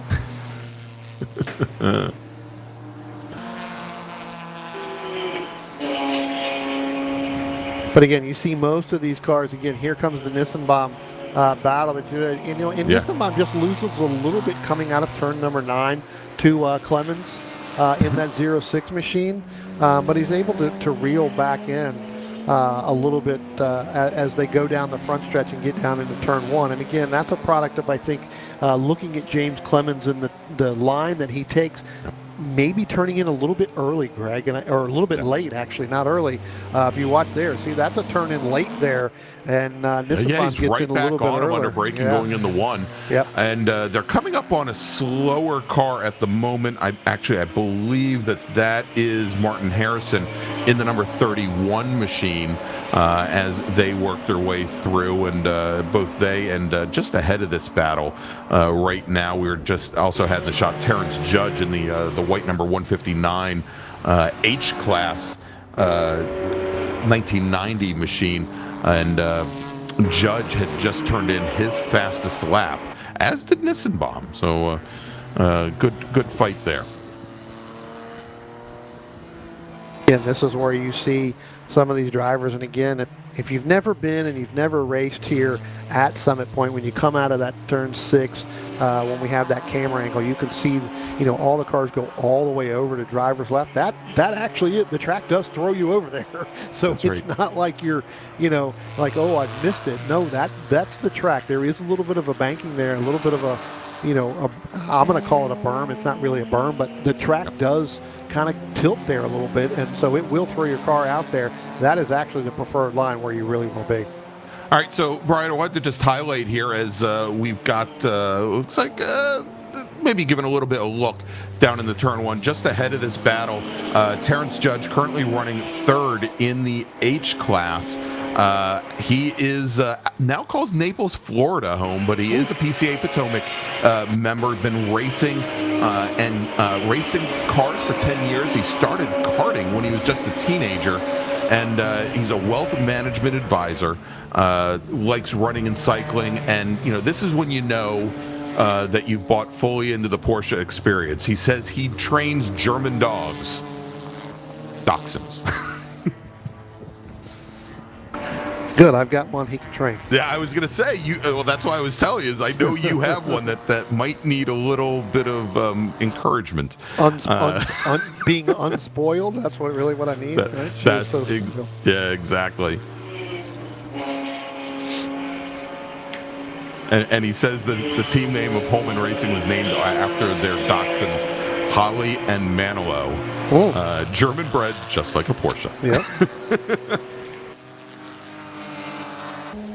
Yeah, we keep looking at this battle, and here's another battle down here again. Rochek still trying to get past Ken Agnaw again. Got some of the slower cars there that they're going to go around. We'll see whether or not Rochek is going to be able to get around him and come through there. It doesn't look like he's going to be able to, as one of our slower cars is going to drop a little bit of tires off there on the right-hand side, open that corner up as wide as you can through the dirt. Going to do a little bit of dirt track and get down up and over that hill. And Bryan, we have in the chat, I love this, Rick Snyder. I guess he heard your description of Connor Henderson's Porsche 968 and what the livery was.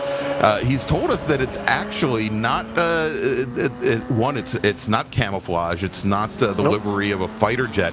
It's actually based on the Ohio State Buckeyes football helmet.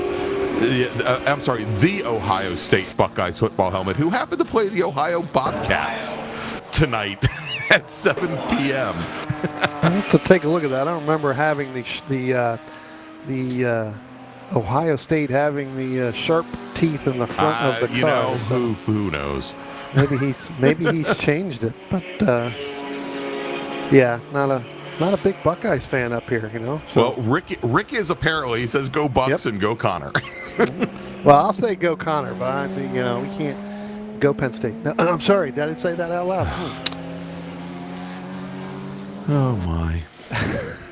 As we bring the college football season into play well, here. Brian, we're quite a bit past halfway here. Now, so let's do this. Let's take our break, because I don't think we've taken our break yet. We're going to make a call to the grid for our next race group, and when we come back, more racing action here from Summit Point Road. There's a lot of racing action right now at Summit Point Raceway going into turn 10, but let's make that call to the grid. Attention in the paddock. Red Group Racers, please head to the grid. Red Group Racers, please head to the grid. Your final race of the day is next. And with that, now we're going to take that quick break. We'll be back in just a few moments. We'll take you all the way to the checkered flag here at Summit Point Raceway. It's the 2025 Rock the Summit.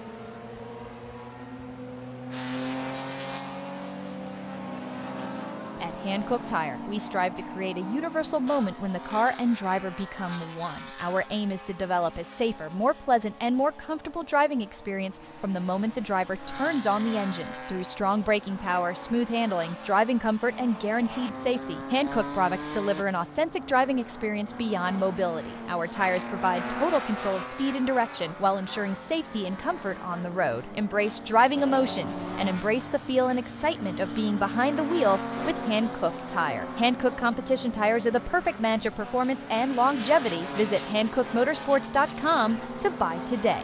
OG Racing has been a national sponsor of PCA Club Racing since 1998. Headquartered in Sterling, Virginia, and staffed by PCA members and club racers, OG Racing has always carried the industry's best in racing safety equipment and performance parts. The best products from manufacturers like Sparco, OMP, Alpine Stars, helmets from Bell, Stilo, Rue, brake pads from Performance Friction, Paget and Hawk, just to name a few, and are always in stock and ready to ship from their 12,000 square foot warehouse. Give OG Racing a call or visit them at www.ogracing.com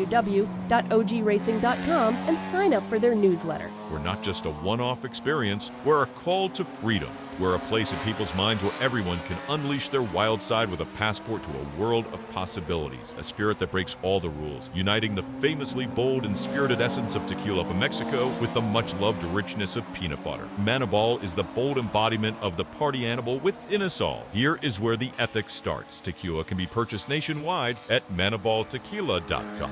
Club Reg is a supporter of PCA Club Racing and the provider of all registration for each of our races. ClubRegistration.net is a unique service because we put all of our customers first. You can use our services for free or with a small credit card handling fee. How can you go wrong? Included with both are custom solutions tailored to meet your needs. Find out more information at ClubRegistration.net.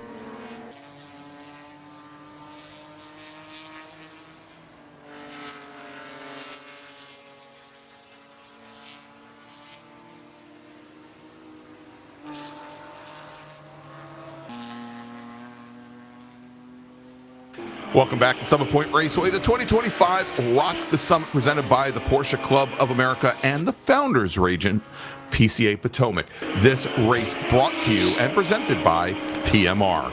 All right, so as we're watching now, Connor Henderson in that, well, we don't think it's an Ohio State helmet. It's the Ohio State stripe that goes up the front on a gray car, and I think he has like and we were just talking about it up here in the non-air conditioning tower, the P51 side teeth on the side of the car. So like a P51 Mustang type deal? Absolutely. Exactly. All right, there you go. As he just gets by Sam Amano in the blue number 4, which doesn't look like a college football helmet. And Amano at the moment running, where is he? He's running all by himself in the I class. Yes. He's sitting in 12th overall. So yeah. Connor going by Mamano that time. Hey, pretty good run by Connor, right? He doesn't get to race all the time here. And sitting there back in 11th overall, sitting in 3rd in SP3. He's running, 3 seconds slower than Ken Agnon and Greg Rochick, but tell you what, it's got a pretty big gap over Steve Wilson in that number 215. So pretty good run there. just captured Greg Rochek and Ken Agnall. Agnall starting to open it up. He's got some of the slower cars in between them, so he's going to have a little bit of room to play with here with, with about 8 minutes left to go. Minutes? I'll get that out. Whoa, that's like Chia Pet, right? Yeah, I was going to say, since it took us to get to break for me to figure out I was trying to recreate a Chia Pet commercial. At least we don't have anybody with a. Who do we have? When James Clemens crosses the line, maybe I'll try and reproduce that. Anyway, well, he is under heavy attack here by Nissenbaum in that G class. I tell you what, so that's the battle for the win there in G class. Last time by it was about a tenth, but I tell you what, Greg, it was closer than that. All right, well let's see if we can pick up that battle for a moment, if we can. It's the white 06 car, and then the white with orange down the hood of David Nissenbaum. Just now coming by the start-finish line, and that position is now going to change as David Nissenbaum is going to move to the lead in the G class in that 411 over the 06 of James Clemens. Again, the only other driver in that class is Jordan Simon, and actually he's going to watch them go by here because they're getting ready to pass him again as he's sitting driver's left here just now coming out of turn number 2. He's waving right now. There you go. He's going to wave at him right there saying, go ahead, guys. You guys go ahead and battle it out for the lead. So, Nissenbaum running that time. He was a full second faster that last time by than James Clemens. So Clemens having a little bit of a problem there at some point on the backside of this racetrack, because when they went by the last time, it was about 2.5, 3 car lengths, and now it is a car length ahead for Nissenbaum. All right, well, let's see here see if Clemens can close things down a little bit. It'd be interesting to see. Now he does open up that corner just a little bit, try to put a little bit less load on the tires, and gets the car to rotate very well through there, Brian. Let's see if he can get a run up the hill on the 411 machine. Well, this is where Nissenbaum's been a little bit faster than James Clemens in that 06, right? Really coming out of turn number 8 and you see it right turn there. Number 9. Yeah, you can really see it. Like I said, once he gets up through the carousel, he is much faster than Clemens in that 06 machine, and that's where the gap's starting to open. And like I said, he was 6-7 car lengths back 2 laps ago, and now it's within a car length and a half. But he does extend that lead a little bit as they come up that hill. Yeah, so getting ahead of Clemens was obviously what he needed, but the places where he is faster, he's now not being restricted by that car by having the other car ahead of him. All right, so as we watch that race unfold, I'm trying to see if we've got something else maybe a little further back in the pack that we can look at. We talked about Sam Amano earlier in that blue number 4 machine. Also has, and again, it's an H-class car, but the orange and black of Salvador directly behind, and that is shown to be a nice little fight. Let's see. That's not the one there. Yeah, I was going to say, not really seeing anything on timing and scoring. I mean, right there going down through the chute down into turn number 5. Yeah. You can see it. That's actually Franklin Prey going around, I believe, Salvador. Through there. So there's Amano right there. Right, and then there's Prey, and there's and then Salvador. So it looks like it looks like that has opened up just a little bit in the last lap or so. Again, your overall leader, Franklin Prey, lapping all the way up to Mark Salvador in 13th. So the next competitor that he's going to try to lap is going to be Sam Amano, and then Connor Henderson in that 341 machine there. So again, with just right around 3.5 minutes left to go, so probably 2, maybe 3 laps. Yeah, probably like with Prey just now starting this lap, probably this one and 2 more. And 2 more, yeah. So 3 laps in total, but yes, this again just got by Amano going down there.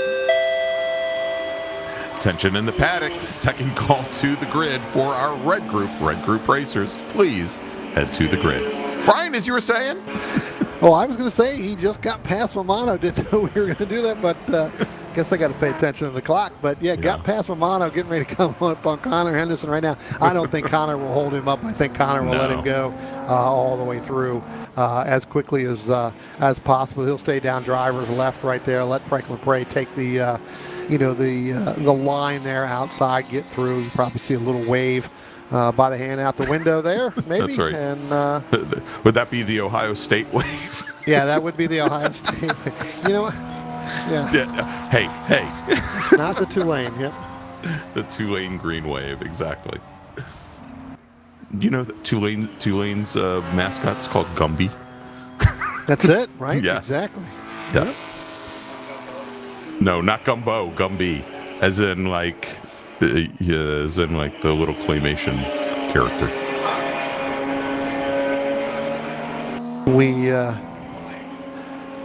We get ready to go through here again, Greg. I think you're right. I think again, Franklin Prey is going to end up getting one more lap here, and then I think next time he comes by, he should be getting that one to go there again. There's Romano. There is Salvador right there. So that's really the battle for 12th and 13th overall in this blue group right now. So again, pretty good battle going on for position on the racetrack, just not in the class. Not in the class. Yep. And we saw them earlier this morning, right? They were kind of nose to tail, kind of in a little bit of a, other classes here, and one would get out of it and the other one would get out of it just so that they didn't mess up those other races as they were coming up to lap some other cars. So we'll have to see. If we take a little bit further look back here, we talked about the Nissenbaum and the Clemens battle. That's still within our car length and a half as they head down into turn number 1 now. And it looks like Clemens really tried to open up that corner, Greg, and really tried to get as much momentum as he can. Oh, and he's getting a great run out of the outside from the outside here. Yeah. Which again, we've seen this.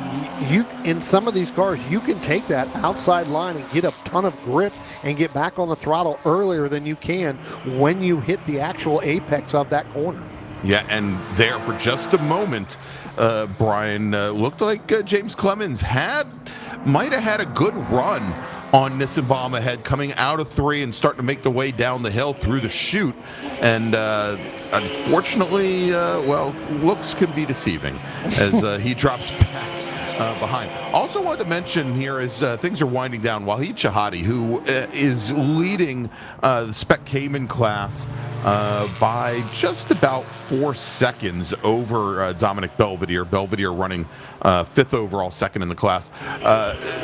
We surmise that maybe Shahadi's car was set up for the long run and maybe a little bit quicker. Maybe once you burned a little bit of fuel off and it got a little lighter. That hasn't been the case. He's still lapping, and actually now lapping almost 2 seconds off of the pace that we saw earlier back in the 125s, and that's letting Ken Agna come up closer on him. But Bryan, more importantly, coming across the checkered and taking the checkered flag, there we go. It is Franklin Prey, and he reset the last lap on the very last lap. Talking about a car that's set up for the long run with a 121.4. And I believe, I'll have to double check, but I think that is his fastest lap of the weekend. Indeed, he came into this race with a fast lap of 121.574, and so he knocked like 15 hundredths of a second off of that lap time. Keep an eye on this coming out of turn 10. I was just going to say that battle in SP3 coming through the final corner. And let's take a look as we run down here as Greg Rochek gets back ahead of Belvedere on the last lap. It's going to be McGrath who takes the win in H, finishing 2nd overall. Shahadi, only a 1.5 seconds back from there, takes the win in Spec Cayman, 3rd overall. Ken Aganoff finishes up in 4th, beating Greg Rochek to the line. Margin of victory there for Ken Aganoff, 9/10 of a second. So there you go. Family member, who was it a little bit earlier in the chat? It was Joel. Who knew that was going to be the case, as we had a good time there. You see there's a yellow flag out at 1. There's a car that took the escape route escape road out towards the skid pad. So Rocek finishes in 5th behind Ken Agana. Then Dominic Belvedere finishes 2nd. Inspec Kamen finishes 6th overall. Taking the win in the H class, or probably finishing 2nd in the H class to Ryan McGrath, is Kenyatta Jenkins, finished 7th overall. David Nissenbaum holds off James Clemens for the win in the G class. Margin there at the line, 6/10 of a second. Terrence Judge will take the last step on the podium in H, finishes 10th overall. Then Connor Henderson, who takes 2nd place in SP3. He's going to finish just outside the top 10 in 11th position. If we look at some of these other classes a little bit further back in the field, in the ME1 class, Christopher Fahey takes the win by almost 25 seconds over Frank Osborne, with Gene Raimondi finishing in 3rd. In GT5, John Haas will take the win over Richard Glickel. Glickel finished 2 laps down. In the G class, we talked about Nissenbaum, Clemens, Jordan Simon finished in 3rd. And let's move over to the J class. Franklin Prey takes the win. Of course, he was our overall winner. Stephen Corrali finishes in 2nd. Sam Amano, our sole racer in the I class. Bart Welty, our sole SP1 racer. And that rounds out our blue group. So, Brian, let's make a final call to the grid for our next group, and then we'll take a little break. Attention the paddock, red group, this is your final call to the grid. Red group drivers, please head to the grid. And so, Brian, let's take that break. We'll be back here in just a moment. One final race remaining here today on the 2nd of 3 days of action at Rock the Summit 2025. We'll be right back.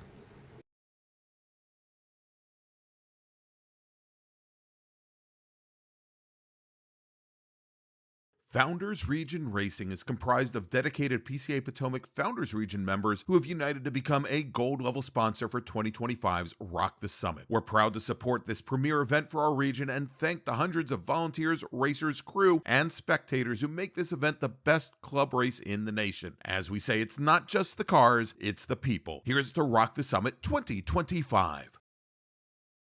Kansas City region is excited to host their 2nd annual club race in the rolling hills of the Ozarks. The 2025 Race the Roller Coaster Club Race will be held on September 27th and 28th at Ozark International Raceway. The challenging 3.97-mile, 19-quarter course has almost 1,500 feet of combined elevation change per lap. The track is in Gravois Mills, Missouri, a few hours from Kansas City. There will be 3 sprint races, one on Saturday, followed by a happy hour with drinks and refreshments, and 2 on Sunday. Both days will have charity parade laps during lunch and give friends and family a taste of the roller coaster. The points races at this club race will earn points towards the 2025 Mid-America Series as well as the 2025 PCA National Championship Points Series. Register at clubregistration.net. With almost 250 episodes and counting, Fearless in the Kitchen, a YouTube cooking channel by Paul Amico, is dedicated to sharing hints on cooking from the heart and head with ingredients from around the world. Paul's cooking is his passion and he wants to share it with you. Although there are recipes, Paul's emphasis is on creating from what you have on hand at the time as an inspiration and using old, new, and original techniques. Just grab stuff and make it work. That's where the name comes from, Fearless in the Kitchen. Paul provides ideas on variations of the dishes, but really hopes that you'll see opportunities to put your own twist and add the flavors and ingredients that you prefer. No fancy video effects or editing, just clear and easy to follow demonstrations, so come and join along on this voyage. Paul tries to post a new episode every Saturday and hopes that you enjoy. As a platinum sponsor of this year's Rock the Summit 2025, Paul's recipes will be featured at the Friday Volunteer Dinner as a thank you to the hardworking and dedicated volunteers who make this event possible. The last PCA East Coast race of the season is at Carolina Motorsports Park, October 17th through 19th. The Carolinas Challenge is held at the 2.3-mile road course that's about an hour south of Charlotte.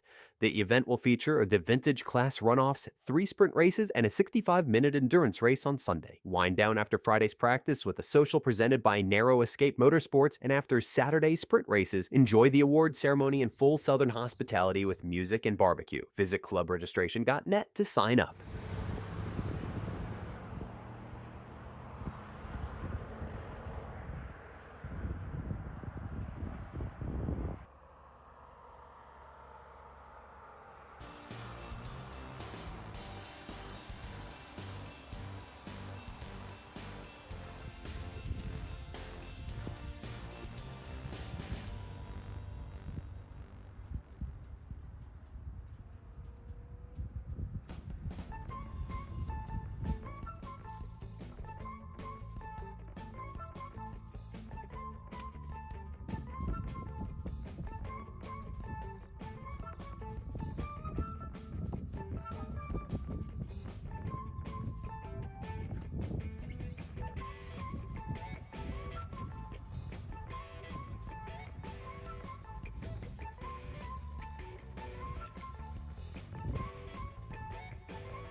Welcome back to Summit Point Raceway, everybody. It is getting down to the wire here. Day number 2 of 3 of the 2025 Rock the Summit, presented by the PCA Potomac region, the founders region of the Porsche Club of America. I'm Greg Ginsburg. He's Bryan Donati, and these are the big boys. It's our red group with all of our cup cars and club sports, and let's take a look at the starting order. Starting on pole today, driving the 014. 2019 Cup car in the GTA 3 class, it's Corey Friedman. Michael Levitas will start on the outside of row number 1. He's in the number 236 2022 Cup car, that's the silver machine. Joseph Viola will start third today. He is driving the number 262 2022 Cup car. The yellow and blue machine is running in the GTC 8 class. In the GTC 7 class, starting fourth, driving the 64 machine, it is Dwayne Moses. He's in a 2019 White Cup car. Then we've got Jeff Smith. He starts fifth inside of row number 3. He drives the 924 car. This is what confuses me, that he's running the 924 machine. But he's in a 2016 911 Cup car. Then, starting in 6th, Jeff Koster. He's driving the 573 machine. He's also in GTC 6. He is in a 2015 Cup car. And then we've got David Dunnigan. He starts 7th. He's in the number 400 machine. He's in a 2014 Blue Cup car, and that car also in the GTC 6 class, along with Kerry Brown, who's starting alongside him in 8th. Kerry's driving the number 707 White 2016 Cup car. Now let's move over to a couple of GT4 Club Sports. Starting 9th, we've got the number 751 GTD3 entry of Chris Dooley. He's in the White Club Sport with Rami Farid in the blue and orange 2019 chassis. That's a GTD2 car. The number 53 machine starts 10th. Starting 11th, driving the 125 2016 GT4 Club Sport, the green and black GTD1 entry of Peter DeBusman. And then starting on the outside of row number 6, it is the number 62 machine of Jonathan Draper. He's in the blue and yellow 2015 Cup car, also in GTC 6. As the field all strung out, coming through turn 10, the starter's going to look over the field. If he likes what he sees, he'll throw the green flag. And he throws the green flag. There it is, off in the distance. Headlights on for safety as we've got our field barreling down into turn number 1, and that is Joseph Viola coming up right behind Corey Friedman and Michael Levitas. And who was that running wide? Was that Dwayne Moses in the 64 Moses car? Right there running wide. I felt he was going to hold on to that. He said, I'm taking the outside line. The heck with those rocks out there. I'm going around it. Well, I hear a bunch of folks in the Porsche Club of America, and at least PCA Potomac, really love that skid pad there on the outside. Maybe that he was wanted the to get goal. a first-hand look. I tell you what. Yeah, that, and he just missed the access road. Yeah, he missed everything there going down through there. So good to see him back out there. It doesn't look like there's any harm or any damage to that front nose of that car, but he's going to have a long way to work back if he wants to get back up to where he was. But I tell you what. What a heck of a start. And a heck of a start by Joseph Viola in that 262 machine, Greg, because he is right up there with Michael Levitas. And Viola was a little bit further back in the first race today. Yeah. And Levitas was sitting up there in second, but now Viola has got in front of Michael Levitas in there. And that is not a battle for position in class, but a battle for position on the racetrack. Yeah, indeed. And I got a little confused, Brian, because for some reason, our timing and scoring folks are convinced that Corey Friedman's car is red. So his paint scheme last year was red. He has not changed any of his stuff through there. We had that same conversation at Road America a couple weeks ago. Corey Friedman does not drive the red and white car anymore. Exactly. And it just has not been updated. It's yellow, much like Joseph Viola's, much like Michael Levitas, as Levitas gives up position to Joseph Viola. So move the GTC 8 machine of Joseph Viola now up into second and a little bit further back in the pack, Brian. And that was pretty hectic there for a moment as we had 3 drivers barreling down in the turn 1 door to door. And as they came through, I believe, I'm looking to see who was involved with that. I think that it was pretty sure that it was Moses, Dunn, and Hoyer that were in that group. Yeah, I was going to say, Moses really trying to get back up to where he was. Yeah. Definitely pushing the issue down through turn one. But I think you're right. That was a 61 of Hoyer along with the 98 of Ed Dunn. Trying to do that. Ed Dunn tried to do that. Or Dwayne Moses really pushed the envelope there with Jonathan Draper in that 62 machine last time by when they were headed up into turn 3 as well. So really trying to get back there, where he was up in the front of his field.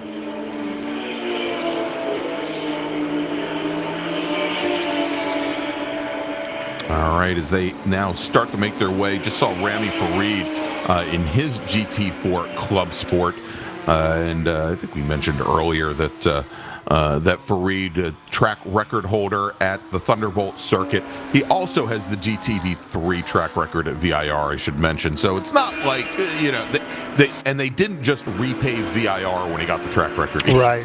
So I don't think he has anything to worry about there. Farid currently running 8th overall right now in the 53 machine. That's the fairly dark blue with the orange on the front, and also the orange down the drip rails, not the drip rails, pardon me, but the along the bottom of the car as well.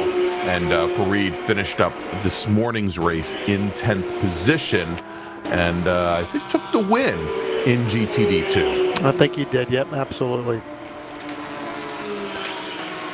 Again, some of these drivers in this group here, Greg, we saw them a couple weeks ago at Road America. So pretty much long haul travels for some of these race teams over the last 2 weeks as we went to Labor Day up there at Road America, and then basically taking that week off and then towing down in here. So again, a different setup in racetracks too. So there's a lot of changes that they had to do within those. Sure. Within those 2 week time frames to go from Road America, big, open, long, wide track, or not wide. Lots of very long straightaways. Yeah, a lot of speed. Not very wide. It's probably about as wide as it is here. Yeah, about 55 feet. Yeah, about the same. So, yeah.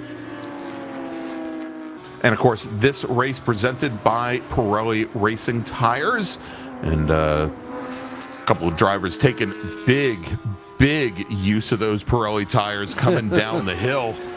Coming down the hill right there. I think one of them, and we talked about him a little bit earlier, Kyle Hoyer, in the German flag liveried 2010 Porsche Cayman, the GTB1 car, and he came just barreling right down behind. I think he had that's Moses in front of him. And Moses had started the lap behind Hoyer and actually managed to get around coming out of turn 3. So we'll watch that fight. I know we were watching a little bit earlier, but at the moment, Moses really seems to be on a charge. Yeah. Well, trying to get back up there, right? I mean, he was the one who went really, really wide down in turn 1, had to get hard on the brakes, and ended up taking the long way around, and then again tried to take the long way around out of turn 2. So that car may be suffering just a little bit. You talked about it earlier. You go and you get those dust and some of those rocks and everything, especially over in that area with that pea gravel down there. It ends up getting up in underneath the car, and it makes that car very, very difficult to drive throughout a 30-minute race here as well. Now, if we can continue just now cresting over the top of the hill, Jordan, again, that is Kyle Hoyer in the number 61 Cayman. He's got Mitch Bowling. This is a battle in class. This is the battle, I believe, for second. Third. Third in GTB1. Thank you very much. Yep. There, as Bowling on the last lap was 0.7 of a second faster than Kyle Hoyer. Now, some of that might have been as Dwayne Moses was working his way around, might have slowed Hoyer up just a little bit. But I'd be keen to continue to watch this, as I really think Bowling now, the 51 machine, starting to close things up on the 61. Yeah, definitely getting through, the backside of this racetrack a little bit better is Mitch Bowling over Kyle Hoyer.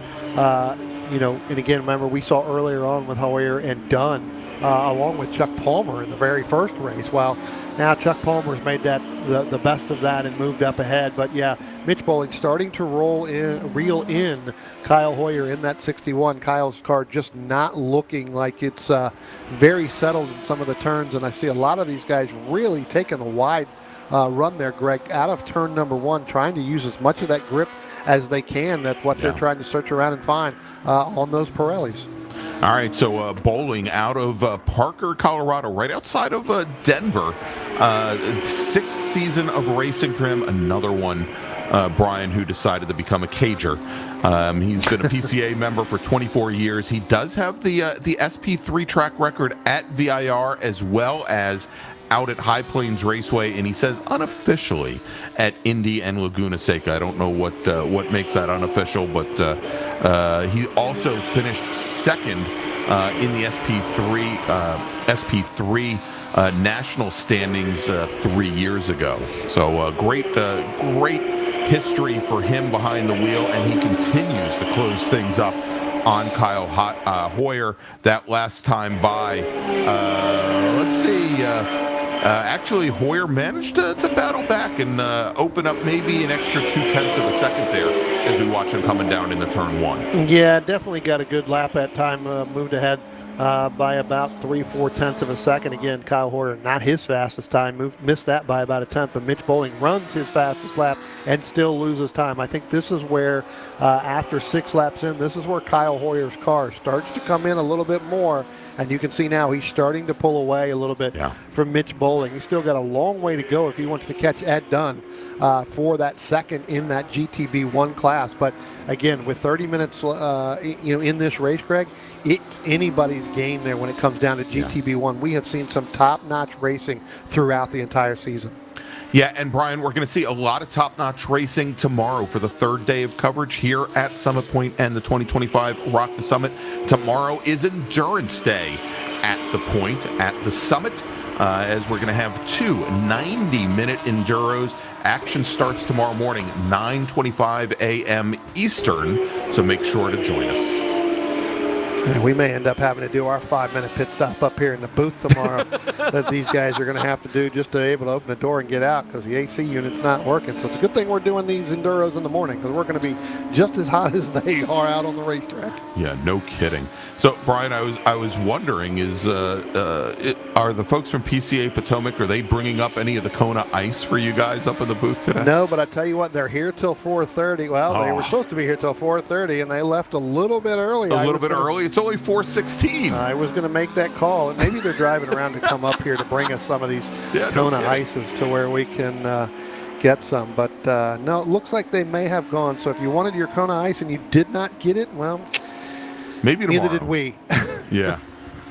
Yeah. And oh my, I'm so sorry. All right, as we now have a little bit under 20 minutes remaining in this 30-minute race, and a great fight going on right now. We're just watching coming through the carousel. I love this section of the track, Bryan. I mean, this is my favorite part of the race course, and I think we were watching there as it was Jeff Smith, Costa, and Dunnigan going through here, but so many people think it's difficult to pass through this section of the course, but even as we saw earlier in Spec Boxster, if you set somebody up right going into turn 7, you could definitely get the pass made, as our leader, Corey Friedman, in the not red 2019 GT3 Cup car comes through turn 10 with the headlights ablazing, letting everybody know that he is coming through, and he ended up catching a lot of traffic. And now look at this, Bryan, trying to catch a draft off of that machine. I think that was, as I'm looking through the field, in the red, white, and blue, right behind the red, white, and blue car.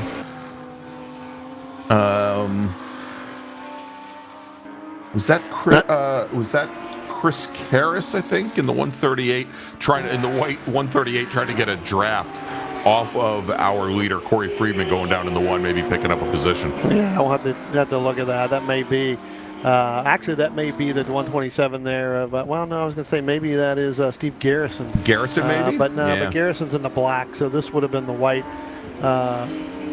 Yeah, no, matter of fact, you know who it was. Let's see. So the red, white, and blue, the American flag livery car, that's David Felker in the 45 machine. Yep. All right. So I think it was Jimmy Martin directly behind him. Yep. And I believe that is a battling class, right? Yeah, so that is Felker and Martin, and we talked about them earlier this morning too. Yeah. So and that is the battle in GTD1.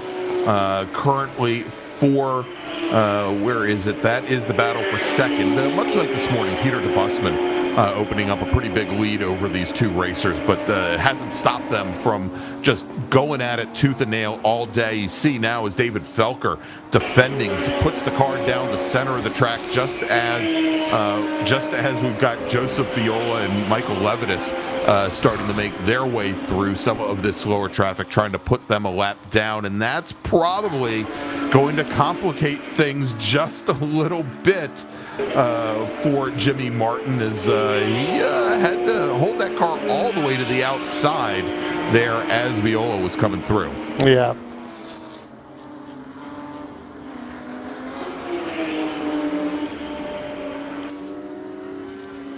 And Viola getting underneath them there, so good run by him. And he's got Michael Levitas right on his back bumper as well, working his way through. You know, the last time by when you were talking about Corey Freeman, he came by down into turn 10 when he was passing this group here, kind of side by side with Charles Liu. I don't think Charles really knew that Corey was going to be in there and, you know, kind of stick it in that tight going down into turn 10, but, you know, ended up moving over a little bit, but it was for a moment there. That became a little bit of a situation. I wasn't sure both of those cars were going to make it out of there.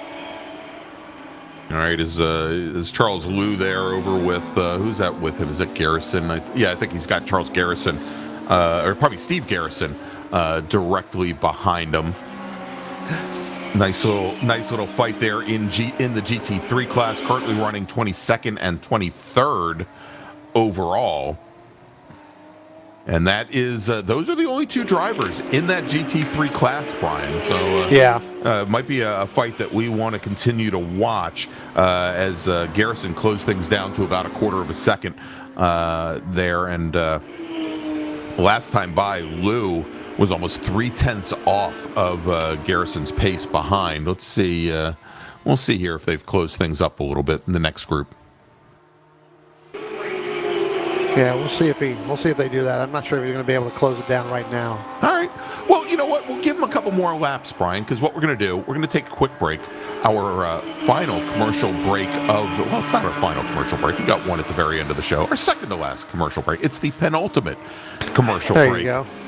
And when we come back, we'll take you to the checkered flag and wrap up day 2 of coverage here from Summit Point Raceway. It's the 2025 Rock the Summit, with this race presented by Pirelli. We'll be right back.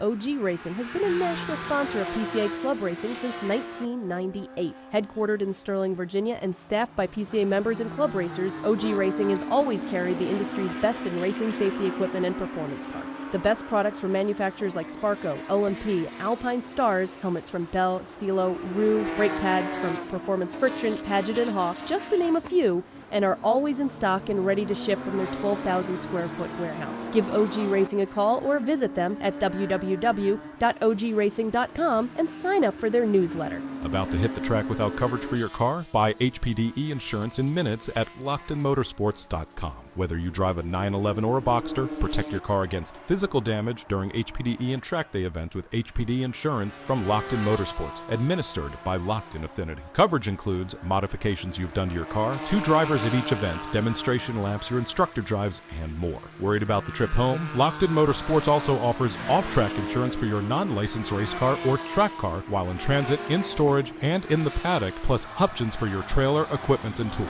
Insure your Porsche today at LockedInMotorsports.com.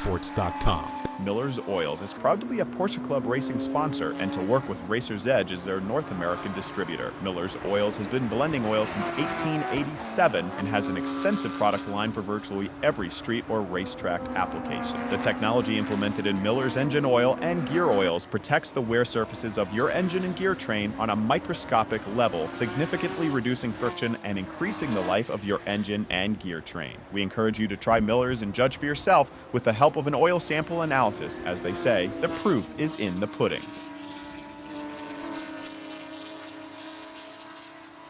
Welcome back to Summit Point Raceway, the 2025 Rock the Summit. And Brian, I'll tell you, as the time is winding down here, the racing isn't getting any. The racers aren't getting any more complacent, that's for sure, as this stuff is just so exciting now with 12 minutes remaining. I tell you what, Joseph Viola and Michael Levinas are definitely going at it. They went through as we were going to break, going through there. You can see Joseph Viola now flashing the lights at one of the other cars, and you know, Levinas is trying to go inside there, and that's the Hoyer machine there, passing the Hoyer and the Mitch Bowling machine. But Michael Levinas just stuck to the rear bumper there of Joseph Viola in that 262 machine. Again, this is for battle for second overall, and Levinas is going to stick it in to try to go through turn number 3. Not going to be able to make it through there. Looks like Viola is going to come out, but I tell you what, Michael really had that thought of this is where I'm going to make that move, and just not able to make that stick. You know, but Viola is doing a masterful job of using the slower traffic to his advantage and using some of these cars as picks and really putting Michael Levinas in a position where that he just can't get out of in many cases. And we'll see here as Levinas takes a look to the inside, tries to come underneath Joseph Viola coming through turn 6B. Now as they come up the hill, out of turn 8 and underneath the bridge, again, Viola waiting as long as he can. We've got a car that goes around that they just got by, and he's center of track. Hold on to it. Block the brakes down, sir. There we go. And he should be able to get that car back underway. Luckily, he's got a nice little gap.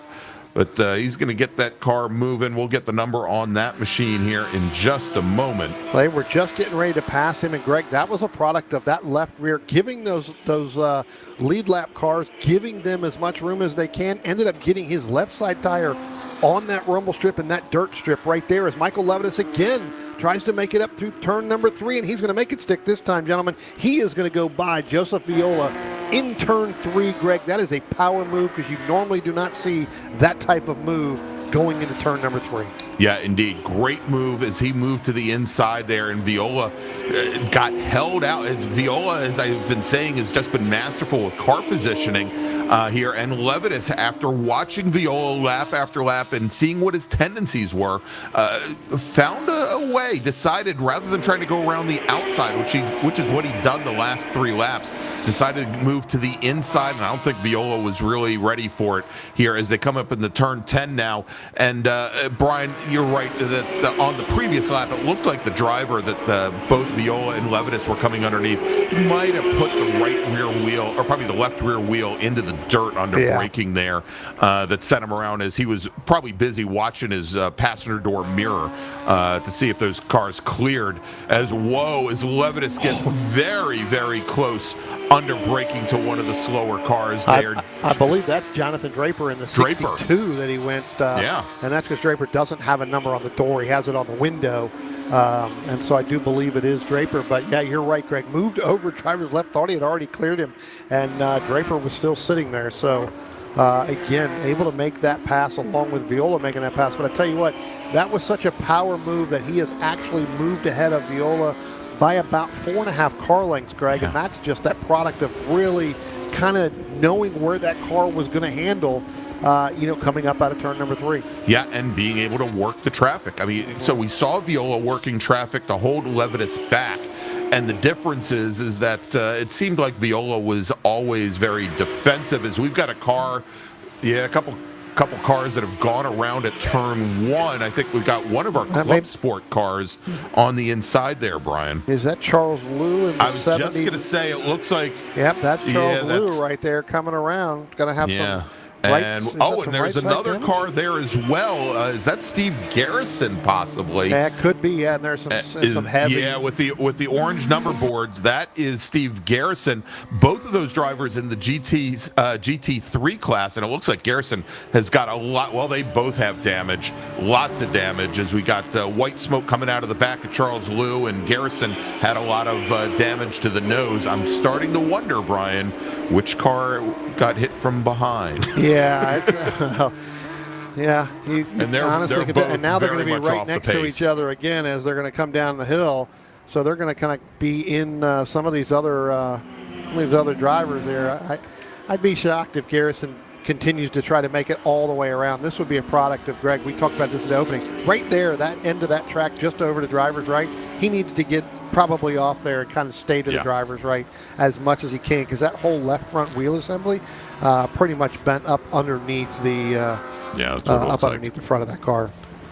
All right. Well, we'll see if with 7 minutes or 7.5 minutes remaining, if we can remain with a local caution. And the way I see some of our flaggers pulling their yellow flags up, Ryan, I think we might be going to we'll see here. No, it's just a white flag to let the racers know that there's a slower moving vehicle, which is usually for an emergency services vehicle on the track surface. So hopefully we're going to be able to keep things under a local caution here as Michael Liu makes it all the way back and to the pit lane. So he is now going to retire. Well, unless Charles has changed his name, it's actually Charles Liu. Charles Liu. I'm sorry. You're getting everybody all in the same. They're not going to know whether or not they're pitting or not. No. Well, if he doesn't know he's pitting. And so we'll have to see, Bryan, because at the beginning of the last lap, Steve Garrison was your leader in the GT3 class with Charles Liu second. And if neither of them cross the line, I think that's how it's going to finish up. Well, I was going to say, you're right. That's going to be it with Garrison finishing, unless they go ahead and accept Charles Liu that came down the pit lane. Unless they consider him to get a little bit I think he would actually have to go out on track and finish another lap go here as we still very hectic now coming through turns 1 and 2 back behind that red, white, and blue American flag liveried machine of Don Felker. And I think that's, again, some of the faster traffic starting to make their way through. Yeah. It looks like Rami Farid right at the back of that group. He's got Chris Dooley, David Dunnigan, and I think Dwayne Moses ahead of him as well as they're coming down into that incident zone. Now, the interesting thing, Bryan, because of where that machine is over on driver's left, that's being covered by the local caution up at the top of the hill, the turn 4 flag stand. And that's why you don't see a caution flag down at turn 5, because that's actually already past the incident.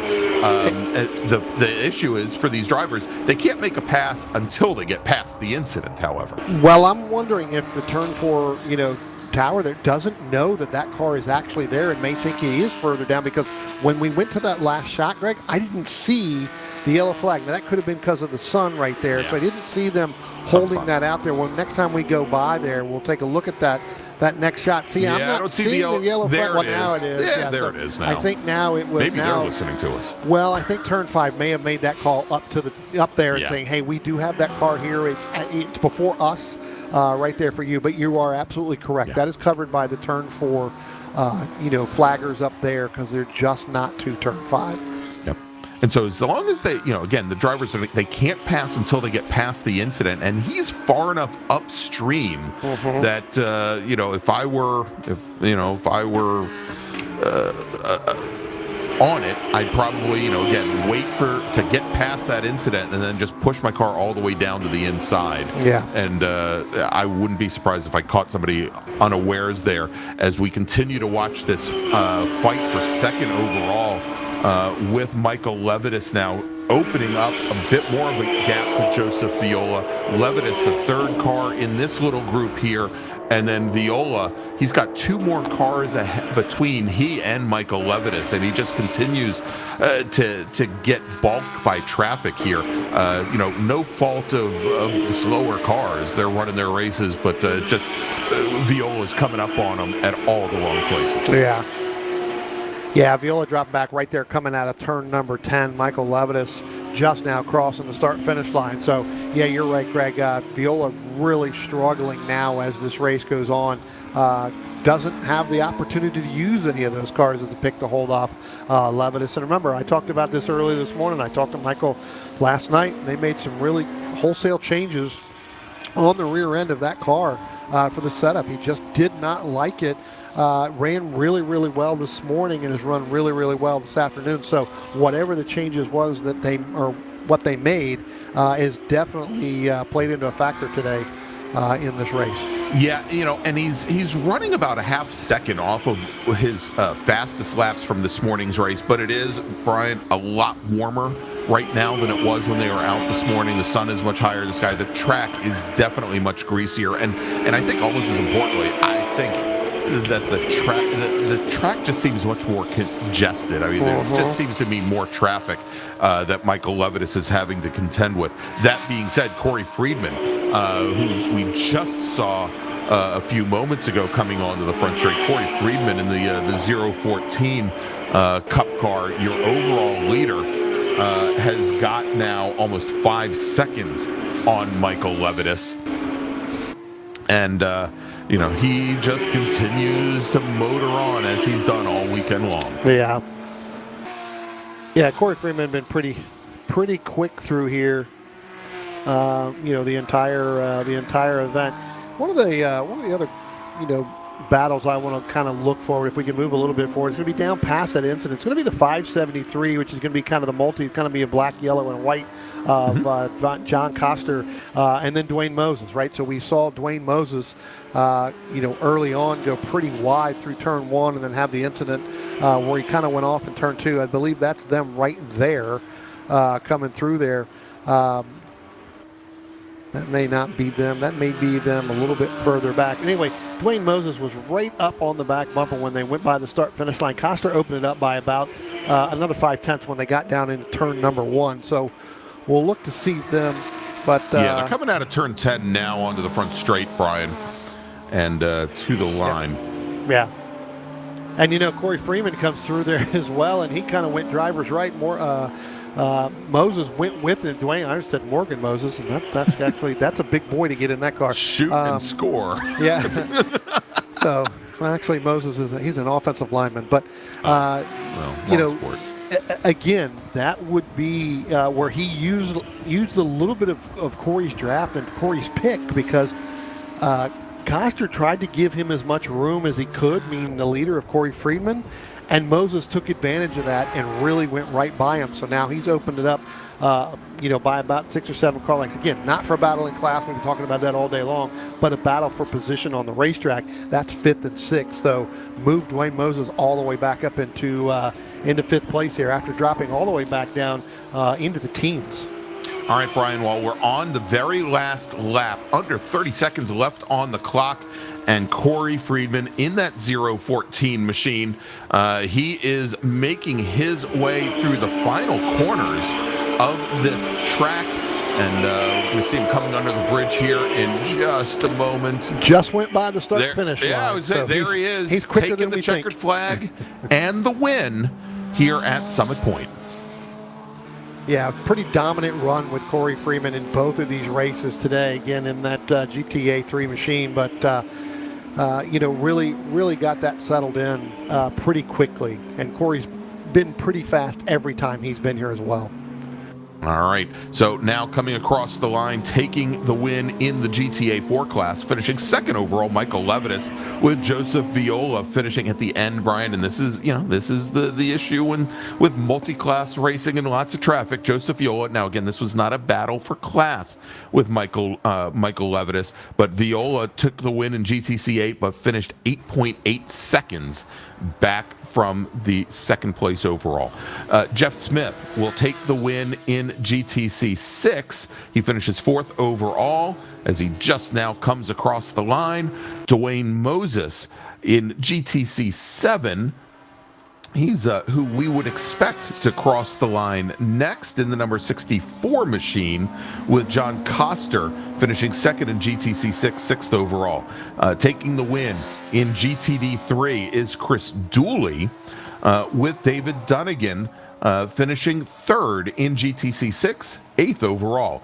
Rami Farid will take the win in GTD 2, and Chuck Palmer will round out your top 10. He takes the win in GTB 1.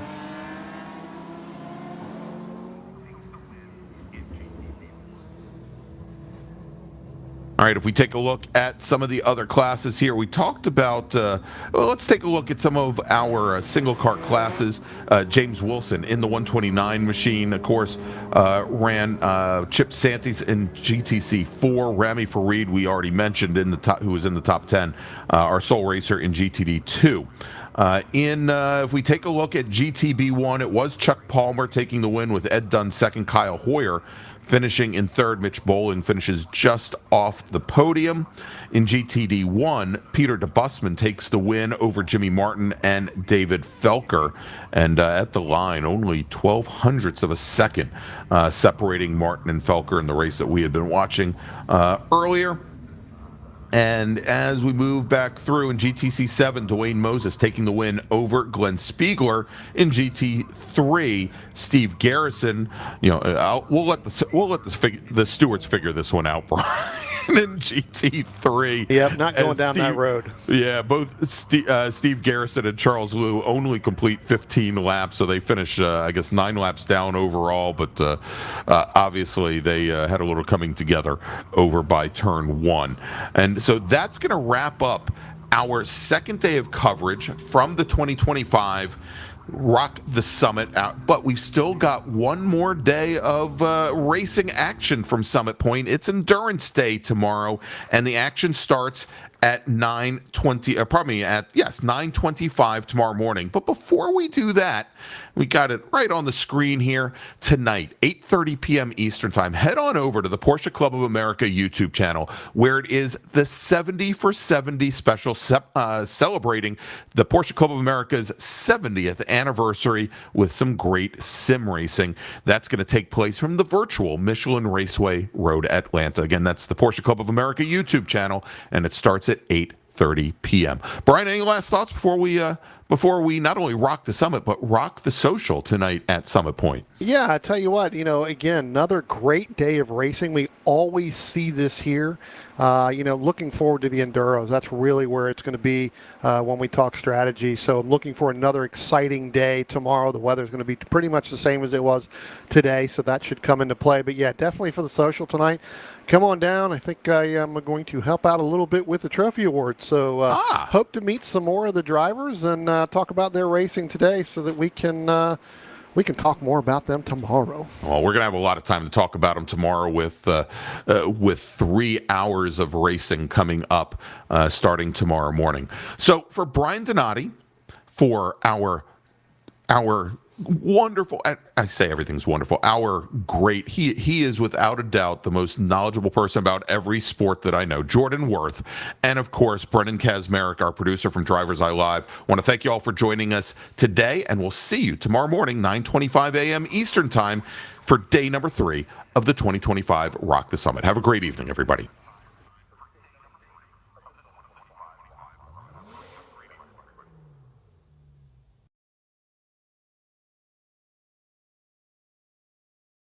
Pirelli and Porsche have been a winning combination around the racing world for years. Pirelli is proud to bring that relationship to PCA Club Racing yet again in 2025. Make sure to see the guys from Frisbee and find the right Pirelli tire for your vehicle, or check them out on the web at frisbeeracetire.com. Pirelli powers nothing without control. When you pack up from the raceway and head home on the highway, remember that the engineering excellence Michelin strives for in racing is applicable to our passenger and light truck tires too. Michelin is proud to continue its national sponsorship of Porsche Club of America and Club Racing. Michelin, because so much is riding on your tires. Looking to decrease lap times on the track without an engine overhaul? GT Racing has a wide range of fiberglass and carbon fiber body panels, along with European Racing headers, exhaust systems to lighten your car and accelerate all the potential horsepower of your engine. Time for a change? Convert your 944 into a turbo or a 924 GT, or your 911 to a 911 RS, RSR, or 935. Talk with Joel at GT Racing. He'll help you choose the winning combination of lightweight Porsche parts and header systems to set you on the right track. GT Racing is your one-stop shop for your Porsche needs.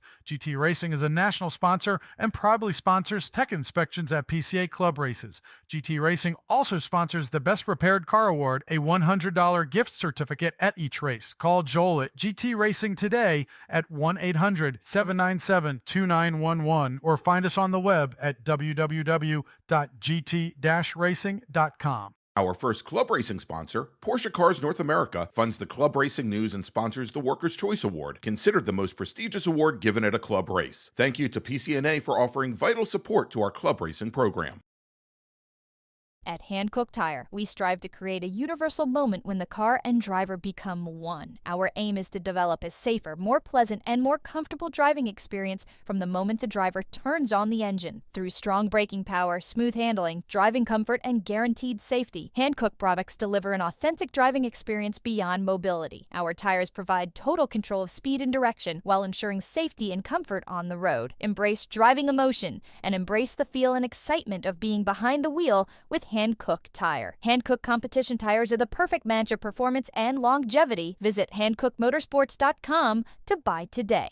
OG Racing has been a national sponsor of PCA Club Racing since 1998. Headquartered in Sterling, Virginia, and staffed by PCA members and club racers, OG Racing has always carried the industry's best in racing safety equipment and performance parts. The best products from manufacturers like Sparco, OMP, Alpine Stars, helmets from Bell, Stilo, Rue, brake pads from Performance Friction, Paget and Hawk, just to name a few, and are always in stock and ready to ship from their 12,000 square foot warehouse. Give OG Racing a call or visit them at www.ogracing.com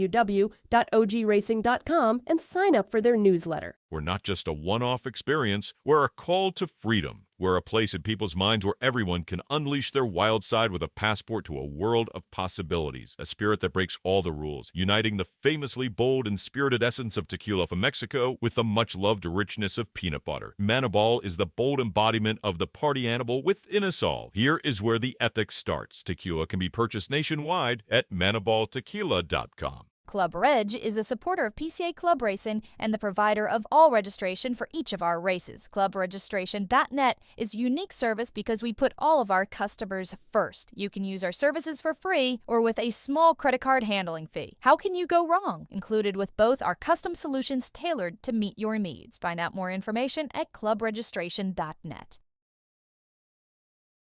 OG Racing has been a national sponsor of PCA Club Racing since 1998. Headquartered in Sterling, Virginia, and staffed by PCA members and club racers, OG Racing has always carried the industry's best in racing safety equipment and performance parts. The best products from manufacturers like Sparco, OMP, Alpine Stars, helmets from Bell, Stilo, Rue, brake pads from Performance Friction, Paget and Hawk, just to name a few, and are always in stock and ready to ship from their 12,000 square foot warehouse. Give OG Racing a call or visit them at www.ogracing.com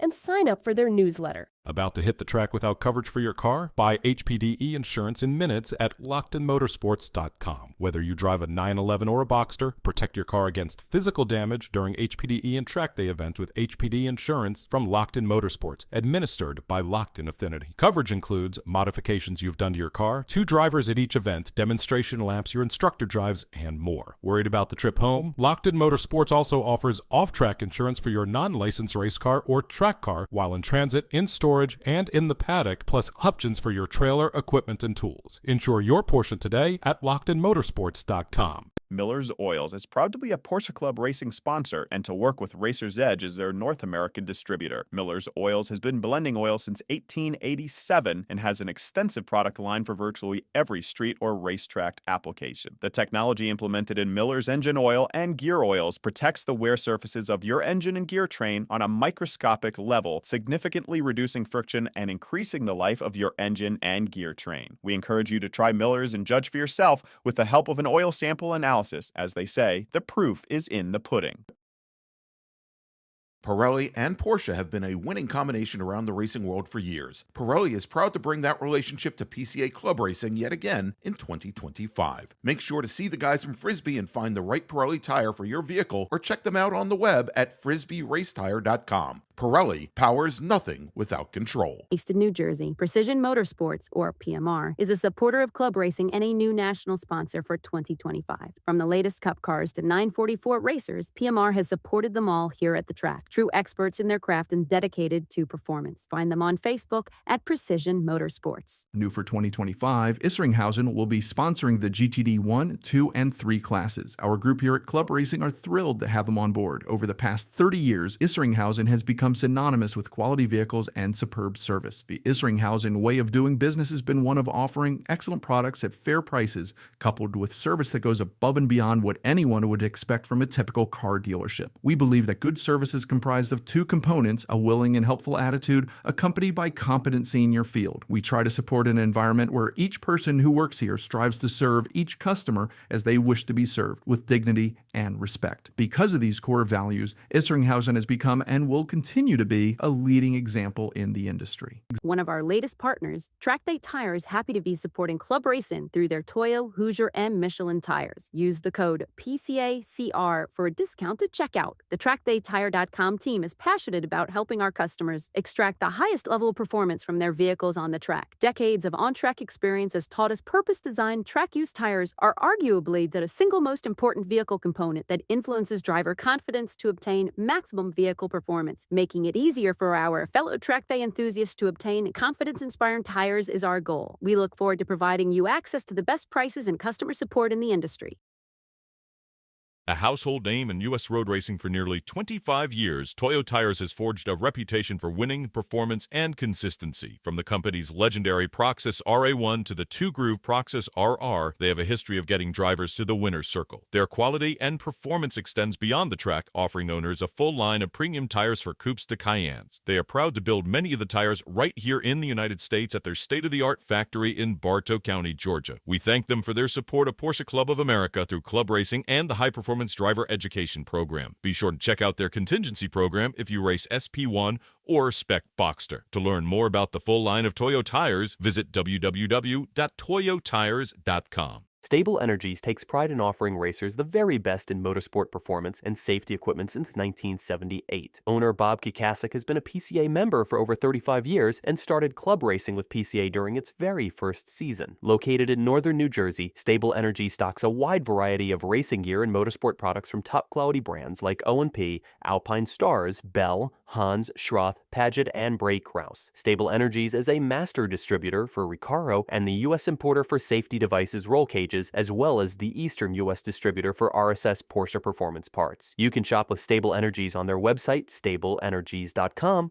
You can call and speak to a knowledgeable salesperson. They're happy to answer any of your questions. Or you can have one-on-one personal attention at their retail location just 10 minutes from New York City. PCA members receive special deals, so be sure to mention PCA Club Racing. Whether your fire system needs to be serviced, you need advice about a new race seater radio system, or you want to try on the coolest looking new driver suits, Stable Energies has yet covered. Motion Control Suspension, or MCS, has proven to be the evolution of premium motorsports damper systems. Their team is continuously developing and refining damper technology that is vastly different from other manufacturers, developed through hands-on involvement in GT and touring car racing. While their roots are in the highest levels of professional sports car racing, their products excel in all environments, from enthusiastic street driving to autocross track days to club racing and far beyond. MCS is much more than just a great product. They have many years of practical racing experience both on and off the track, extensive knowledge of vehicle dynamics, and an understanding of driver expectations and needs. MCS is proud to be a sponsor of Porsche Club Racing and invites you to lean on their expertise for setup support and consultation. Founders Region Racing is comprised of dedicated PCA Potomac Founders Region members who have united to become a gold-level sponsor for 2025's Rock the Summit. We're proud to support this premier event for our region and thank the hundreds of volunteers, racers, crew, and spectators who make this event the best club race in the nation. As we say, it's not just the cars, it's the people. Here's to Rock the Summit 2025. Kansas City region is excited to host their second annual club race in the rolling hills of the Ozarks. The 2025 Race the Roller Coaster Club Race will be held on September 27th and 28th at Ozark International Raceway. The challenging 3.97-mile, 19-quarter course has almost 1,500 feet of combined elevation change per lap. The track is in Gravois Mills, Missouri, a few hours from Kansas City. There will be 3 sprint races, one on Saturday, followed by a happy hour with drinks and refreshments, and 2 on Sunday. Both days will have charity parade laps during lunch and give friends and family a taste of the roller coaster. The points races at this club race will earn points towards the 2025 Mid-America Series as well as the 2025 PCA National Championship Points Series. Register at clubregistration.net. With almost 250 episodes and counting, Fearless in the Kitchen, a YouTube cooking channel by Paul Amico, is dedicated to sharing hints on cooking from the heart and head with ingredients from around the world. Paul's cooking is his passion and he wants to share it with you. Although there are recipes, Paul's emphasis is on creating from what you have on hand at the time as an inspiration and using old, new, and original techniques. Just grab stuff and make it work. That's where the name comes from, Fearless in the Kitchen. Paul provides ideas on variations of the dishes, but really hopes that you'll see opportunities to put your own twist and add the flavors and ingredients that you prefer. No fancy video effects or editing, just clear and easy to follow demonstrations, so come and join along on this voyage. Paul tries to post a new episode every Saturday and hopes that you enjoy. As a platinum sponsor of this year's Rock the Summit 2025, Paul's recipes will be featured at the Friday Volunteer Dinner as a thank you to the hardworking and dedicated volunteers who make this event possible. The last PCA East Coast race of the season is at Carolina Motorsports Park, October 17th through 19th. The Carolinas Challenge is held at the 2.3-mile road course that's about an hour south of Charlotte. The event will feature the Vintage Class runoffs, 3 sprint races, and a 65-minute endurance race on Sunday. Wind down after Friday's practice with a social presented by Narrow Escape Motorsports, and after Saturday's sprint races, enjoy the award ceremony in full Southern hospitality with music and barbecue. Visit clubregistration.net to sign up.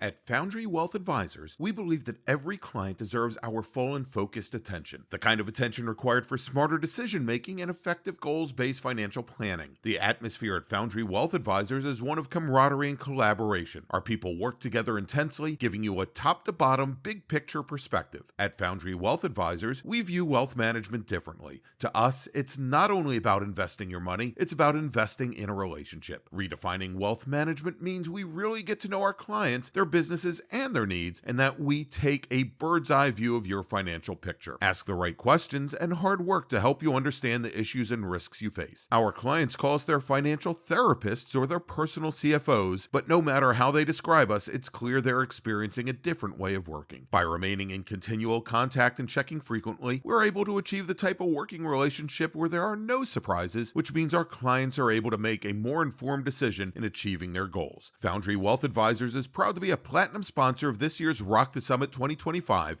and we thank all the volunteers, racers, and crew for their participation. Maverick Region PCA is excited to announce their Eagles Canyon 2 Club race on October 11th and 12th. They will be racing the counterclockwise 2.7-mile course with 15 turns and over 200 feet of elevation change. All races have points towards the PCA National and Mid-America Championships. Expect 2 practices, qualifying, and a 30-minute sprint race on Saturday, and 2 additional sprint races on Sunday, one 30 minutes long and one 40 minutes long. Podium-winning trophies for race classes with a 4+ car count and additional awards will be presented at the Saturday evening banquet at the Over the Top Bar and Grill at Eagles Canyon Raceway. Register today at clubregistration.net. The Aaron Levitas Foundation was founded to prevent sexual assault by educating youth about boundaries, consent, and empathy using restorative approaches. Our mission is to reduce the incidence of sexual assault and help those who have experienced it heal. If we can stop sexual harassment early, we can reduce sexual assault and rape. To learn more about our many programs and initiatives, please visit our website at aaronlevitas.org. The Aaron Levitas Foundation is honored to be the charity partner for this year's Rock the Summit PCA Founders Region Club race. We thank all the racers and volunteers for helping support our cause. Please check out our auction in person or online by scanning the QR code. All monies raised help support our mission. Located in Gaithersburg, Maryland, and serving the entire Washington, D.C. metro area for over 20 years, Europro's Collision Center is a family-owned and operated business specializing in high-end European and Asian collision repair. Their owner, Derek Ford, and his team of highly trained certified technicians are dedicated to providing exceptional service and ensuring that your vehicle receives the highest level of care. As a certified collision center for Porsche, Audi, and Lexus, and accepting all major insurance coverage, Europros is well known for its expertise in luxury vehicles, utilizing utilizing state-of-the-art equipment and techniques in conjunction with OEM parts to ensure quality repairs and customer satisfaction, returning your vehicle to pre-accident condition. To find out more, visit them at europroscollisioncenter.com or call them at 301-977-7475. As a gold sponsor of this year's Rock the Summit 2025, Europros Collision Center is pleased to support PCA Club Racing and this premier annual event. The Carrera of the Americas on November 22nd and 23rd at COTA in Austin, Texas, is the final PCA Club race of the 2025 season. Hosted by the Hill Country, Lone Star, and Maverick regions, the Circuit of the Americas, a Formula One venue, is a 3.4-mile, 20-turn track and is one of the most challenging in the United States. There will be 2 race groups contesting for the final season points toward the 2025 PCA Club Racing National Point Series and the 2025 Mid-America Championship Series. This event is limited to just 100 racers. To market calendars for registration open October 6th at clubregistration.net.